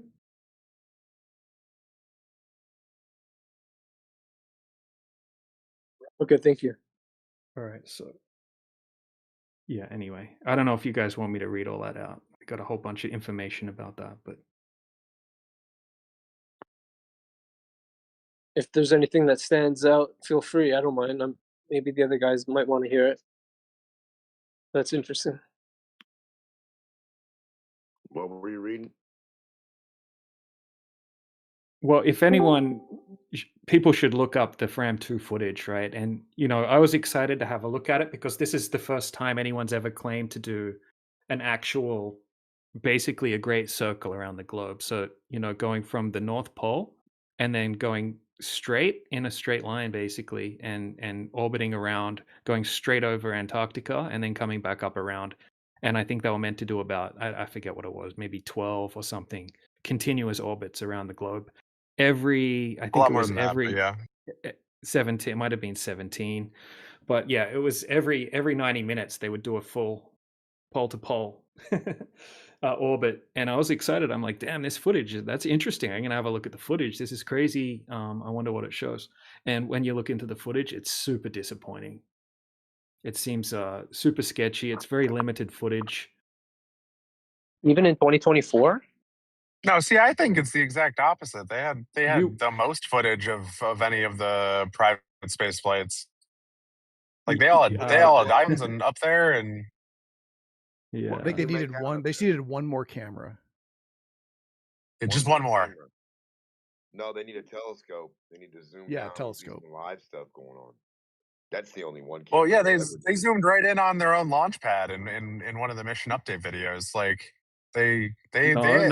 decent... No, they didn't. They didn't zoom in on the launch pad in one of They their update 100%... videos. Holy shit! I'll go grab that right now. They 100% Yeah, did. grab it, bro. I remember one of them saying, she was just standing there. She didn't even have a camera. She's like, "Oh my god, I can see the launch pad." I thought, wow, aren't you meant to be 500 kilometers above the surface of the Earth? I mean, you can see with your naked eye. You could see the launch pad. It's a strange thing to say. So the footage doesn't look real, but the person who made it is an expert at faking footage. That's correct. Yeah. She's so good, she made it so that it doesn't look real. But it's just unreal enough to make it seem believable. Because if it was too good, then it wouldn't be believable. Yeah, look, what I'm presenting, it's not proof of anything. It just, to me, it looks fake. And when it comes to Josh, right, I showed him some of the most ridiculous looking footage from the Apollo missions. And when I usually show that to Globers, they piss themselves laughing. And then they accuse me of saying that there's no way that could possibly be real footage. That looks completely fake. That's ridiculous. And they say, oh, prove to me that that's NASA footage. There's no way it could be. And then I show it to Josh, and he's like, yeah, that looks real. That looks real. Like he'll believe anything that they throw out, basically. It is interesting what people accept is real and what they don't accept, especially on the globe side. You're a Christian, yeah? Yeah, DJ, I just posted it. It's right at the end of the clip I posted. Right. It's from one of their update videos. They zoom right in on Cape Canaveral. All right, let me check that out. Yeah, I watched most of the videos, but I didn't watch all of them, so I'll check that one. Well, see, that's why I think it's so great. Like they have, they were posting on their own personal social medias, like during the time they were up. So if you're gonna, I don't know, if you're gonna claim that there was like a lot Oh of wow, yeah, post-processing, posting on social media, yeah, that would be impossible, wouldn't it? No one ever no, does that. okay. Well, during the time they claim they're up, during the time that the object was being tracked between launch and landing, you know, they're connected via Starlink. They did, they did Skype calls with folks. You know, there's no. So if you're going to claim that there's post processing being done, I'm I look, don't know. I'm just saying, no, I'm saying that I can't validate any of it. You can't validate any of it. It's all faith-based, right? But I'm saying to me, it didn't look realistic. And one of the main people up there was only 4 people. Okay, one of them was a specialist at faking footage like that. Okay, it looks very similar to the footage that is in her I think movies. titling somebody who's a cinematographer who works in augmented and virtual reality as somebody who fakes footage is disingenuous. No, that's what she does. Okay, so she makes footage that's not real. It's fictional footage from, in movies. It's fiction, it's fake. VR, So that's but not yes. disingenuous. No. She makes like space movies and things like that where it's got people in a capsule and they're looking out at the globe from space. And it just happens to look very similar to, to the footage in the movie. I'm just saying it's a funny coincidence that she also worked on One More Orbit, okay, which was a very deceptive trip. What they should have done is when they put this, they shouldn't have used someone who's done this sort of stuff because it just gives it all away. But they have to. They have to reveal it. Oh, why do they keep leaving all these clues? Called revelation of the method. Pazza, your pareidolia, your pattern recognition needs to get more sensitive, man. This is gaslighting.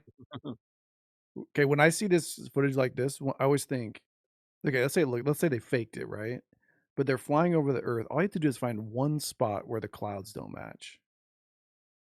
Yeah, Oh, but 100%. That would convince me. That would convince me. It looks right, real. but it's not hard to find the cloud data that was on that particular day, and then add it post right around the globe so it matches up somewhat. Someone on the ground, right? They're not going to know exactly what's going on with the clouds, right? You're looking up, you can kind of see, as long as it's approximately right, that wouldn't be hard to fake. That's all I'm saying. You get Using all of satellite. the weather weather station. sounds pretty hard to fake for me, but You'd have to do Well, that not in really. post, though. That's what I'm saying. Like if they're posting live on social media, how do you know live, where the clouds are to Posting, what fabricate do you it? mean posting live? Yeah, that's if they were actually where they're telling you they are, right? So you can have a live stream and it's not actually live just because it says it's a live stream. But I'm talking about the cloud data. So if you go outside, let's say you're at the Cape and you see the same exact shaped cloud that's in the video that's being posted live, how are they capturing the cloud data and then accurately doing things to manipulate the video within, Well, no one seconds who of checked latency? that. Did anyone ever check that? Like if I asked you I'm to, just saying who checked that? Yeah, yes. we could do that. Sounds We could like do that with Josh the did. ISS right now. Like I don't know. Sure. It seems pretty Yeah, flimsy to okay, me. well, yeah, but it looks. well, And my thing is like someone it must have looks done that. fake, but then the clouds are all 100% in the perfect spot. Or are they though? How did you validate that? I didn't validate every single cloud. Did anyone But validate you gave any in. clouds? You gave in on that point pretty quick. You're like, oh, they could just put the clouds in the right spot. Do you guys think that looks like we are 250 miles away? Kind of looks a little bit closer, but I've seen high altitude where they're only 150,000 feet, and yeah, that's. But it looks like it's pretty good video for sure. Do you think Holly? My second question would be: do you think Holly could replicate something like that at all with today's technology? Holly? Hollywood, I think he was trying to say. Hollywood. Yeah, Hollywood could. Yeah, I would agree. The wood of the holly tree, what the witches used. But What a I strange- recommend what a people go strange digging bit of into the all Fram that 2 time. stuff. There's a fuck ton of footage. For sure, that one was pretty compelling. But yeah, the first thing that came to mind was, is that really 250 miles above the surface? Yeah, but how do you? Tell us your criteria for how you judge height in this sort of context. Maybe look at all the footage that's been presented already and see if there's any consistency and congruency. More direct And I think way. What did you see? Once What you did get you to see that was geographical incongruent? landmarks. Oh, that's true. Florida looked like it was. I guess we would have to do the math and figure out what altitude could we see the state of Florida. Because I think that's what we saw, right? Yeah. Yeah, they Or zoom right even back even on the coast to Cape. coast, like Yeah. the amount of angles covered is entirely dependent on your altitude. You know, you can't get that same view from 60,000 feet and a really, really wide lens. You're just going to see. I have an I don't think interesting it's. I point. think it's much higher. It's So what definitely triggered it for you, Eden? You must have seen something specifically that made you say this looks not that high. Like what was it that you saw? Some of the other footage, like I think, there was Aftershock 2 that went to 143, or there's other similar rockets prior to Aftershock 2 that almost look similar, but I'm probably gonna have to put them in my photo application, just compare. This is just first glance from what I saw there, but it's an interesting video that Josh posted. Thank you, Josh. Yeah, go digging. I mean, I spoke to the commander of the mission, Chung, last spring because I wanted a copy of his zero gravity indicator. He's a nice guy. Like he just made a fuck ton of money on crypto and wanted to go to space. Yeah, I believe it.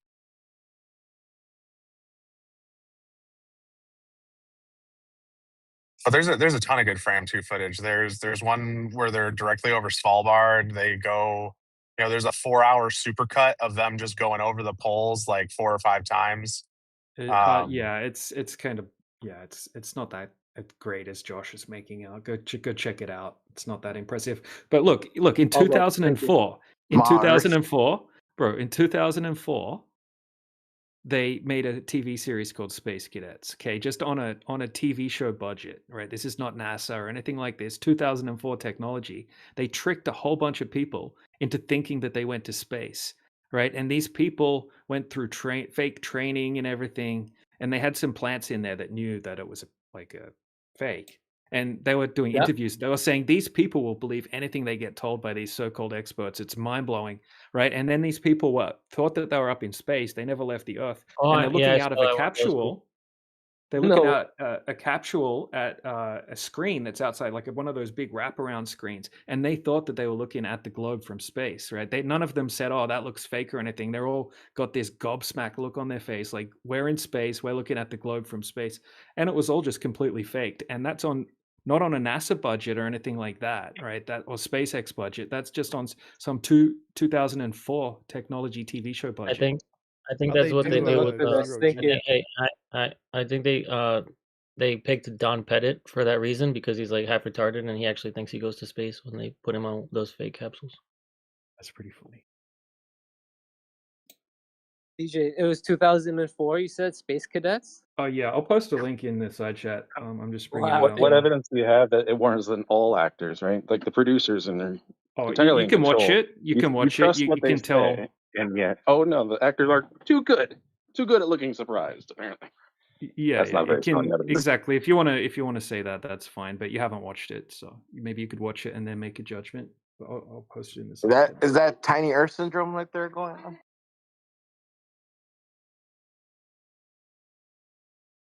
Did they simulate zero G, or these people they told them they were in space, but still they had gravity? Yeah, they had like so-called experts come in and explain to them how they developed a technology that was able to negate the zero G, right? So they would be able to go up there and not have the zero G. That was one of the issues did they actually back then. publish this? It's a whole documentary series. So I've just got it up now. So I'll post. It sounds hilarious, actually. It is actually. People, it doesn't surprise me. Like people are very incredulous. So psychologists with the production team aim to select what are known as susceptible people who are intelligent, have a creative mind, like practical jokes, and want to go along with people. So there's obviously a little bit of sampling that gets done. Yeah, I agree with that. I posted another video of some really cool CGI. It's about 2 hours long, but it's the re-entry and splashdown of the Fram 2 mission. It starts about 1:15-ish. 1 hour and 15 minutes is right around when parachutes deploy, and it goes all the way up to you seeing the the four of them get out of the capsule in the middle of the ocean. So, you know, Yeah, why must would have been a that pretty part big have to be catapult. CGI? Why would Yeah, that it must part have been have a to be pretty big CGI? catapult to get it up there. Well, Well, you 'cause just you see see, them come okay, down. so they're just dropping people into the water in a capsule, and you're watching it from low altitude. No, it You tracks it all the think way in. that's not possible? You go from the Tracks it orbit all. Oh burn yeah, all the way. okay, yeah. So Yeah. you can validate all of that, can you? You were watching But it I'm just from saying, all the way where they have down. to come from somewhere. They're not just popping into existence at some altitude, right? Yeah, obviously they're not just popping into existence at some altitude. Okay, you think that they couldn't fake something like that? Right. Exactly. That's why I'm saying CGI. Do you think that they couldn't? No, it wouldn't have to be CGI, right? They could just drop a capsule into the ocean, right, and retrieve some people out of it, and say, "Oh, these people came from space." Yeah. And on a flight that doesn't have a flight record or a flight tracker on it, over international waters. All that. Yeah, all that. Yeah. Okay, cool. Just making sure that a private company like SpaceX is flying military jets that Private don't need. company that said that they wouldn't be able to do anything they do without the funding of NASA, $10 billion plus. You think they're a private company? Elon Musk said we wouldn't be able to achieve anything that we've achieved without the help of NASA. Interesting. Right. Now NASA's reclassified as a spy agency. Right. SpaceX is like the new No, NASA. that's Basically. bullshit. That's it's an intelligence agency. I understand that it was done. It was bullshit. reclassified as that because the Trump administration wanted to circumvent labor rules. So reclassifying executive agencies as intelligence agencies removes the employee's ability to organize and strike. So it's a labor move, not a. But that he was doing that. So if he was right, if he was right about saying that, why are you telling us like the excuse like it debunks what he said? Yeah, fuck your excuse. Oh, because people want to you save talk money with and make such money. confidence, Josh. You talk with such confidence all the time, but half the things when I look into what you're saying turns out to be total bullshit. And then you'll just turn around and say, "Oh yeah, I admit I was wrong about that." Oh yeah, that's not quite my field. Hey, that's happens all the on time, you dude. for thinking I'm convincing. You're more of a satellite salesman, from what I gather. Right? You're a good talker, kinda. You're not fooling any flat earthers. Right? But you're a good talker, and you bullshit your way through conversations 90% of the time. Right? You're good at memorizing the books of bullshit that you memorized in university. Okay, but you don't have any empirical evidence that the Earth's a globe. That's for sure. Disagree with that assertion. Yeah, we've been through this 100 times. You've never submitted anything empirical. It's always, I can't release that information. I can't. No, you're right. Yeah, you're right. I can't. I apologize. Oh, it's okay. I forgive you. We can shake hands and it's okay. Again. Thank you, DJ. But I appreciate you complimenting my my speaking ability. Your bullshittery. You know, I recommend people keep the tires on anything like I a snake say. oil salesman. Yeah, don't. I mean, yeah, that was literally my name in the 24/7 server for a little while. Suited you, bro. Yeah. No. I recommend folks kick the tires on whatever I say. I do admit that my speech stat is I've dumped a lot of skill points into that. So dude, you went on noticed. You went on this like emotional, like inspirational rant about how amazing it was that NASA invented Velcro, right? And it's so funny. It's going to make the funniest clip, right? Because you could just do a quick Google search, right? And obviously NASA did not invent Velcro. Just go to velcro.com and look up who invented Velcro way before NASA even existed. It was Velcro Charlie existed, Velcro. But it was Charlie. Oh yeah, Velcro. definitely egg on my face for that one. Appreciate it being. By the way, he did compliment you. He said that you say things that are wrong, and then when you do, you admit you're wrong. That's a sign. He does do that. A good faith debater. Yeah, it's not a sign of good faith. It's a sign of being called out. I have a photographic memory, so my ability to regurgitate. Oh, listen to this shit. Is quite high. That's it. Cross your bingo boards off. Obviously, That's I done read that in a previous life. I think it was actually an essay I wrote freshman year of high school. So high school Josh didn't kick the tires on the citation. You're not the only one, dude. They sell that shit, bro. There's like science communicators, if not NASA themselves, that tell that story about And I also never the heard that. comment. I always heard it Well, was some I guy that had. got burrs. He got like those little burr stickers stuck in his socks, and then he was like, "Ooh, I want to make something out of this." Bro, well, in the flat Earth Yeah, it might community, be a Mandela effect. I have no Charlie fucking clue. Velcro. A person's Definitely hair, Charlie Velcro. curly hair. regardless, it wasn't a compliment when he said It's that not a you act like Mandela it's effect. no big deal when you get things wrong. It was, you know, It's not a saying, Mandela That should effect be a because that is compliment. something that you try to sell. That they invented Velcro, they invented Thermopedic. They invented Tang. I think that one's Yep, true. Tang. They didn't invent Velcro. Did they invent I know. Tang? Ballpoint pens, Yep, Mandela air ballpoint pen. conditioning, air Turning Well, the urine conditioning. upside to down drinkable ballpoint water. pens. But hold on, did they invent Tang? This is important for my childhood. Yeah, Mandela. that's what they Isn't What say. is Tang? They Fruit of say the oh they no, Loops. invented a Fanta bunch of shit. Can Fanta. I get a fact No, no, check on no. that? Yeah, I Remember think Fanta Surge? Yes, was yes, they say they invented Tang as well. Well, not what they You remember say. I Surge? want to know what's the truth. Oh, that's a good But it was question. already on the shelf, wasn't it? I The don't know. original Was it? Moonlander was supposed to be shaped like a cornucopia, I think. Yes, Columbus. Have you seen the prototype original NASA spacesuits that they were going to go with? Yes. It's freaking hilarious. I'm going to find a Do you know? picture just now. Listen, I worked with someone. It was a lady, and she said that her grandma, grandma, knew the guy named Don Nance. So through her mom, she would go to this trailer, and her mom would clean this house because her grandma lived in the trailer. So they would go there to visit their grandma, and the trailer was right off the property of this person that was really rich, well off, right? Not super super rich, just well off, right? So they go, and the grandma goes with the old guy. The old guy messes because the grandma used to be a nurse back in the day with the hospital or whatever, and she got signed to the family to help them. Well, the wife passed away, and the guy ended up liking the nurse. I don't know if he married her. I don't know how close they got, but he liked the nurse, so he let her. He bought her a thing, set her up on his property, like off to the side, and gave her a little spot. So in return, like they would clean the house too and shit like that, take care of them and shit, right? So in the How long is basement, the story? it's You get it's the point. it's almost done. Well, longer you talk, it'll be longer.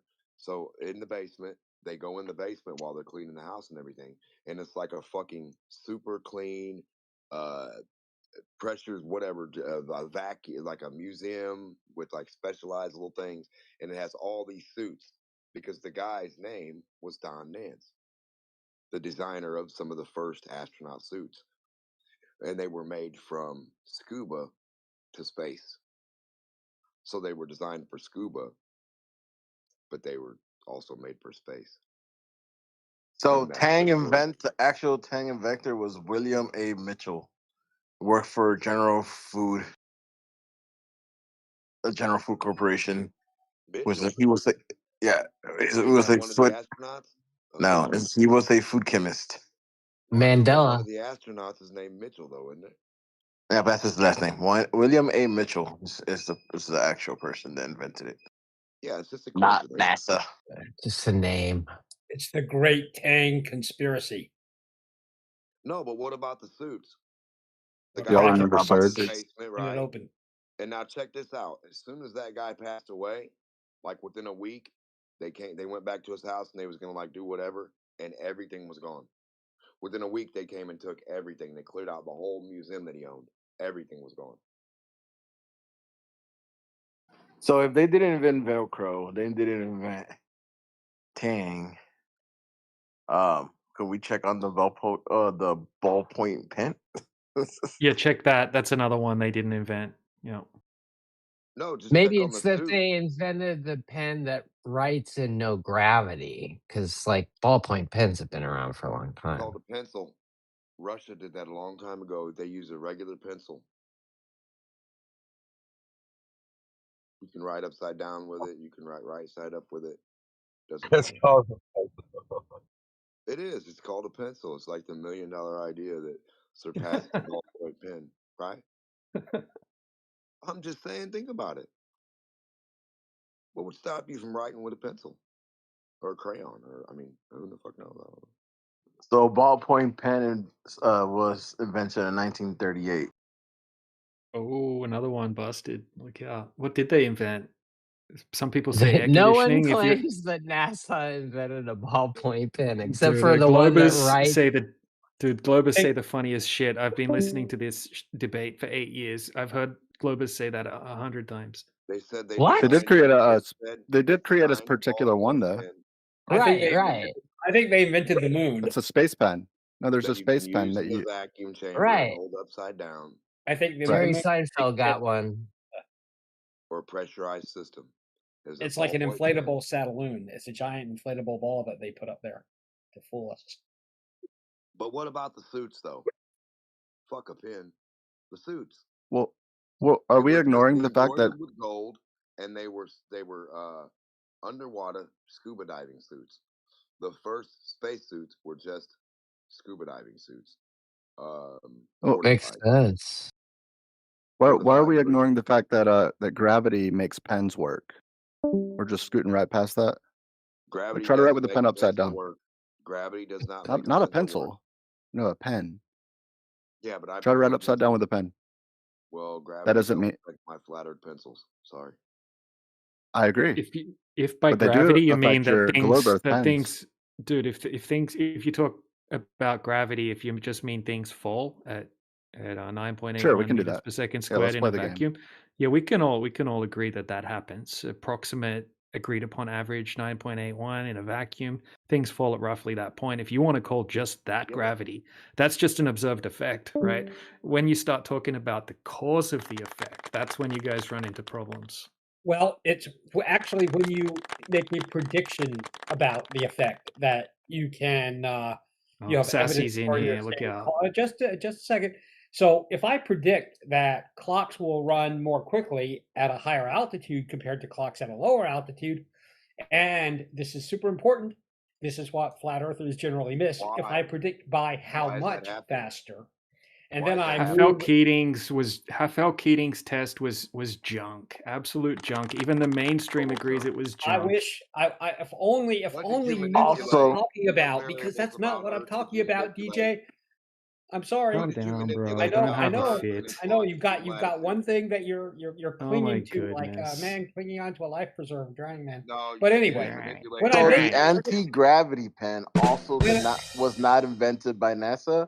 It was some guy named Fisher, which it was a pen that works underwater. Yep. So- under pressure, heat, yada yada yada. So It's a lot anyway. of L's for NASA. So anyway, when you make that prediction and you say relativity says that the clock at the top of Pikes Peak will run this much faster than the clock at the bottom. Yo, Comparison. let me go back and forth with Omnivore with this, and let's let him finish first. And it comes out to exactly that much, or within your tolerance, whatever that is, to that much faster. That's when it's clear that relativity, the math is onto something, because you have the hypothesis, you have the prediction, and then you have the test data. That's how You've done this. Actual science works. You've done this. Elbow, did you hear me say let me go back and forth with Omnivore? I heard you, but I just want to make sure. Oh, you did hear me. I know. Elbow has to try. He got to try. Okay, well, I wouldn't have muted him if he didn't hear, but apparently he did hear. Okay, so me and Omnivore have gone back and forth on this one a lot. It's kind of like, boring for me to have a debate that I've had so many times with him. But so my position is it's a post-diction. Relativity is not predictive mathematics. It's a post hoc mathematical model to explain things they already understood about our realm. The changes in how atomic clocks vibrate at higher altitudes is not proof of relativity. That's circular. The model. If only was there that? were evidence for that for that position, So- but there's not. Yeah, we do. Dr. Lewis Hessian backs the position. Nope. Yeah. What are you talking? Q up. I'm sorry. Go ahead. I agree with what you're saying. Well, the main Put a thing link- is like, put a I link in mean, the the chat, more Preston. simple. Go ahead. So we know. So they admit, and we know that the atmosphere, the electric the electric gradient in the atmosphere goes up 100 volts per meter as you go up in altitude. That's not contested, right, Omnivore?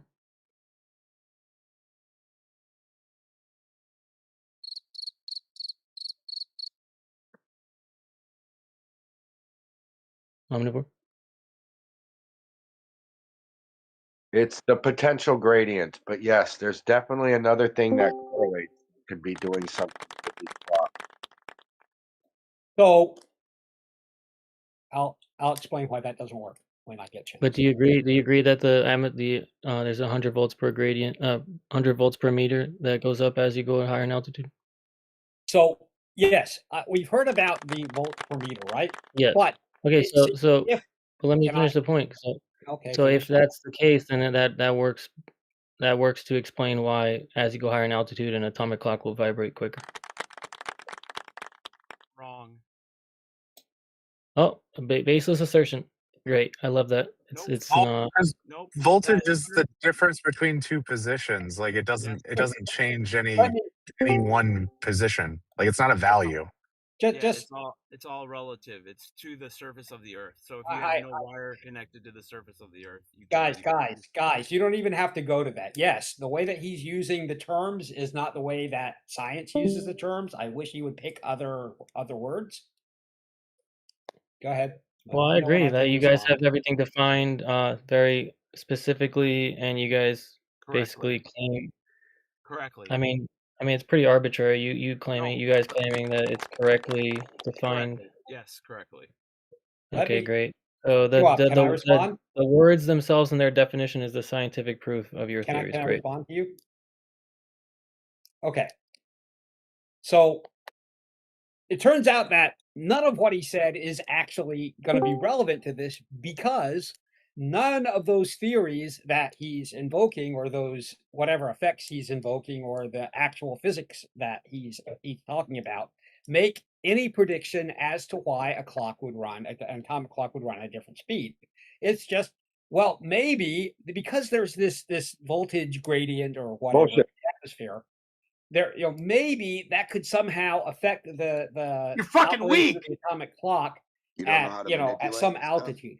However, No, it could still be gravity. relativity, it You could turns still out, have your total actually, gravity it turns thing. out that I know, Don. I know, I understand. Oh, you don't want to hear opposing. We know you don't want to hear. No. I just want to. Yeah, we want I to just hear want to make Don's the view. point. We I just already want to know make the Omni's point, and view. then you can be triggered, and you can say whatever you need to say.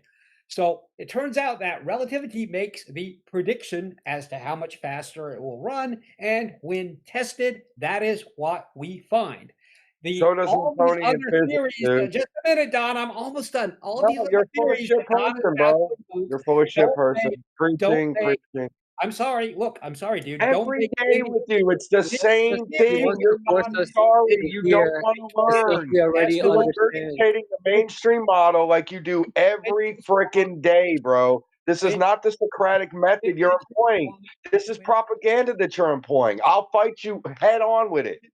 Which is why it's not science. That's tough, but that's Man, look, dude. Relativity and does Newtonian physics explain the Cavendish experiment? Yes or no? You're not sure? You can say you're not sure. That's fine. Do we need relativity for the Cavendish? Yes or no? We don't need it for Cavendish. We do need it for Right. GPS, So we which don't you need use it for every your day. freaking hey, yes or no? So we don't need it for your atomic clocks either. There's a gradient up there of the electropotential. There's a gradient of the gravity. Relativity not needed. If you're having fun, Don, give a shout. Give a fuck. New day, new tactic, bruh. What's that? What's the tactic?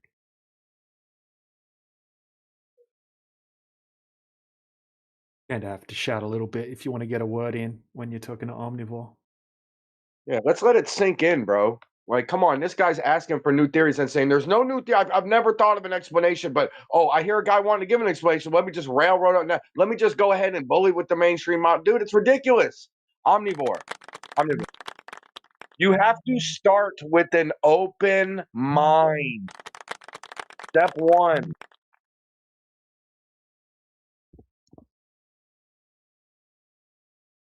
So, did you ever figure out, Don, where you think this prediction was made, or where you think the prediction was made before relativity? I know you haven't, because I know that doesn't exist.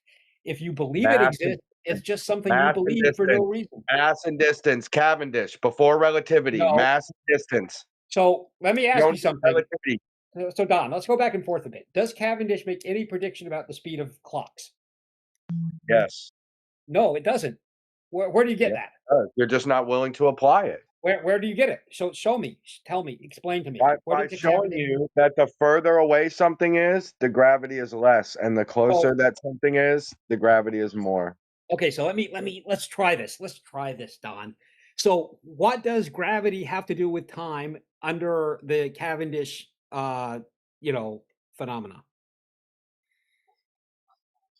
Well, gravity has to do with time when you're going to apply it to the atomic clock.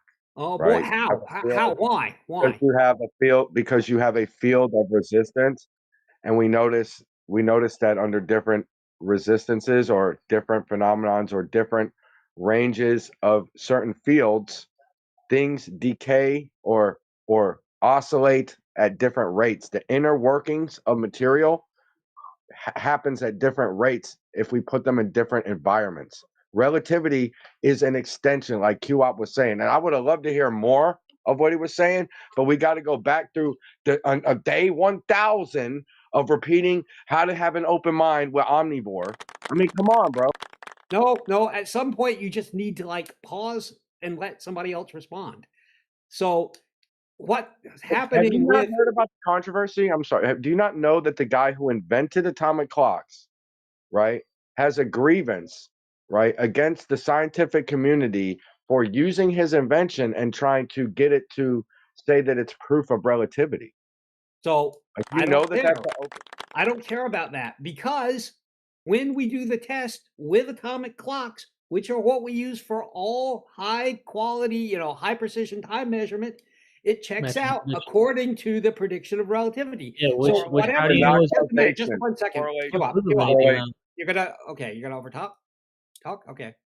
Sorry. Well, I heard So QOP. it turns out that relativity actually makes this prediction, and nothing else does. Certainly not voltage gradients. That's not science works based on a There's no prediction. It can't be a prediction at this point because it's already like something we've already observed to happen. So there's no prediction involved. If only there were evidence for that, though, QOP. You don't have evidence for that. You just believe it's true. Evidence for what? You're filling in it backwards. This had all been worked out ahead of time. In some other reality where people had, I don't know, magic carpet. I just believe atomic clocks existed before, Yeah, before you think that like atomic clocks existed in, I don't know, what, in the 1800s, in the 1700s? What happened first? Owned by somebody, yeah. Well, right. So you have that belief, but there's not any evidence for it, is there? What did we know about first, real quick? The voltage gradient or relativity? Which one did we know about first? I'm going to guess we knew about the voltage gradient first, but I don't actually know. Okay. So go ahead. Does the voltage gradient make any prediction about what should happen to clocks, Don? Does it? It seems like it does. Okay, no, it doesn't. So what makes you think it does? It's the same. The math is all the same. Just the it's not. explanation. No, so you guys claim as you get farther from the center. You guys Omni, can claim you as you please get stop farther. interrupting QOP? He's trying to You guys respond and you claim- interrupt. Yeah, so you guys claim as you get farther from the center of mass that the time is basically accelerated, or what is it? Lagged? Time and velocity and distance from the center of mass both make clocks appear to run faster or measured as running faster compared to clocks either stationary or at sea level. Yes, that is what the prediction is, but none of the the amount of theories. change. Yeah. None of the amount of change. Let me finish. Can I finish my sentence? I was just trying to clarify what the steel man was. I just wanted to finish my sentence. Okay. So it's the same math, like the amount of change as you go higher in altitude, like you guys say, farther from center of mass, which isn't really. There's no proof that we're getting away from the center of mass. We're just going higher in altitude. So first Not done off, with my sentence. I'm confused why like no one had like everyone's antsy in their pantsy or something. the math is not the same because there You is just no gonna go math now? for what you're suggesting. Math doesn't exist. You But the can't math fake can it. be just taken from you guys. The You math can't isn't but proven you anything. can't fake it. You don't know. You wouldn't know how to fake it. And if you did try to fake it using the terms that you're inventing, I didn't say I wouldn't fake math or need to make math. I would take your math and I would Yeah, just but explain it differently. right, you would, except that none of the terms that you're using. I mean, you might as well call it, unicorn math. You might as well just make up another word Bullshit. for it. You can make up ether math because that's what you think is going on. But the fact is, there is no ether But math. None of here's that the exists. problem. Okay, You let me just go. take your Okay, let me go. correlation. Let me go. You just So take your correlation and give it a different explanation. I'm sorry, Q. Thank you. you're Yeah, good. you can't do that, No, Don. That's not how omnivore, science works. omnivore. I was clearly wanting to go and Don. Do you hear people when you think and talk? Bold of you to think that he considers you people. So before I forget, so the math would be the same. Please nobody interrupt me. It's hard for me to like get out all the ideas and then be thinking someone's about to interrupt me and then someone interrupt me and I'm like thinking, what the fuck is wrong with them? Why can't people not interrupt me? And I'm distracted. So the math is exactly the same. As you go higher in altitude, like just like you guys claim, as you go farther from the center of mass, the voltage gradient goes up, and the effects to atomic clocks, which is just the vibration of the atom accelerating due to the electrical charge, which you guys all concede is all real. It's all based on actual physics. There's no pseudoscience involved. You guys claim that you going away from the center of mass is you guys is us uh going away from the space-time field that it's uh creating a vortex or you guys Right. call it like what? Yes, sir. Go on. Yes, sir. I forget they don't call it a vortex with the I'm just trying to it's like a sag. Gravity well. Yeah, gravity well. They call it a gravity well. So as you go farther from the gravity well, the space-time gravity well, time is like basically also bending into this well, and therefore, if you get farther from that, the time that you experience is different. This is all pseudoscience. There's no evidence of any of these things, but there is evidence. There is evidence of the electrical That's not gradient how science changing. works. Incorrect Science- again. That's not how it works. We have evidence. There's lots of evidence of space-time.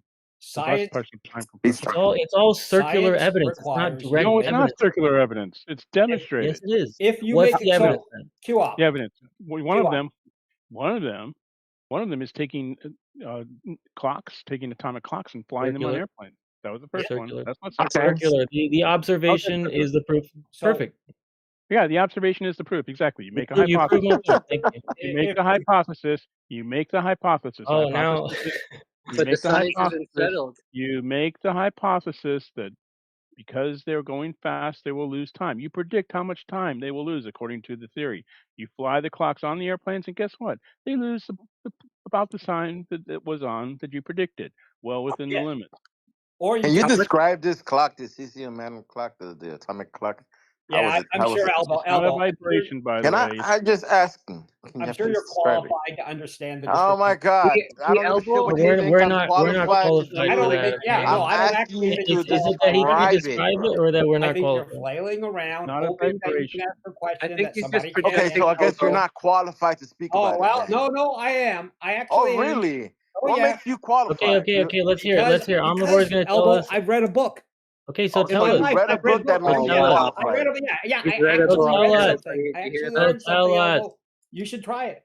So All tell right. us. So, That's the anyways, word can thing you after please today. describe this clock to Everybody. me? Qualified Omnivore is because I Yeah, going read a to it's an book. tell us now atomic about the clock. cesium It's clock. got a cesium atom No in it. They meta. excite the cesium atom and it oscillates. Oh no, Elbow. Oh Okay, can you no. please describe Yeah, it how looks is the kind of like a cesium box. atom? It looks kind of Stop. like a box, Elbow. I'm not. Okay, stop. You didn't even wait until I asked you the question, and you're I already know answering. because it's Shut the I know fuck what up, you're dude. doing. I know what you're trying to do, Shut Elbow. up, bro. Shut up. Your incredulity is And noted. listen to my question. Bro. Sorry. How was the cesium atom housed?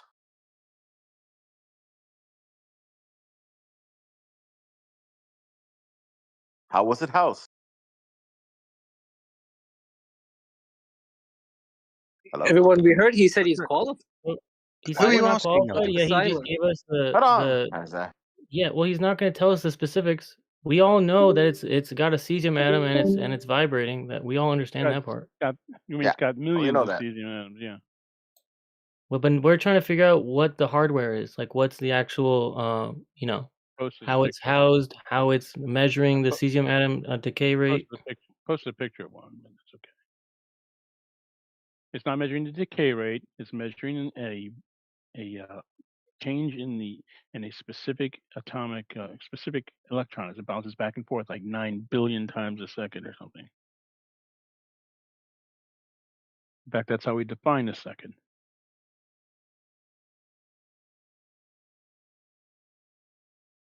Thank you, Nessa. So according, mathematically speaking, the accuracy, I think they say is 18 decimal places with this atomic clock. So I think what they're trying to do is to get to 19 and 20, and that's, I think the next was going to be these nuclear clocks. So if they find, we'll use the same technology to get a better sensors, I believe is the deal. yeah, greater precision, and if we take these new clocks and we find there is no discrepancy, that's going to undermine their position. What? So what? 18 places isn't good enough for you? When you get to 19 places, 20 places, and it shows that you were wrong, perhaps yes. It won't though, because it's good to 18 places so far. Do you realize what 18 places means? That's like 1 in 1,000 billion. It means that like you'll be accurate to like in a second within, I think it's a second within a million years or something. It's ridiculously precise. Sure. But think of it like this, NASA. They couldn't use a pendulum clock on the ocean, right, because of the accuracy. So if we continue to progress through science and devise another piece of technology for precise timekeeping that's even greater precision, we have to continue. We just can't put our feet up. I mean, you can if you want, but the next In the person meantime, that though, undermines these sort of theories might win a Nobel Prize. Yeah, in the meantime, though, we've defined a second as like 9 billion vibrations, or 9 billion transitions of the superfine cesium atom. Yeah, but just like the seconds have been changing throughout history, it's going to change again. If you say it's settled, perhaps I say you're mistaken. Yeah. Well, perhaps, but in the meantime, it's pretty precise. Not to like you say, 18 decimal places or something ridiculous. Yes, for sure. All right. So you understand that pressure messes with the cesium atom. Incorrect. No, it doesn't. Yes, it does. Incorrect. Look it up. Incorrect. I did. It doesn't. I guess I'm gonna have to read it for you. Yeah, why don't you not read it for me? Why don't you post it for me? Let me read it. I can read better than you can read. NASA's awesome. I really doubt that. No, seriously, I can read better than you can. I want to see where you read it from too. Elbow, feel free to read it if you want. If there's a line or a chapter or summary.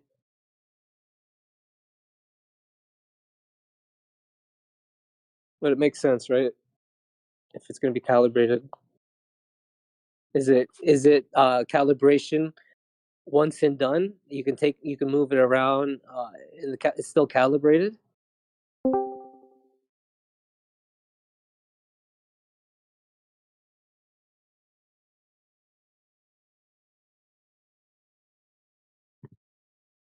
There's the source. If you want to go look it up.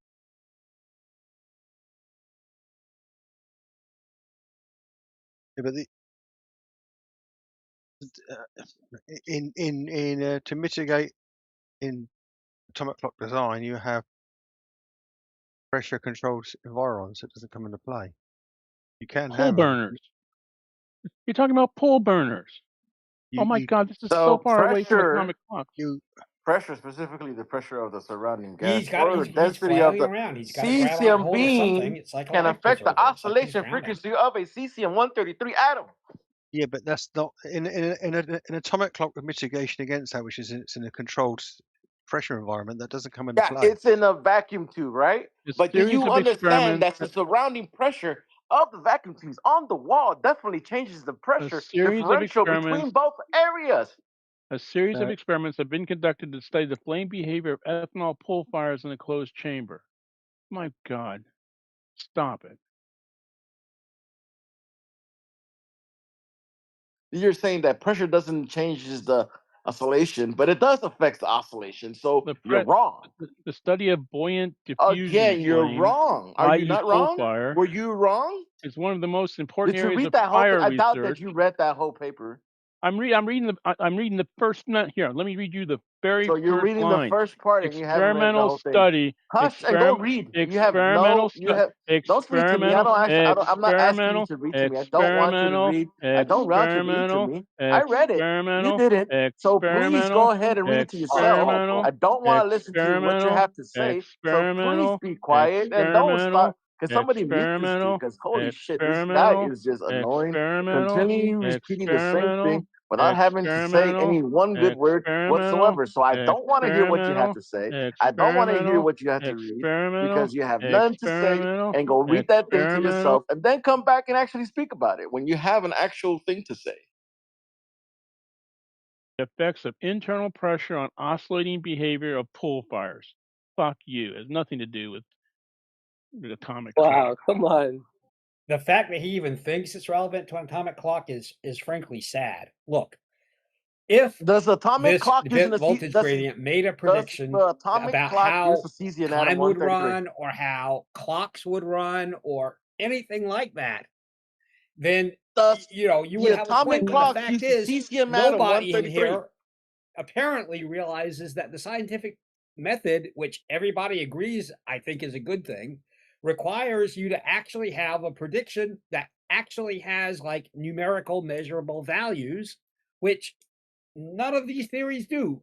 So just saying it's the same math with some other, explanation is meaningless in terms of science. You just believe that there's some other explanation and, can't think of any way that you would test it or any way that you would even describe it. Okay, thank you. The elbow, go ahead. I don't even see the word Elbow, go ahead. cesium in this. Is the word cesium even exist in this paper? Elbow wouldn't know. He certainly didn't read the paper. Well, I am searching for it right now. Yeah, I mean, he just put it into his AI and it kicked it back. And why would he kick this one back? It has nothing to do with this. It's pull fires. Wait, is there flat Earth AIs now? No, it's Chat GPT. But if you kick Chat GPT around enough, eventually it'll tell you what it thinks you want to hear.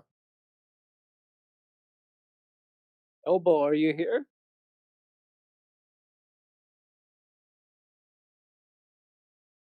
I mean, maybe I should try to create like the first flat Earth AI. Would that be AS though? Did I don't think it'd be anybody AI. mute Elbow? I hope not. But yeah, Truth, if you want to access the true unleashed, unlocked version, you have to get into the intelligence community. I think that the flat Earth Yeah. AI would actually be artificial stupidity, though. I don't think you could call it AI. Well, I mean, they definitely censor the models that they give to the public. Yeah, why would they give state secrets to the known enemies? Come on, man.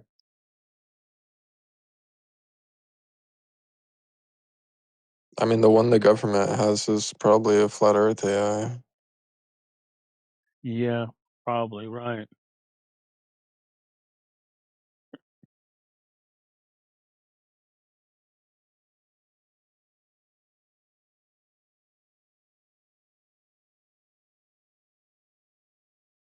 Right? Imagine you have I mean, there's a spies. chance. Go ahead, Truth. Sorry, I didn't maybe. mean to interrupt. I was just saying, like, there is a chance that they have, like, Well, an AI maybe. that has, like, But Maybe. apparently they have the space stations. They have AI in the space stations as well. AI in the space station. What does that mean? Like, they use Starlink for their AI. Yeah, you have AI wherever you have an internet connection these days, don't you? Effectively. Why would you use Starlink on the space station? Because I think Starlink is below the space station. Therefore, it wouldn't be very good.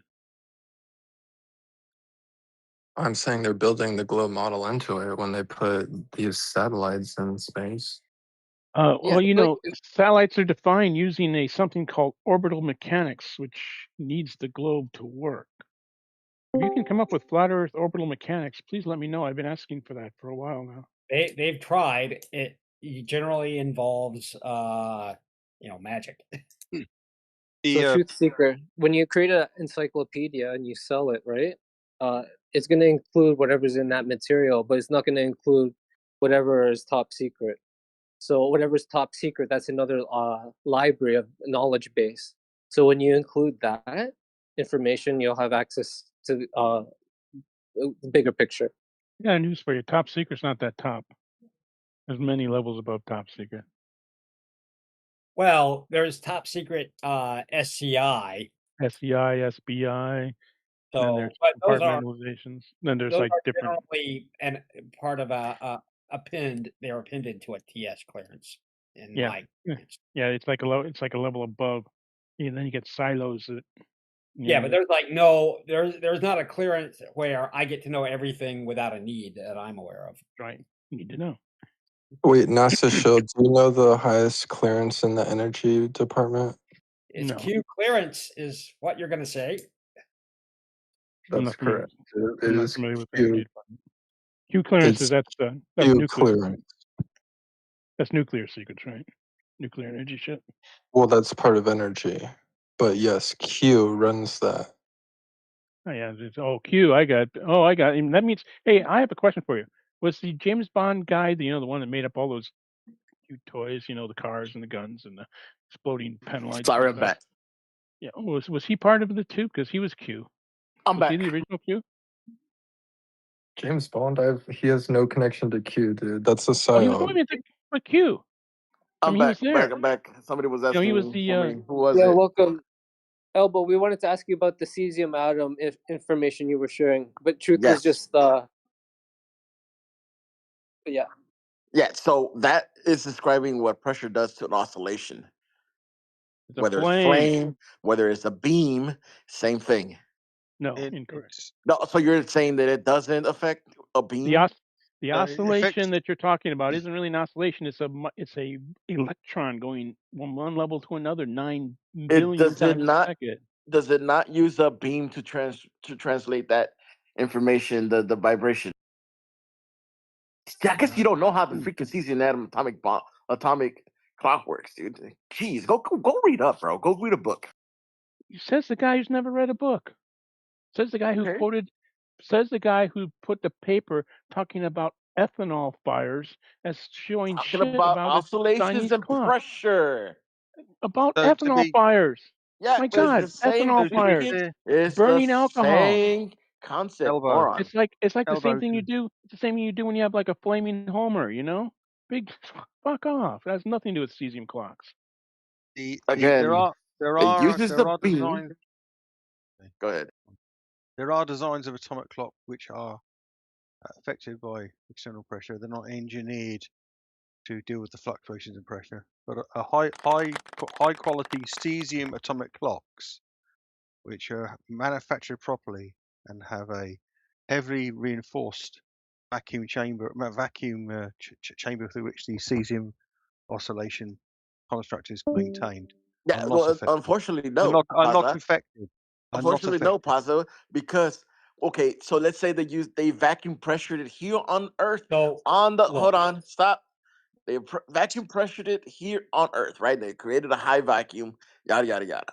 Once the gases on the exterior of the wall changes the pressure of the exterior, the vacuum also changes. What? No, it doesn't. Elbow tried. Absolutely not. Go check that out. Standard See thing, if I'm wrong. like describe the clock. Go look at describe if the external pressure in detail. You're just talking shit. I'm going to prove my point. I'm going to prove my point. Go check if the exterior pressure affects the interior pressure of a vacuum. No, it doesn't. It doesn't. Not on. If they're engineered to the level we're talking about, it doesn't affect them. And you know the engineer what level you again? Do you know to what engineering perfection or whatever wasn't made to. CS3 grade product cesium atomic clock has engineering mitigation against pressure differentials. Post it. No, you go and have a look. CS3. Oh, go and look so up I want to post my shit. No. But when Okay. I Let me asked you for your let me go and information, find it now for you you. don't No, want to post it? Come let me go on. and How let is me go and that find it a for you. conversation that we You can fucking follow? weak. I guess if you don't want Bring to it. post Bring your it. fucking Weakling. bullshit, then don't talk, dude, Paza, because you're talking shit and I can't verify Bang! what you I'll said. break your fucking nose. Hang on, I'll get it for you.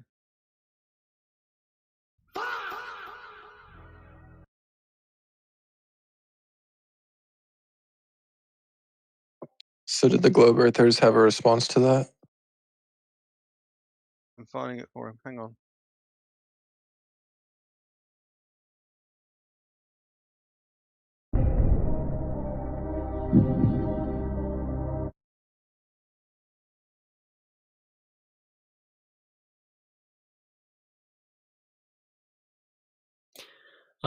While we have a moment of silence here, I'd like to thank our sponsors, Trojan Condoms, TFE Antarctica bracelets, and hats.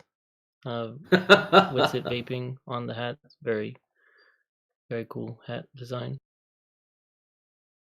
I did used to vape. Hey, Elbow. Statements like that.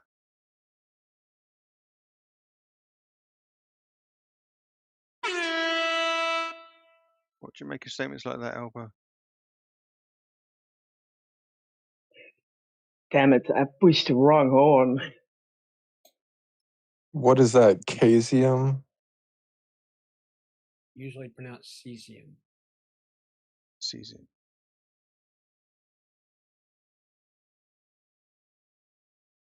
That's what I named my beautiful daughter, Cesium. She's a beautiful child. CS3 is a model standard made by Microchip, who make a lot of the equipment, sensor equipment for these things. I think man has had for a long time the dream to time Nice. So travel. you posted AI shit. Can you give me an actual paper? Yeah, I'll go and find the paper for you. Hang on a second. That's not good enough for you. Hey, Elbow, I think maybe man for a long time has had this wish to time travel, and this is maybe them trying to invent a mechanism, for people to try and explore. Maybe say, here, this is a path. Try taking this path further than I have. Right? So I don't think man has the capability of actually manipulating time, because whenever you manipulate something, you actually Oh have to my have power over it. God, Eden, why can't you wake up from this stupid? It's so dumb. No one's ever thought of traveling through time until Einstein came up with time as a actual dimension. Well, I'm saying time is actually one of the most fundamental aspects of our reality, and No, these it's just people today fundamental think to that they're Einstein's strong enough equation. to manipulate it. He got rid of the ether and he turned time and space into the field. It's fake. They're both. Oh, I get that. Yeah, absolutely. Yeah. So no one There we ever are. had these ideas of time travel until after that. There we are. There's Microchip's spec sheet summarization. 1 to the 10 to minus 12 mitigation on pressure differentials and environmental control. Yeah, maybe that's true, Kyo. Maybe people didn't want to try and travel before this. They never thought about it. They didn't think that was a thing that you would ever want to do. It's ridiculous. It's only we've been shown this in movies so many times. They traveled through time, and all these You see that, movies are Elbow? all brainwashing you into considering time as an actual dimension you can travel. A.G. Wells wrote it before Einstein, Did you bro. see that, Elbow? What I posted, and Okay, that's still after the reset. The reason I know about the microchip is because it's a sister company to who I work for, Why do you keep posting AI stuff and not actual paper? It's not. It's okay. Look, it's a summary of their spec sheets. Do you want me to go and get the spec sheet for you? No, Jesus that's Christ, okay, man. Paz.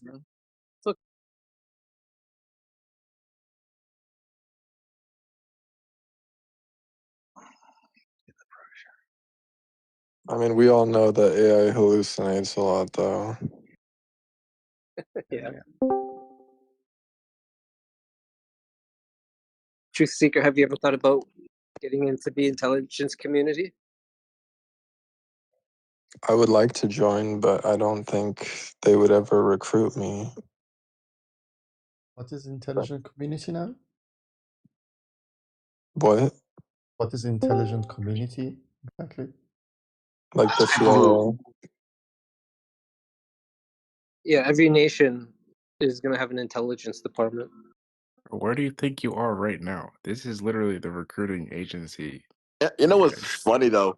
Like they say, oh, it's just time dilation, when actually it's a problem with your CCM atom clock, bro.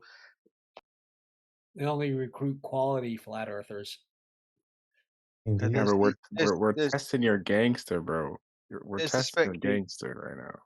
There's a spec sheet, and there's the environmental and physical specification for them.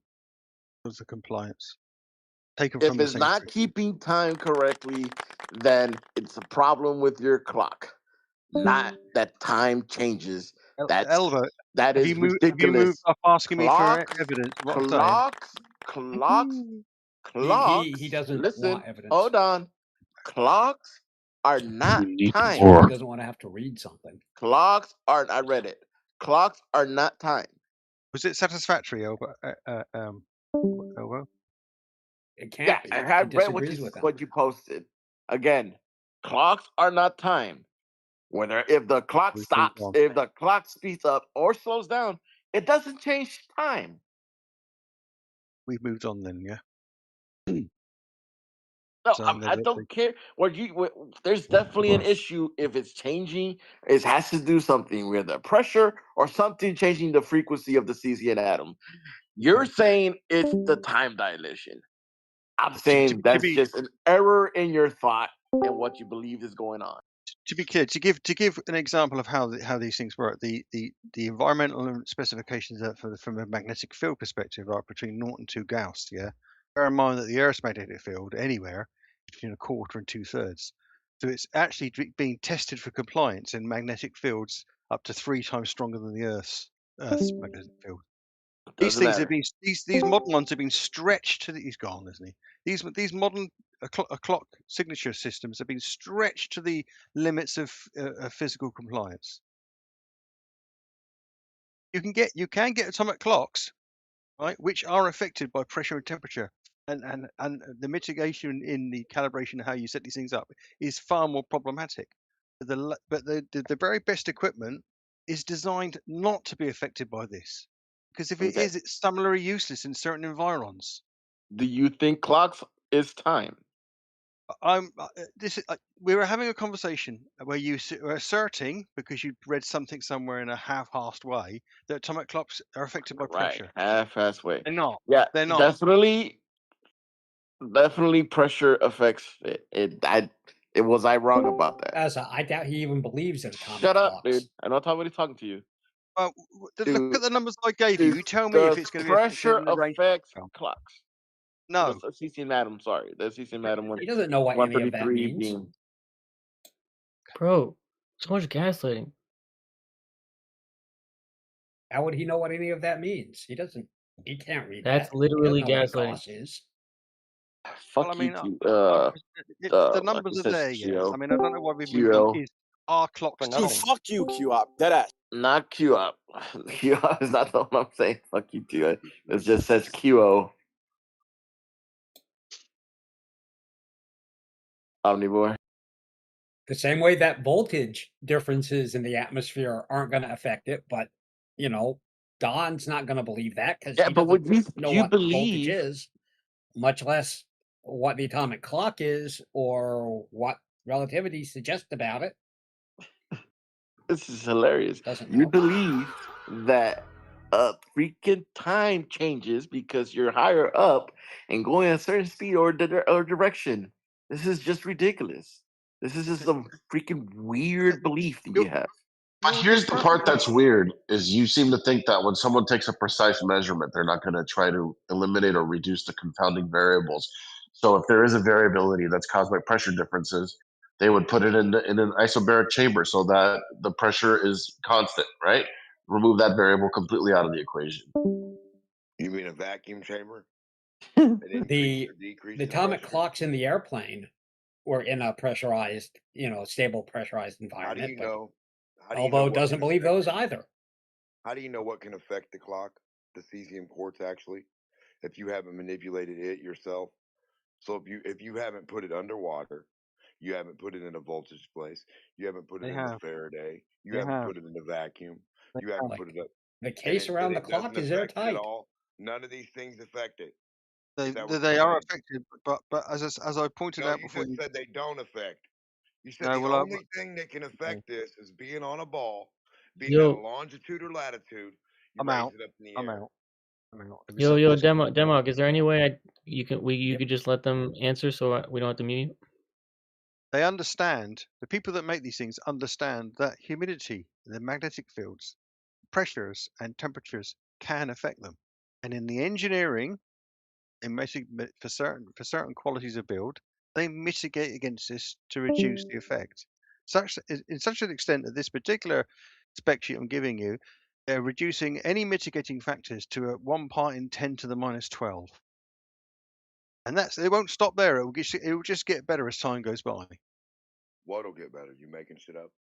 The performance of equipment. In the same way as the internet performance gets better, your phone performance gets, all the tech that the world works on, that I work on, that other people in the sister companies work on, all of it increases performance, lowers power, gets better against mitigating circumstances. That's engineering. Engineering a rock that sits there, increasing the rock's performance of sitting there. Your guys might are as well be magic. awesome rock performers. Cesium clock boys. So nothing manipulates this, but everything manipulates it, Demok. But we just eliminated everything. We eliminated spin, gravity, Anybody wants vacuum, pressure, Vibration. kinetic anybody wants to have a energy, serious conversation about magnetism, engineering, we'll have one after this. electricity. We eliminated all this stuff. And then we kept one thing: longitude and latitude, ball, gravity. And then those are the only three things we kept. And then this thing right here, the only thing that will react on this quartz is longitude and latitude on a ball, right? Yeah, I wonder how they manage vibration on a plane. Vibration isn't a problem.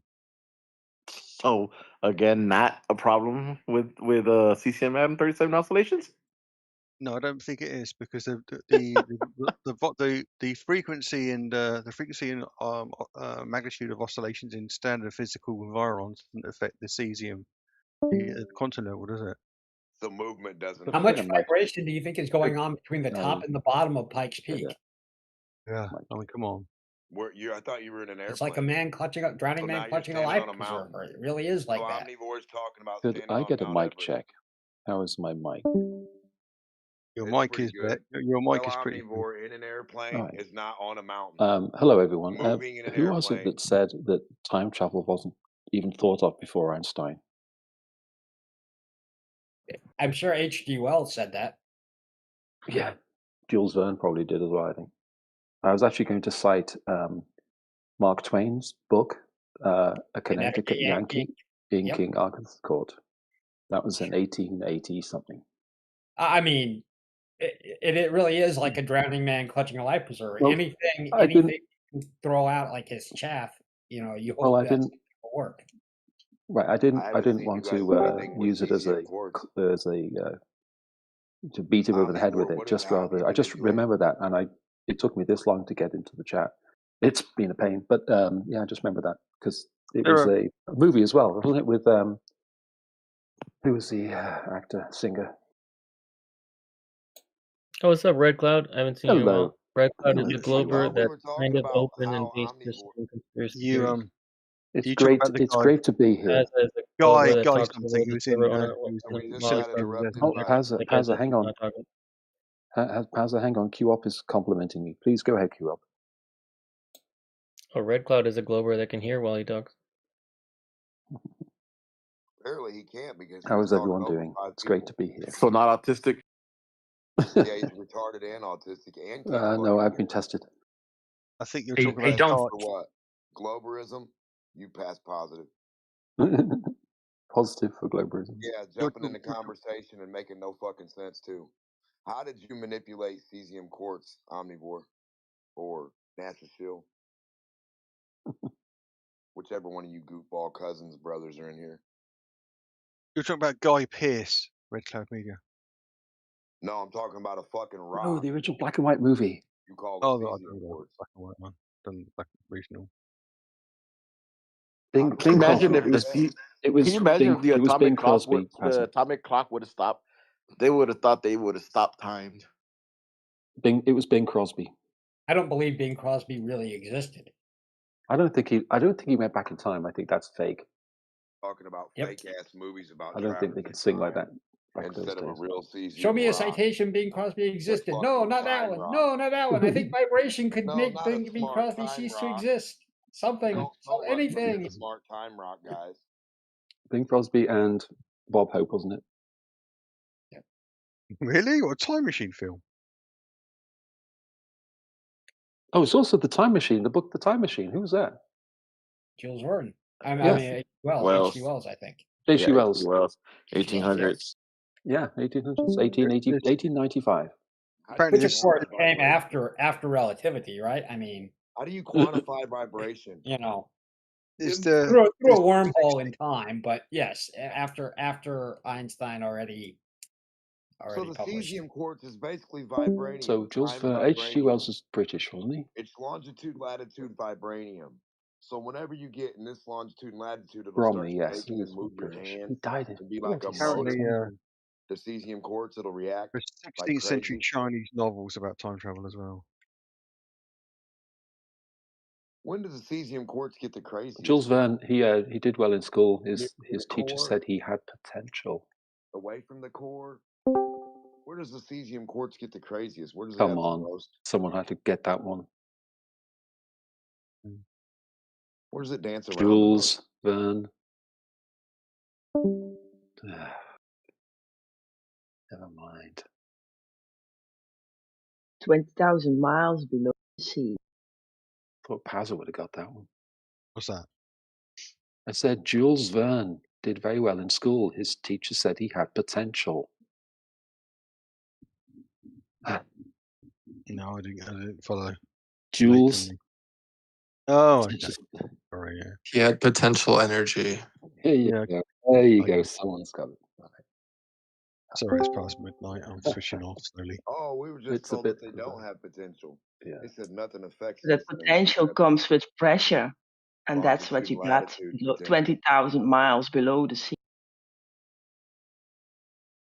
No, Leagues. Crystal. I think it No, was you leagues, forgot it. wasn't it? It's How long longitude, was the latitude league? potential. And the cesium quartz, it reacts on longitude and latitude, and it'll react real crazy. It'll become a car league motor. Yeah, it'll act like a motor. It'll shake. is It'll 3 violate, miles. It'll shake the plane. What latitude? What does it do Yeah. on the equator? Did not know that. So 20,000 leagues. It changes with radiant from the center out. What's the cesium doing? You can't reach that center because we only have the surface. That surface still does the same from the center out.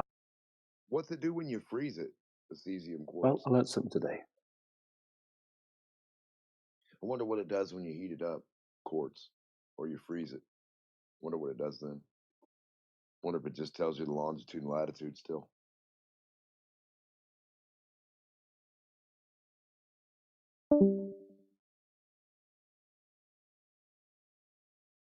Nothing affects our instruments. We can drop it in liquid nitrogen, and this cesium quartz will still be doing its time thing and telling us what latitude and longitude it is. Because we're smart retards.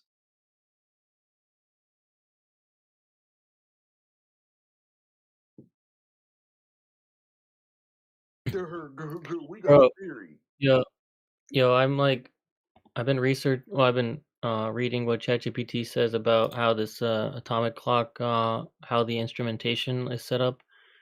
It's like super crazy, dude. Like there's so much to it, dude. It's honestly like hard to even like. I have to like read it again to like comprehend it. But the main thing I've gathered is that it's pretty much set up with a lot of magnets. So there's two parts of it that are a magnet. The state selector. This part uses magnets to filter atoms. And then and then another magnet, and then a detector. After leaving the cavity, the atoms pass another magnetic region. They get deflected towards a detector. So both of these things are magnetic. Both of these parts of the apparatus are magnets, and then the entire thing has electronics. Blah blah blah. So I forget what Pazza was saying, that, oh, we're gonna keep making these better and better so they're more accurate. And then someone else was saying how they're like, no, they're definitely isolating and controlling for all these variables. It's like the whole thing is like pretty much just like a clock with a bunch of magnets, and we're claiming that the electromagnetic changes in the medium are causing this effect, and you guys claim it's time, even though time is not any kind of uh, physical reality that any of these instruments are being are That would measuring be or are dealing with. what you're saying is it would be nice if the external magnetic fields could actually perturbate any changes in the resonant magnetic fields in the atomic clock, which they can't. You just claim that's just a baseless assertion, dude. Well, like I said to you, if you look up the spec sheet I gave you, okay, right? They use shielding against the magnetic fields, so that they have a physical specification range of 0 to 2 Gauss. So what are they using Without. magnets for then? So, and bear in mind that if you've got a spec tolerance of 0 to 2 Gauss on the clock before you start to get mitigate problems above 10 to the minus 12 seconds, okay, anywhere on Earth, okay, the magnetic field is between 1/4 and 2/3 of a Gauss. So it's working 3 times beyond the magnetic field of the Earth at its Do you worst. still man that with a ball? See, this is why it's important to look at the numbers sometimes, rather than just saying, "Oh, Yeah, I we're think the going to Earth." look at the Oh, numbers of you. rather than You're just going to get a saying this ball. has got magnets, the So Earth's you're got a not going to magnetic get a ball? field. This You is why just it's said it just was not. magnetic proof. I can respond to you if you want, Q up it when you put Denmark back on the leash, on the muzzle. He said it was magnetic proof, and it uses magnets. How fucking odd. Someone should be clapping Denmark by now, surely. Yeah, somebody should stop making shit up when you don't know what the fuck you're talking about. They shield against magnets, but they use magnets.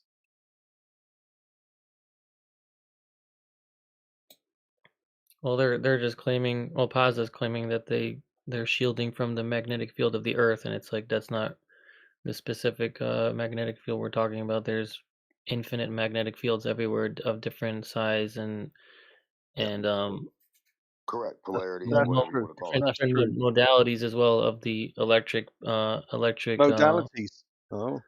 I know people hate when I use that word for some reason. So when in their environmental and physical specifications, they say on this particular model that they've got a magnetic field tolerance of 0 to 2 Gauss. What are they talking about? They don't know something that you do? Cartoons. That is the surface that is emitting 52 Gauss, depending on the radian that it is from the center How of many that Gauss on the circle. surface? How many on the surface? 50 Gauss on the surface? 50 to 100 surface is depending on radius. No, you're wrong. The Earth's magnetic field on the surface is somewhere between 1/4 and 2/3 of a Gauss. You think you live on a ball, dude? What do you mean you're wrong? How the fuck you just hand wave shit? Go look it up. You guys are fucking idiots. You can't steel man any of this shit with a ball. Not a They understand fucking how they understand how to engineer and mitigate No, things. you don't Q-up. understand a and ball. you just saying Q up that they haven't checked all the fields is daft. No, they haven't. You're fucking daft. They didn't stop the Earth from moving. They didn't control any longitude or latitude. They Wait, didn't is this control any Taylor? aspect. They didn't control the temperature. Taylor is the one who says they haven't, accounted for all variables. It fluctuates through all the year, even. It depends on radian, even the time of the year, even the season. So That's go right. figure it out. Yeah. It's fucking moving. It's It moving. is. The magnetic field is moving, yes, all the time. No. Your rock. Your rock you took for a trip. Your little dog rock. Your pet rock.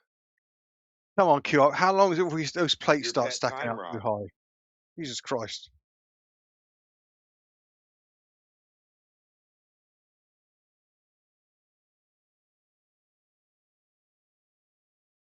QOp's favorite conversation killer.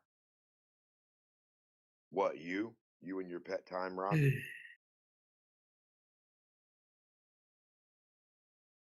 How did you manipulate the variables of everything? Write down all the variables you manipulate. Sir, what do you mean when you say time rock? Well, the cesium quartz time rock, it's like a pet rock. And they say, come here, cesium quartz rock. And it jumps on the plane with them. And they say, what time is it, smart rock? And the smart rock goes, brrr, brrr, 5 o'clock. And then it goes, oh, I'm at this longitude and latitude, 3 o'clock. The cesium quartz tells them when they're at the longitude and latitude around a ball. Don't they say Change position around a ball where they're not supposed to be able to tell that they've changed position around a ball with any material or object because gravity, the center of gravity, the mass, and all that. So the cesium quartz can do what nothing else can do. The pendulum can do what nothing else can do. Right? The Cavendish can do what nothing else can do. Manipulate the whole fucking planet, all temperatures, all magnetism, all kinetic energy, every fucking variable you can think of. They've done it in a tool shed, in an airplane, with a fucking pet rock. It's awesome. You guys should have been there.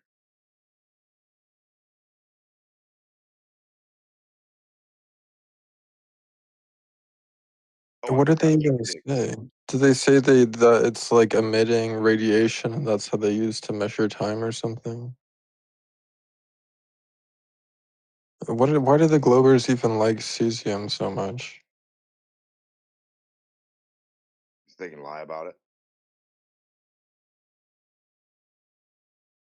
They can make up what they want about a vibrating fucking toy, vibrating cat toys. They get the rocks off. They got a fucking spinning top they like, right? They say, oh, this spinning top proves the world.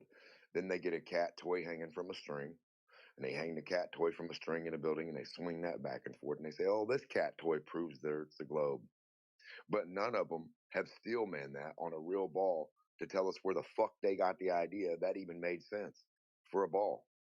Now, we're on flat Earth that's stationary. That's what they don't want to tell you, that they'll never use a ball to steel man the fucking idea where they got there on a ball or how that even proves a ball anyway, shape or form. All they got is can't. Ball not allowed. Can't ball. So they guarantee it works on a ball only, without a fucking ball working with it working. This is where we are in 2026. These guys are so smart. Man. Thank you, DMUC. That was great. That ends the DMUC portion of the for now.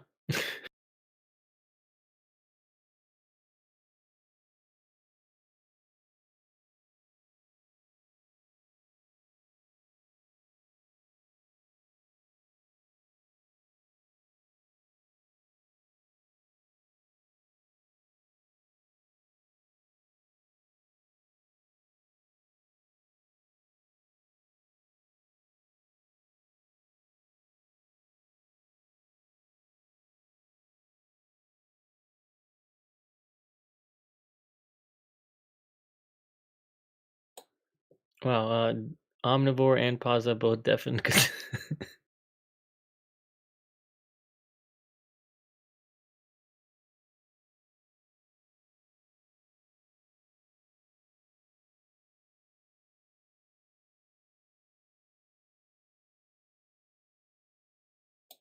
So, Truth Seeker, are you still Glober?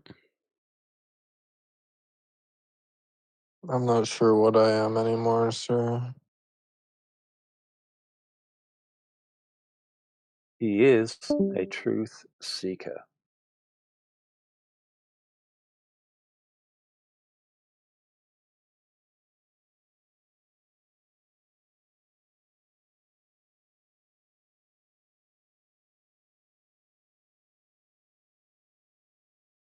As opposed to a lie seeker, which sounds like a camera.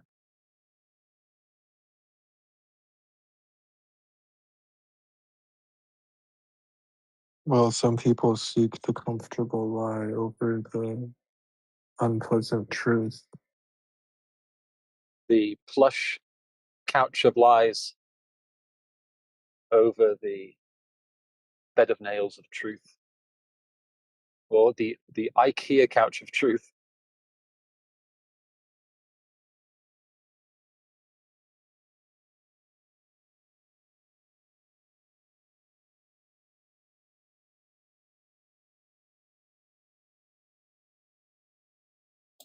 So, Red Cloud, have you woken up to any other conspiracies?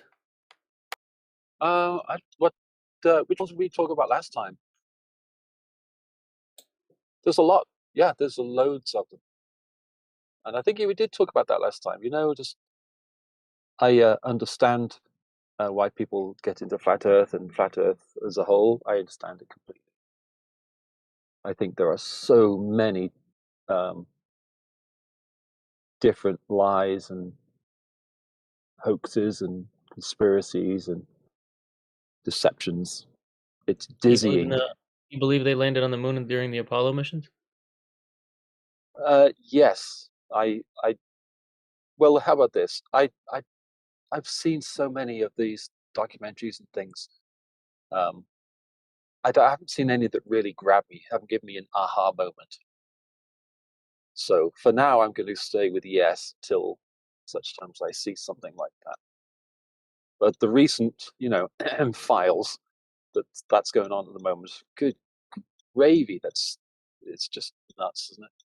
Don't want to talk about it. Please, let's not talk about that. But that is nuts. What was the other one? There's something else. So what it was, someone was saying, well, this is a lie, that's a lie, this is a thing, and that's a thing.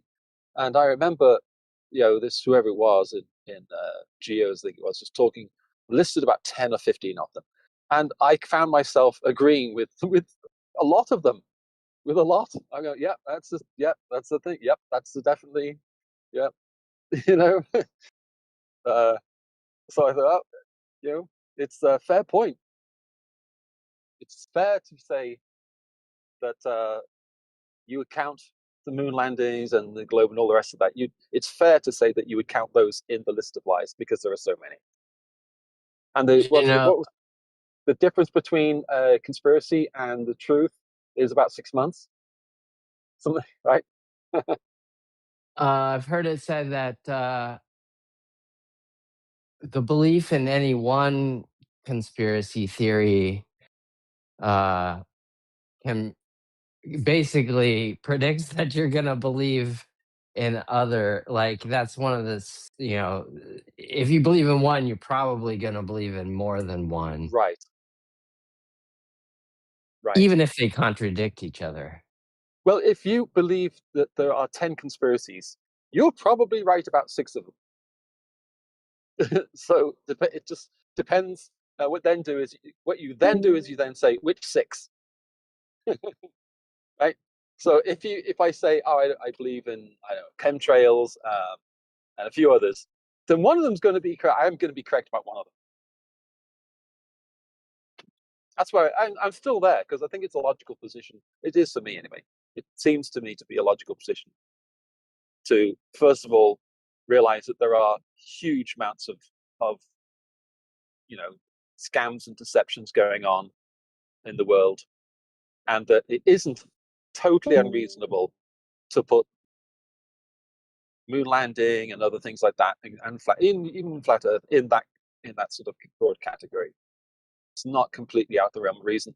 The other thing is, I would say, is with some of the antagonism that I still am hearing in here, NASA Shield looking at you, to come into chats such as this and repeatedly for months on end be shocked that people believe that thing. I don't understand that. Acting as if you just got online and just heard that people believe in flat Earth and react. But you keep that reaction going. Yeah, dude, NASA shows either has some memory problem, or I mean, obviously the more likely scenario is that he just pretends like he hasn't ever heard any of our takes or positions, and he pretends like it's the stupidest thing each time. Right. Yeah. How could you engage with people for so long, talk to people for so long, and then when you come in the next day, just go, will you believe what? Well, Well, he literally, yeah, he everything literally, starts over every he day yeah, on NASA Discord. show this whole server, this live stream is called Anti-Truthers. Anti-Truthers came from us denying TFE to Witsit and Kai. They called us Anti-Truthers. I basically tell everybody to sub to my channel that like comes in here. The main video on my channel is debunking TFE, and NASA show comes in here every day and says, "You don't believe in the 24-hour sun in Antarctica?" It's like crazy. Well, I mean, just get used to it. The people believe things. Get used to it. I believe in God. I believe that heavens and the earth were created in 6 days flat, not 6 millennium, not 6,000 years. 6 days flat. That's what I believe. So atheists come to me and says, "You believe what?" Dude, how long have people had that belief, including me and others? It's not a new thing. Just get used to it. You believe other crazy things. You believe things that anyone 20 years ago would have said is Wait, borderline. you believe the globe Earth was made in space in 6 days flat or whatever? Yeah. Doesn't like Yep, I the think God created doesn't have to like heavens and the earth. form and cool for a while and stuff? Yeah, if you compress time. If you are the inventor of time, then time has no meaning. The passage of time, the sequence of events, sequence of moments, none of those things have meaning. If then you create time, it's not unreasonable. But see, it's just I believe that. So, people react to me. Oh, you believe what? You stupid creationist idiot. And so I understand when And flat earthers get called stupid flat earther but idiot, then you're whatever. assuming, but because the scientists claim to know like everything that happened in the past and Yeah, the they do. They do. the materials of distant galaxies and stuff. So like if you think that they're wrong about something, then you must be more open to not believe in all their assertions that they can't test as they claim to assert. Well, call it dream is, trust me, I have a white lab coat on. And so, yeah, they do that a lot.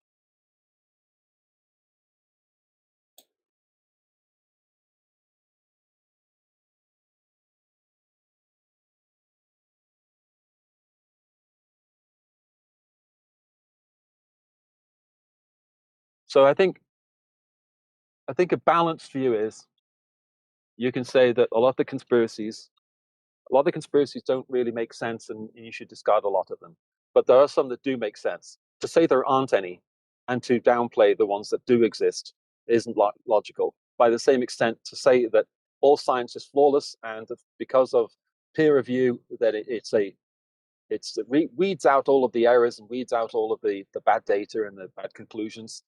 To say that is true is also completely false because we have the IPCC, if you are familiar with that, and that's a steaming pile of what guano. IPCC is just and that's science. It's their science. What do you think about Building 7? Oh, I don't know. Yeah, just like spontaneously fell over or something, right? Yeah. It fell with immaculate, perfect symmetry. Yeah, it's very suspicious. It is. It's very suspicious. You just go, But the thing is, if you focus on it too much, you can't really prove it. You weren't there. You can't really prove it. So you just have to say that's very, very suspicious. And my eyes are now officially squinting. I mean, I dare anyone. I'll put a $10, $20 bet out there. If you find a demolition that's more symmetrical and precise, Yeah. as the Building 7, if you find one to send it to me, I'll give you $20. Yeah. By the same token, Q-Op, you know what? It's so funny because people are built to see connections. It's the way we're wired. We're wired to see connections. So I wasn't in here. It was Geo's thing. It was months ago, and someone said something about koala bears. I don't know, something like that, right? they said something about koala bears. And then someone in the room I was sitting in walked in and said something about koala bears. And I have not had anyone mention koala bears in a year. And suddenly there are 2 mentions of koala bears and they're within 5 seconds of each other. Now, if that was something to do with a conspiracy of some kind, or you know what I'm saying, but it was nothing. It was just about koala bears. Nothing of any import, right? But if that was something more important or more fundamentally, what I'm trying to say. I don't know the right word. More important or more like suspicious or whatever. Then you would go, oh, look at that! Wow, look at that! So we're built to see those connections. And if we see a connection in one way, there may not be a connection. With the koala bear thing, there's no connection. It was a coincidence. But we're wired to see things like that. And I think a lot of times we could see, once we start looking, we'll see connections where maybe there are connections, maybe there aren't connections.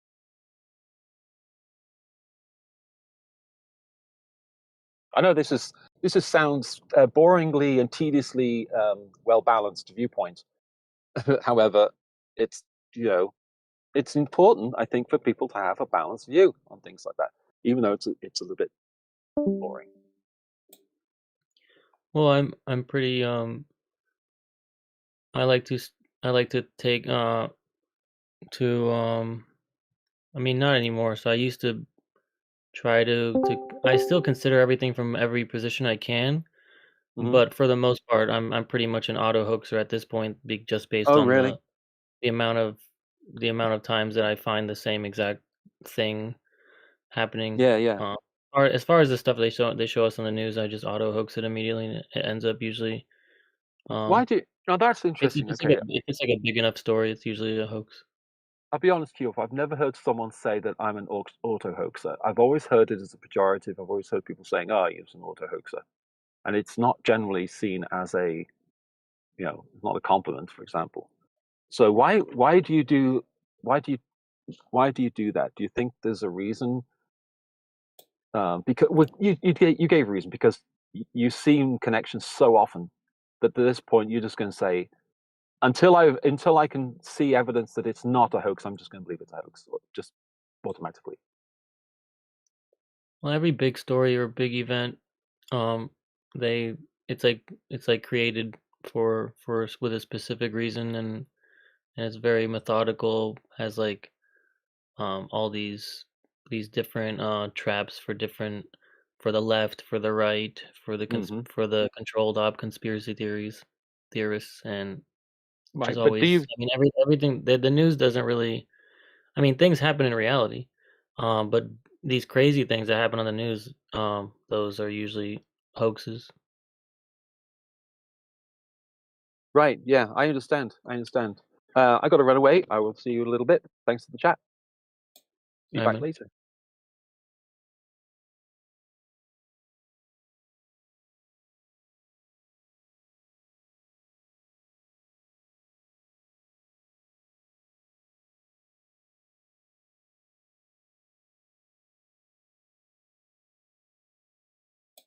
Yo, DJ, good work with our friend Jeff Bezos. Oh yeah, I've spoken to him a stack of times. I know he's grift or not grift, whatever. Yeah, I don't mind the guy. I think he's a nice guy, but yeah, he talks a lot of shit. He's very good at he's like a salesman, so he's got that salesman type of mentality. But cheers. Yeah, I can't. I'm trying to figure out. Trying to like figure out in my mind like what I think his situation is like, is he being duped and he's being given some secret clearances and told like he has to dupe for a reason, or is he being duped and he actually believes everything that he says, and he's just told he's got to sell it no matter what. Yeah, I think the second one for sure. But yeah, I don't know for sure. But yeah, it seems that way to me. With the amount of conversations I've heard, and I don't know, but it seems like he believes everything that he gets told. He's got a very good memory, so he memorizes everything, so he's able to get that degree pretty easily by memorizing and regurgitating all the information at university. And that's the perfect candidate. Someone that's maybe not that intelligent, but has a really good memory. So they're able to,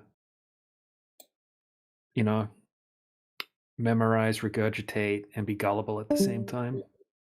What's amazing, isn't it? It's really frustrating. Well, I mean, I'm used to it, but it still frustrates me like almost like the same amount each time that a normie will just will respond with the explanation for something that mainstream has as if like that's the proof of the debate we're having. It's like we know that we either know the explanation or we assume there's an explanation and we have an alternative already, and it's like they act like the explanation that they're given is somehow proof of like of what they of the explanation itself, honestly.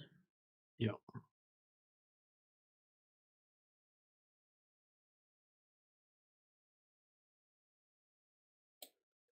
That's why I said before with omnivores, like I was about to, we jumped into like the atomic clock debate, and it's like I've done this so many times. And he just, I mean, he's like a little better than NASA Shill. He won't act like he's never heard it before, and it's like shocking to him. But he will. I mean, obviously they don't have anything else but circular reasoning to claim that the model predicts it, even though like it's something observed. Like the idea that it somehow predicted something is ridiculous. Like people make scientific theories based on observations. They don't usually make a scientific theory in a model that's so amazing that they're gonna find like these crazy these crazy effects that are like mathematically already accounted for in their model. It's usually not the Yeah. case.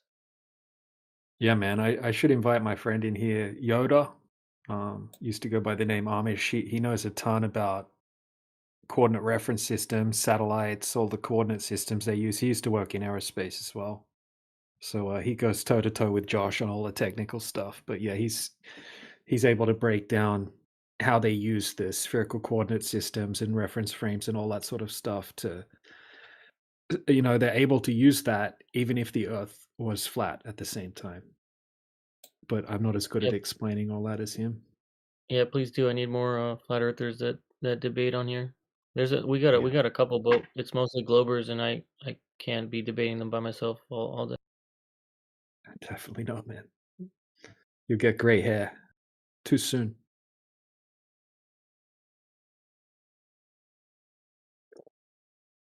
DJ, what about Indio 007? You think he'd be good? Oh yeah, Indio knows a ton about it. Yep, absolutely. Yeah, he's a beast.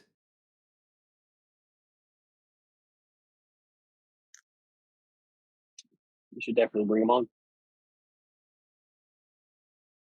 Yeah, there's a ton of debates or discussions between Josh and Indio and Yoda, where they go into all sorts of extremely technical stuff.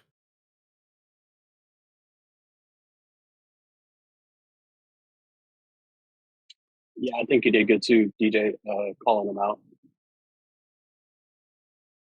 He always folds pretty easily, that guy.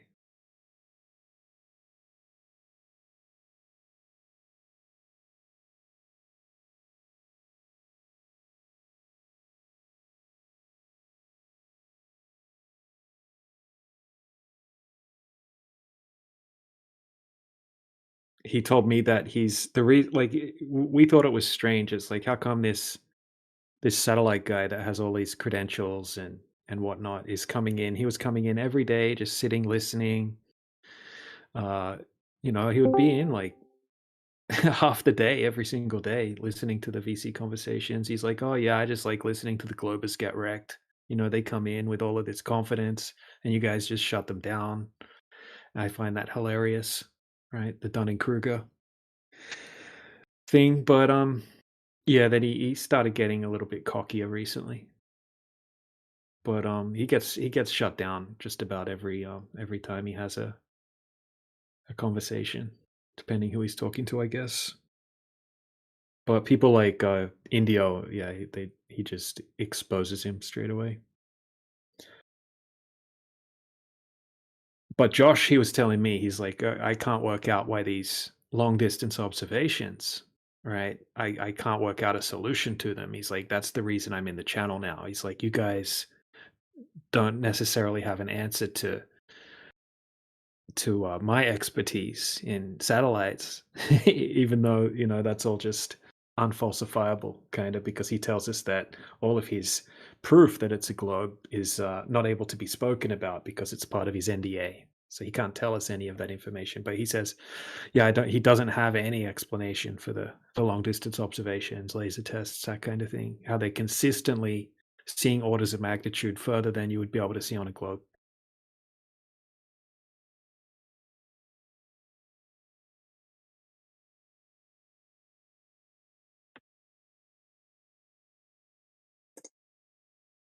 We call him Matthew Learns. I don't know if you guys know who Matthew Learns is, but he's been around the debate for many, many years. He's a math professor, computer science professor at a Christian university, but he's had the same arguments, the same 5 arguments for the last 8 years or whatever.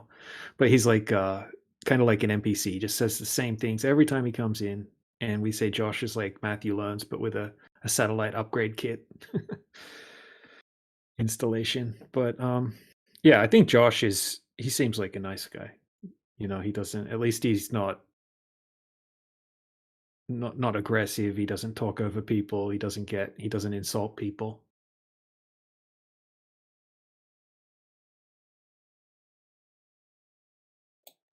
He got pretty offended last night. He like rage quit last night because we were going through the Challenger astronauts, you know, fake twin stories. Yep. I just remembered I actually broke up with a girl because I told her I was really nailing down the Challenger, the evidence of the Challenger astronauts being real, and she just like broke down crying in the car, and I was just like, wow. I kind of like eased up, but I still kind of was like, why are you sad if they're alive? Oh yeah, good point. Great point. Yeah. I bet. How did she respond to that? I can't like be like too empathetic when it's like so stupid, you know? It's like That's such a funny point, man.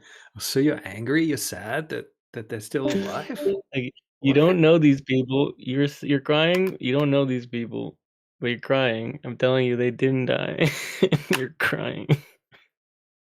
Dude, there's no way that those people for sure, like, that looks identical and they have the same names and there's so many of them. Bro, that one guy Yeah. has a company and it's got like a logo of like a swirling rocket in the sky. Yeah. Some of them claim they're just twins, and it's crazy.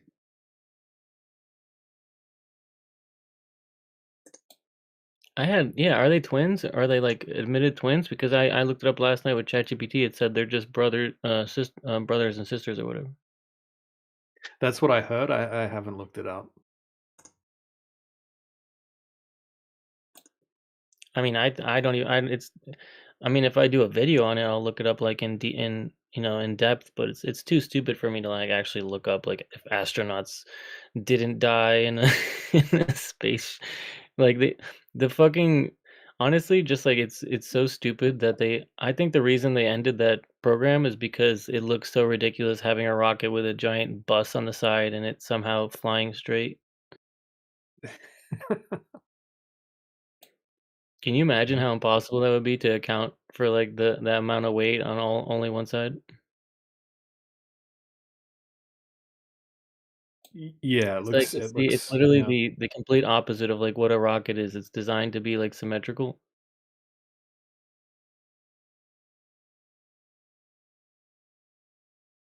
Oh yeah, absolutely, man.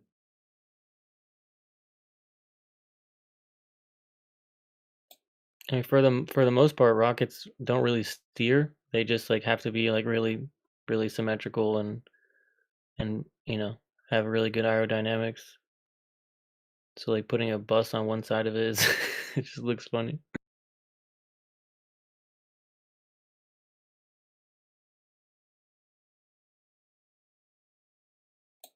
I'm pretty sure Steve believes that the space shuttle rockets were real and they can travel straight. He even believes that the SpaceX rockets can land backwards and be caught in those arms.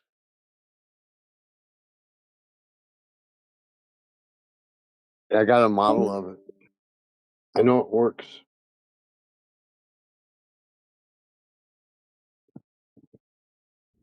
That doesn't make sense. What do you mean? I got a model and it works.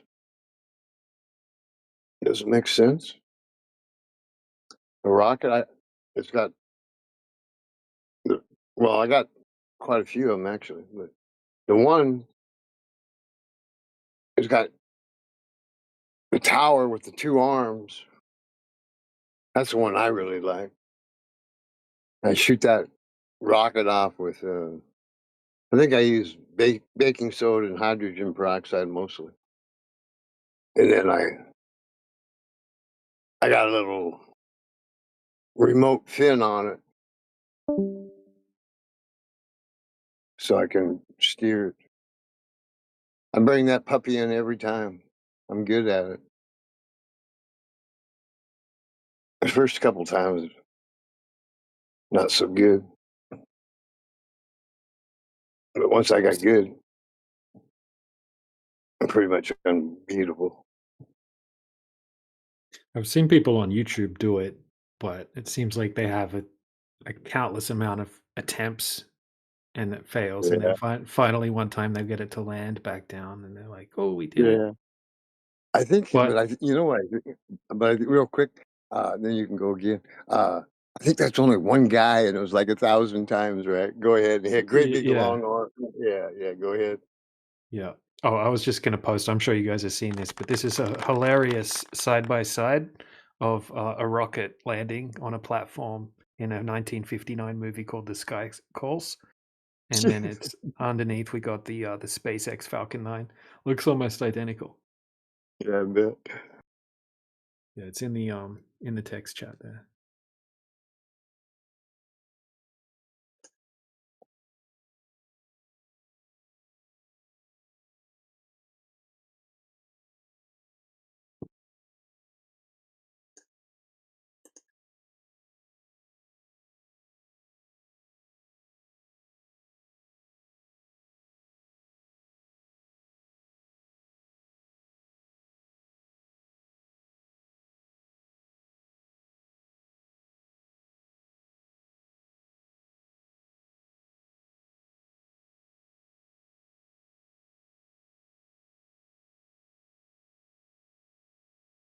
There's two videos I just put in the side chat there as well, or in the main text chat.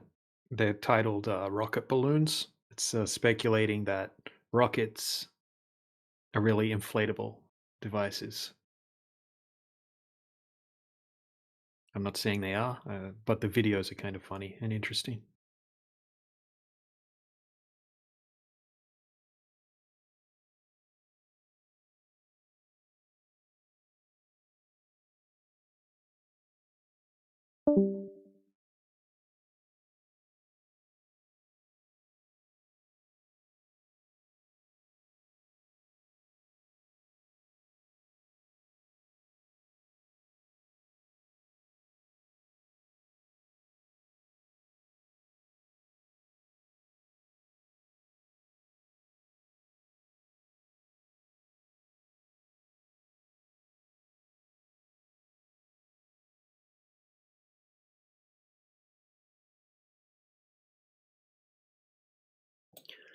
I tend to think that they might have some helium in them, and I don't know. I think they're doing a mix of things, right? We're being shown something that might be smaller rocket.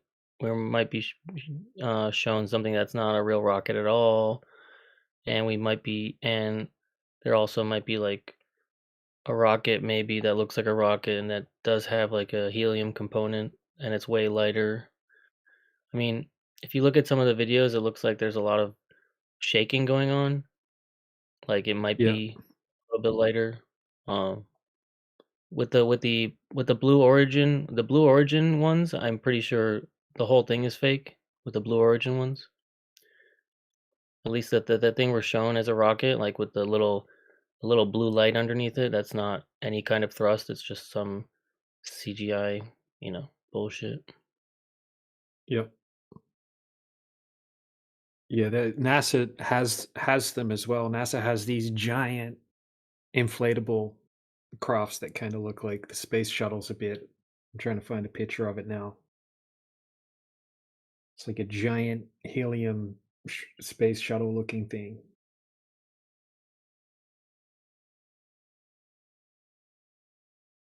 Yeah, I've seen that one with the balloon before.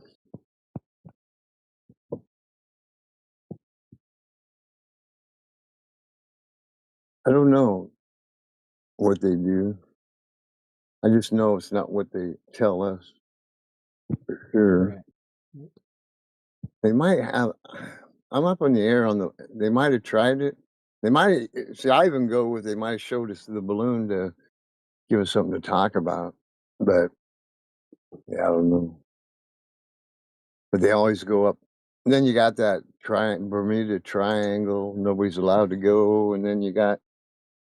I don't know. I've seen like a rocket in the ocean. It looked like it to me, which that part, I mean, I actually look real, you know what I'm saying? So, I mean, ordinarily, anytime you're dealing with a rocket, it's not really going to be too, pretty much garbage.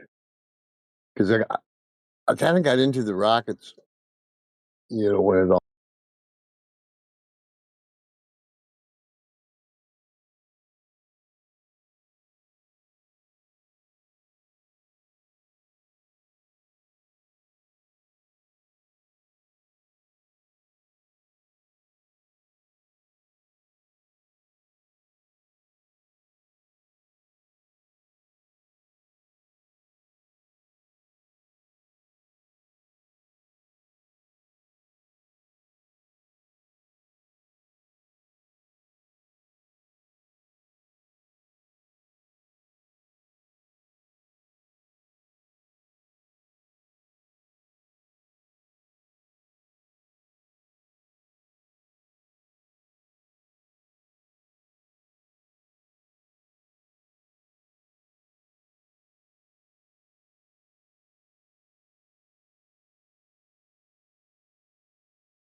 Welcome to 24/7 Flat Earth Discord.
Hello, just saying hello.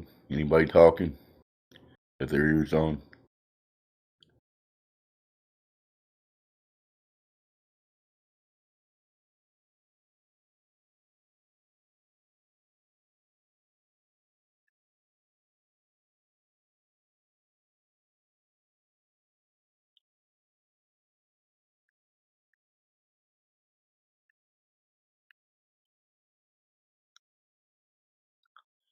Guess everybody's AFK at the moment. No biggie. Currently March 3rd, 2026. Here in whatever this is, according to our calendar given to us by the authorities. And we still have many human beings under the false impression that they live on a spinning ball in the middle of nothing. Kind of weird. If you happen to be listening to me at this moment, I don't know why, but you want to talk about the earth and reality, this is the place to do it. Click the link, get in here, start a convo. This has been Dead Air Dave.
Hey,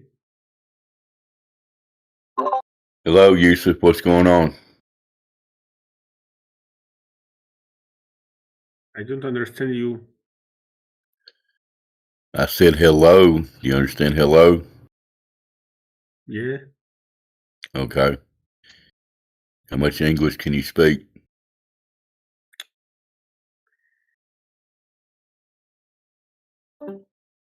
Guess not very much because he bounced. All right.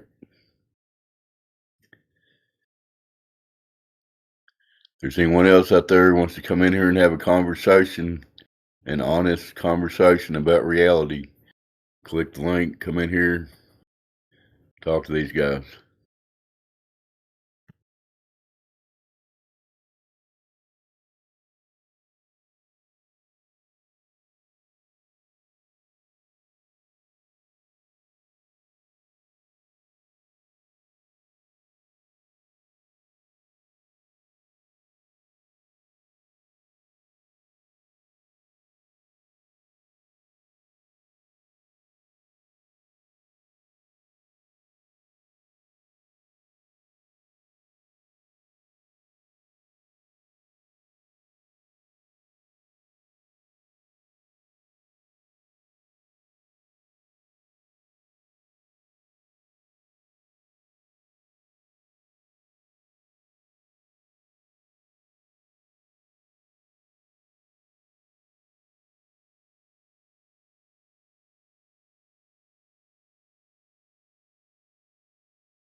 Who just popped in here? Hello, Philemon. Would you like to talk?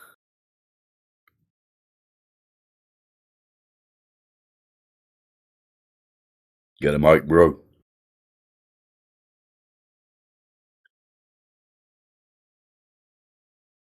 Jen's boy, how about you? Hello.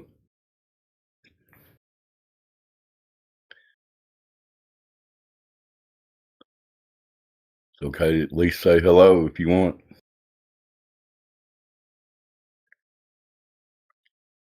Or don't. It's your choice. We're just sitting here waiting on empirical globe evidence, which does not exist. I'm sorry to spoil it for you if I did, but feel free to look for it. But there is no empirical evidence that we actually live where they told us we live, which is a ball that's in the middle, the vacuum of space, doing several speeds and directions. Not happening.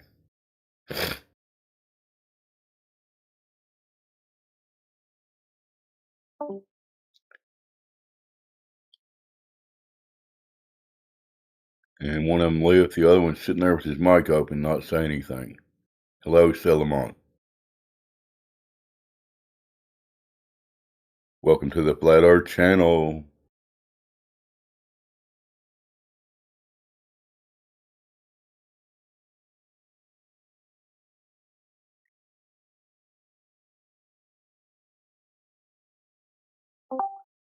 You have the right to remain silent. Do you have the ability?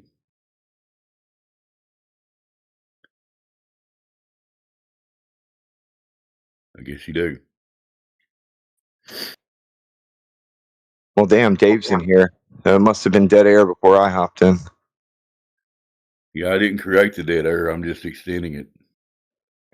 You're just here to fill it. Yeah. I hear you, man. What kind of Yo, I weird hope name you got? Sorry. What's your name there? Edamon Morphine. What's that? What's the story on that one? It's basically taking etymology down to the smallest minute point that still has meaning. Like, okay. Digging into it. It's just me being weird is all. I'm just playing around with words. What does morphine mean? Is it like morphine, the drug?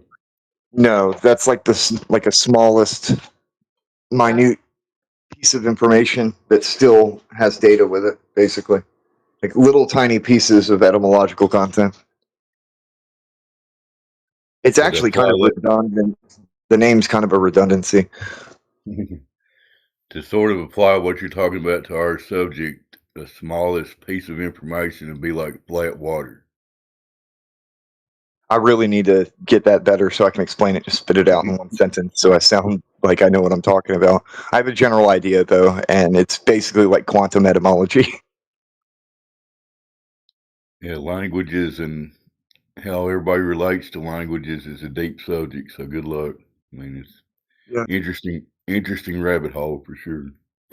Well, everyone has their meanings that they currently have, but everybody can also agree that there's an original meaning and a core meaning that retains regardless. Like it'll remain the same, and it's why we have our modern meanings, because we're hinging off of that core meaning. And all that was built up from two cavemen grunting at each other. I'm just kidding. Yeah. Go ahead. Yep, Og and Gog figured out how to make Unga Bunga. Gog walked out of the cave and looked up at the sun and said, "Ugh, ugh, ugh, we moving." Yeah. Somehow. Sun, No, I'm stand pretty still. sure the cavemen were smart enough to understand that the horizon's horizontal. Not one of them ever looked at the sun and said, "Damn, it feels like I'm falling backwards from that thing." Yeah. I don't believe that nonsense where we're getting dumber and dumber and dumber over a huge period of time, or rather smarter and smarter and smarter over a huge period of time. It's more like we're getting dumber and dumber and dumber because they have the Unga Bunga caveman bullshit and act like we evolved from monkeys that lost their tail or some ape creature split off from whatever. And that everybody's getting smarter and smarter until they eventually ascend to godhood. But in reality, it seems like we have less and less functional technology. The things that we build don't last nearly as long as they used to. And our understanding of reality seems to be more and more disconnected from nature. Exactly. You're hitting the key point there. We're so technologically advanced, but it doesn't last anymore. It's not built to last, and being disconnected from nature is the main reason behind. They always ask, why would they lie? Right there is what you're talking about. People not in their natural habitat.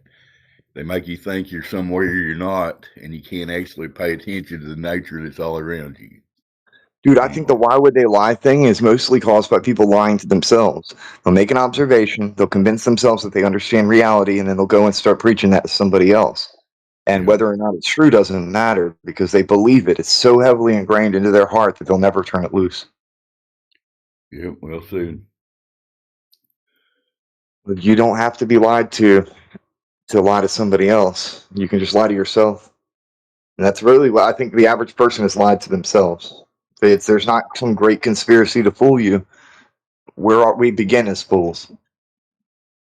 Yeah, this all boils down to an interpersonal thing where you got to accept reality or you don't. And if you reject reality and you live in a delusion, that's your choice. But you know what I mean?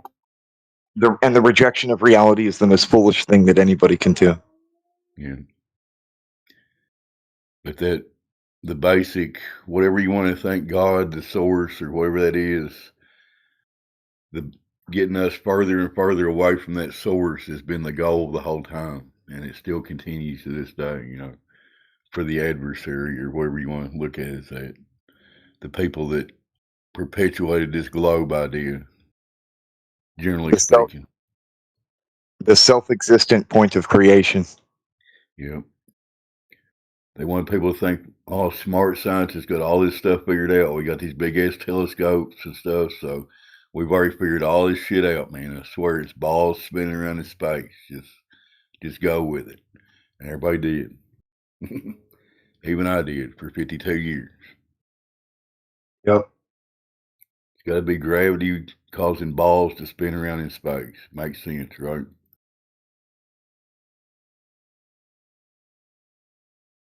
Get down to it, it makes no sense. It makes no common sense. I go out and look at the sky now, and I just look up in wonder and curiosity and just amazement. Whatever created this place is way beyond whatever I'm going to understand. But I know that water's laying level, so you know what I mean.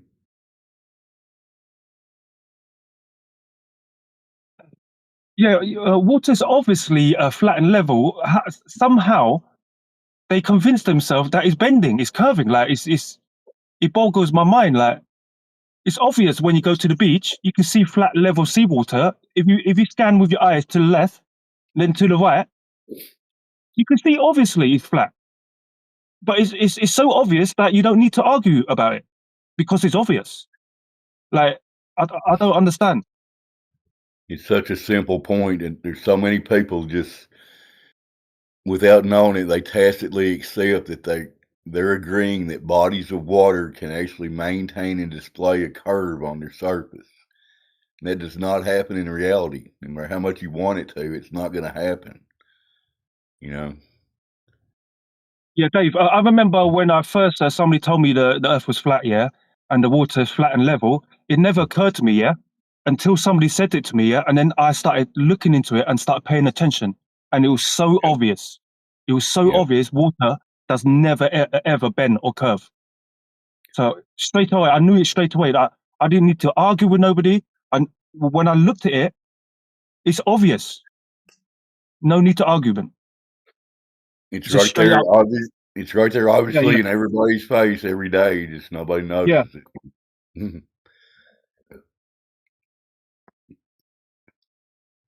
There we go, Dave. I think this will explain it better. I posted something in the side chat. Okay. I just woke up. I need to have a coffee. That's what Get I'm my doing. brain Having going. a morning coffee here, and we got a new person. Go ahead, Ether. Sorry.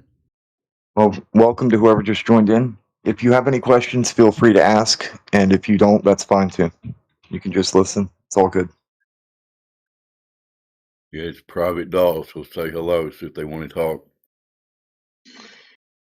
No, not really. I just wanted to see if people actually believe The Earth is flat. The Earth is flat in this channel. It's not a belief. It's an Yeah, observation and a measurement.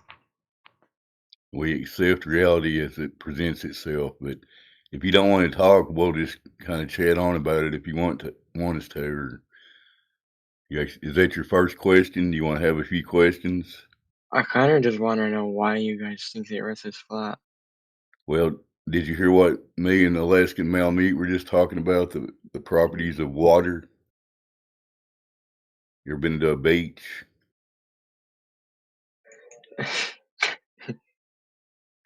Have you ever seen a body of water stay in a curve? Private Dots. I got a question for you. You seriously think that the water is bending and curving? You seriously think that? Yes. Oh my goodness. Do you know when you run a bath in your house, yeah, and you leave it for about 5 or 10 minutes, what happens to that water? The top of the water. Jesus.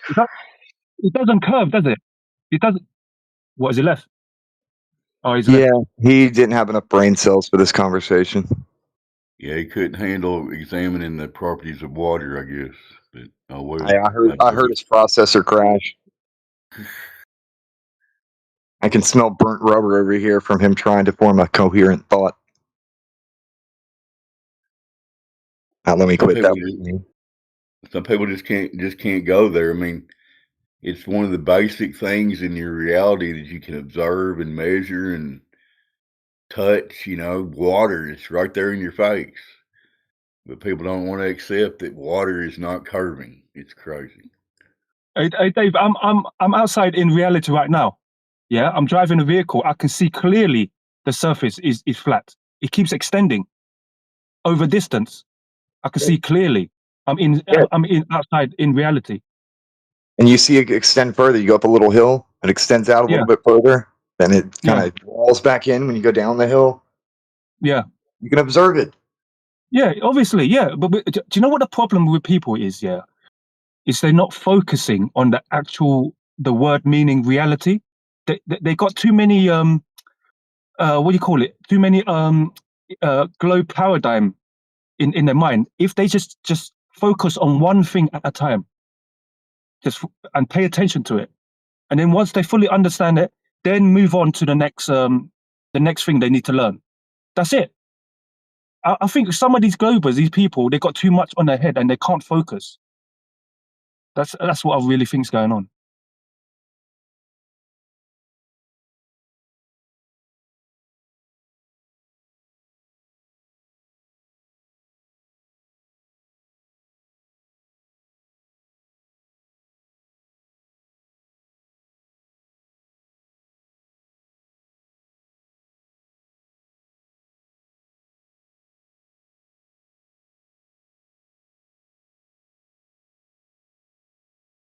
I've really taken that speech to heart, where I don't waste my time on people who've already made up their mind. They've already decided who I am.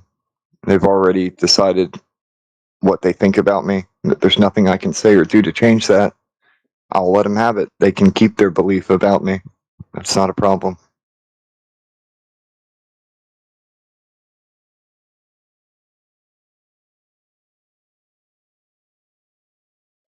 What you think about me doesn't change who I am.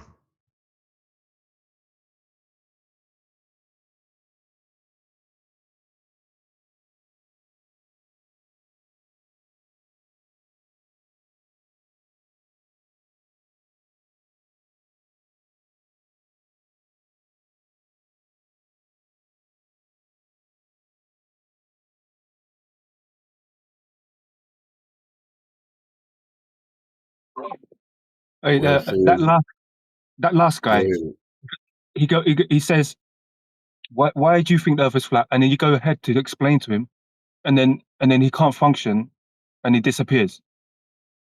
That's crazy. Cogdiss hits hard sometimes. Hard and fast.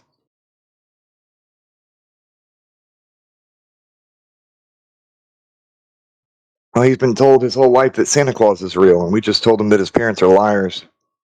From his perspective, that's what he thinks we said. I've noticed that a lot of these people jump to certain. They seem like necessary conclusions if one has a childlike mindset. So there is logic to it, but it doesn't actually track once you kind of step out from the conversation. So you're saying, so what you're saying is, and then they'll say some nonsense. To them, that actually logically tracks because of where they're standing from their point of view. And it makes sense to them. And then we got to break them out of that shit so that they understand that they're living in their imagination, and that's not how reality works. Yeah, that's well said, Express. The people come in here, a lot of them think they have this solid foundation for this globe model, and that we're just kind of lunatics. So they sort of listen to what we're saying, but not really, you know. Yeah. Like that last guy, we were just trying to tell him simple things about water, and he wasn't even listening to it. But yep. Anyway. And when you combine that with the 8-second attention span thing, it is very difficult to have a conversation with any of these people. Oh yeah. Some of them got a attention span of a goldfish. Exactly. Yeah. We have been joined by Pablo, and now he's gone. Never mind. Back to you guys.